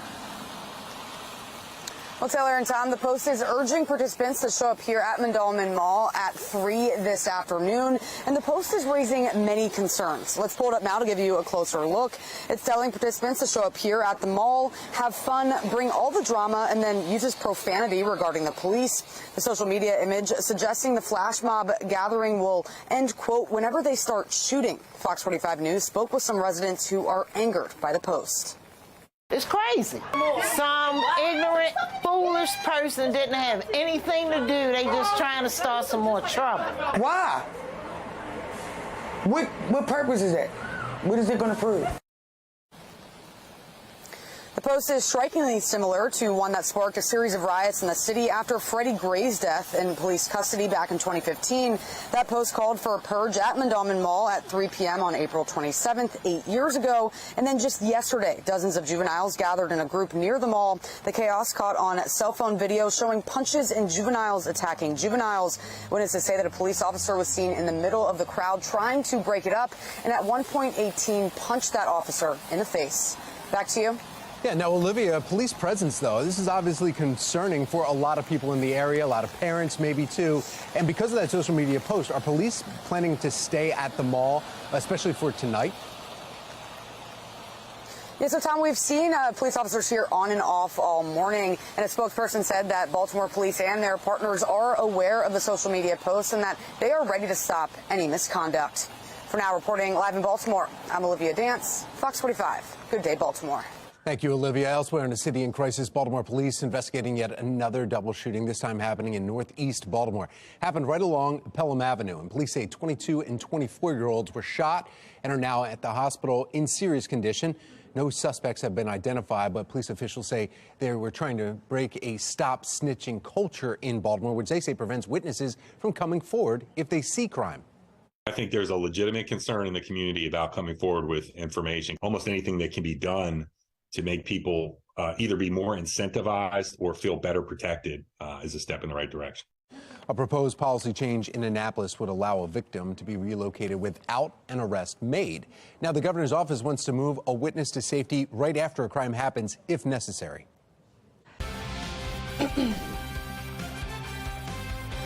Lamar Jackson is here to stay in Baltimore, agreeing to a 5-year deal. That new contract worth $260 million, with $185 million guaranteed, making him the highest player in NFL history.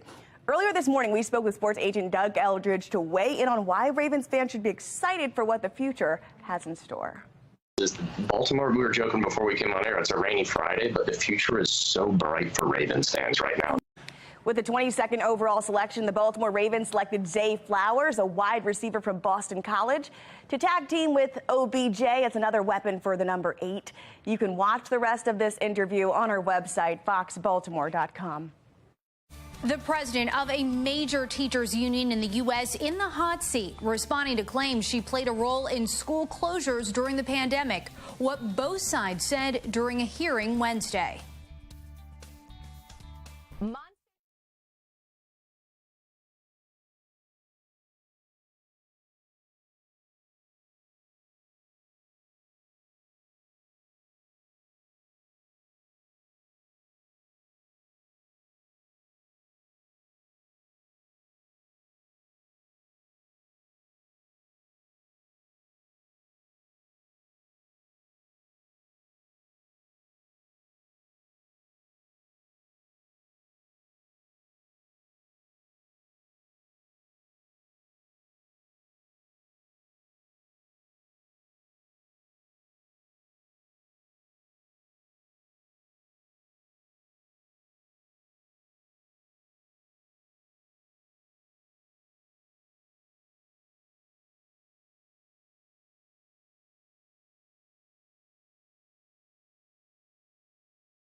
This Fox 45 News segment is sponsored by Monster Jam. Oh, we're jamming too. And get in on all the action. Make sure you have the earplugs as you head down to Monster Jam. Oh, yeah. The action-packed competition starts tonight. Amy Aronson is at the CFG Bank Arena with more. Monster Jam is back in Baltimore. They actually let me inside one of the trucks. Pretty cool stuff here. I'm in El Toro Loco now. The real driver is standing down there. Armando Castro's with us this morning. You let me up here. It wasn't easy to get up. You kind of got to climb your way up. Once I'm in here, there's so many controls. How do you know how to drive this thing? Oh, yeah. So we actually go to Monster Jam University. We get taught by the best Tom Mentz. Kind of going through all the fundamentals. All these. I mean, this is not your average pickup truck. Not at all. You know, 1,500 horsepower, 12,000 pounds. These massive 66-inch BKT tires. The stuff we're doing with them is just unheard of. Yeah, so actually a special little secret that a lot of people don't know about these trucks is we actually not just drive the front steering, but we actually control the rear at the same time. Wow. So if you look in there, we have a toggle switch. We call it the rear steer toggle switch. So like I said, you're steering the front, but at the same time, you need that extra help because these tires are so big. We actually control the rears at the same time. So it's a lot of things going on at once. Honestly, I don't even want to know where that button is because that makes me nervous just hearing about it. The good thing is you've been doing this for quite some time. So you're a pro. How many years have you been in Monster Jam now? Yeah, so I kind of, like I said, I grew up watching these things. I always wanted to kind of make this my dream one day. So I started competing in 2017. I was actually here in 2017, my rookie year, at the Triple Threat tour. So I've been driving 7 years now for the company. So I'm super excited. Get to travel all over these and kind of meet all the Monster Jam fans all over the world. Yeah, awesome. Well, welcome to Baltimore and good luck this weekend. We wish you the very best in this big car. I'm going to get out and let you do all the racing this weekend. How about that? Okay, awesome. If you want more information on coming out to Monster Jam here at CFG Bank Arena, head over to our website, foxbaltimore.com/newslinks. In Baltimore, not driving this truck, meteorologist Amy Aronson, Fox 45 News. And it might be raining outside, but you can't rain on our parade inside here. After the break, we'll introduce you to our pet of the week. And the sun is gone. The showers have arrived. Still ahead, meteorologist Justin Chambers tracking just how long the showers will last and how much rain we are expecting before we see the sun again.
Now to the crisis in the classroom, pandemic impacting teachers, students, parents as schools were shut down.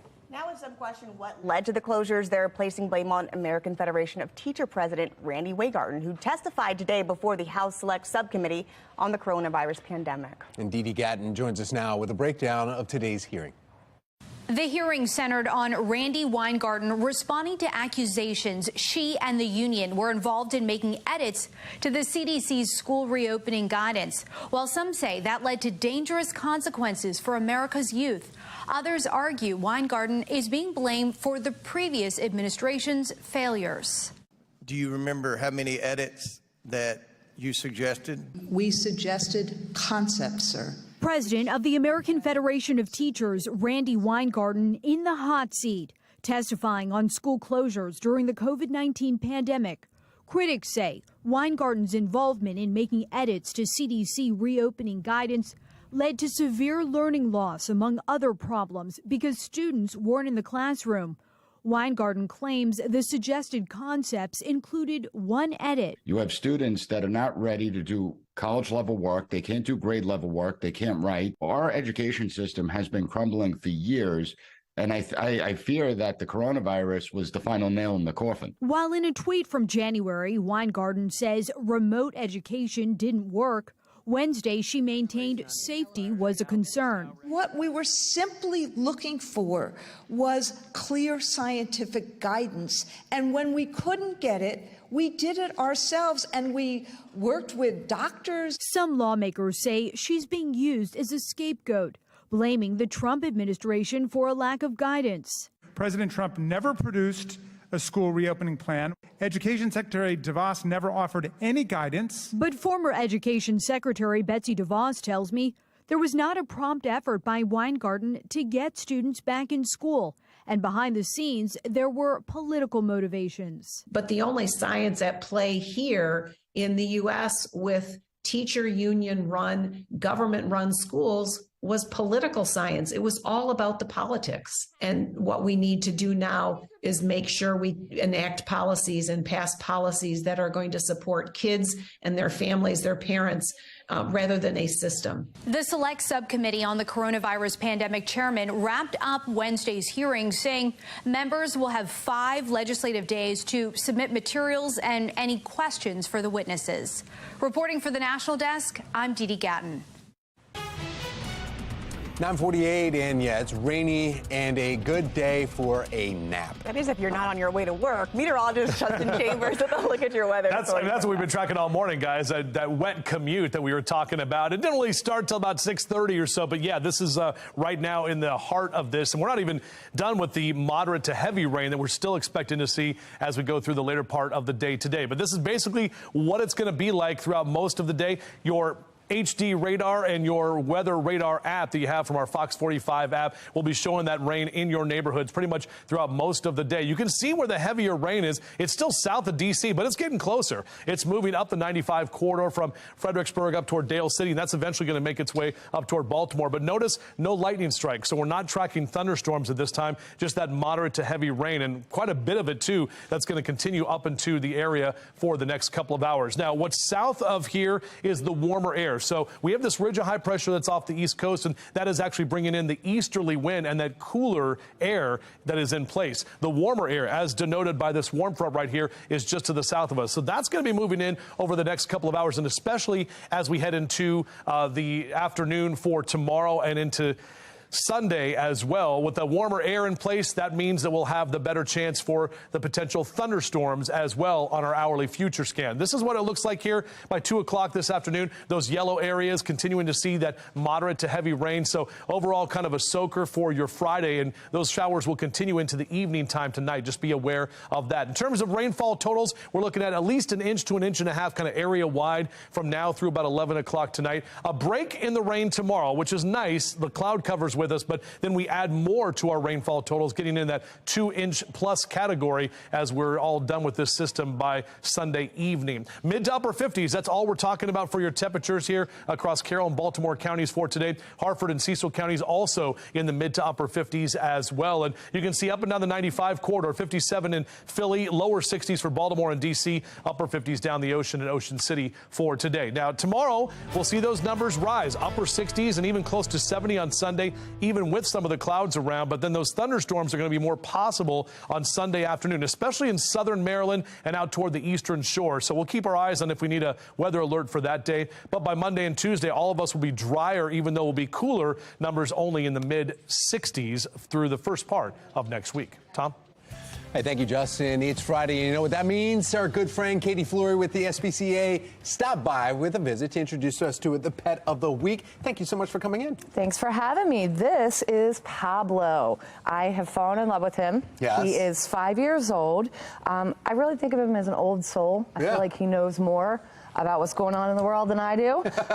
Super sweet, rides beautifully in the car, and is really looking for his forever family. And speaking of families, kids, other pets? Yeah, I think he would do well with everyone. He loves stuffed toys. Okay. Probably needs actually some harder toys. Gotcha. And he has been sniffing some oysters and things around here. He's loving it. We all are, but he's been very calm, though, and just kind of, sometimes pets will get nervous when they see the camera coming at them or they see themselves on camera, and he looks like he's doing just fine, no problems at all. He's really a good guy. It's one of the best reasons I say to always adopt an older dog. They fit into any family so much easier. He's housebroken. He just wants a soft place to put his head and someone to love him. Yeah, and then those jowls. They're fabulous. Look at these.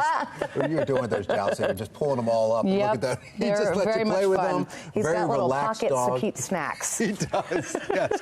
SPCA today at 1 o'clock if you want to go and meet Raul. Yes, thank you very much. We appreciate it. Thanks. All right, whether you're inside or snuggling up with your pet or on a nice walk, probably not today, we want to see your pet pics. Just go ahead and scan that QR code on your screen. It's going to take you to foxbaltimore.com/chime-in. There you can upload your pictures and your videos. It's all powered by Stackla. April showers. You know what the next means? Bring May flowers. Meteorologist Justin Chambers, our gardener, tracking our next weather maker and how it will impact your weekend plans. That's coming up in his 10-day forecast.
All right, welcome back. Looking outside right now at Fed Hill. This is how it's going to be throughout the day today. The soggy conditions will continue. Our temperatures are going to stay in the upper 50s, right about 60 for your afternoon high. You can see in our 10-day forecast. We'll pop that up for you here. Those numbers are going to be in the upper 60s for Saturday and Sunday, close to 70. So we do have more showers, possibility of some thunderstorms by Sunday afternoon. And then as we head toward next week, we'll be drier and cooler, eventually warming back up by next weekend. So overall, those numbers are looking a little bit better. But again, you have to watch out for the rain. Those showers will be with us. And again, even the thunderstorms that will be possible by the time we head into Sunday afternoon. Down the hatch right here. Down the Oyster hatch. Fest this weekend. Yes.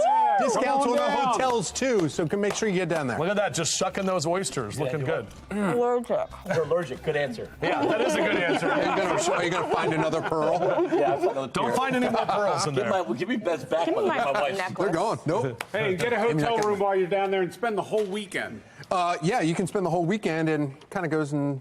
Oysters and Oysters and pit.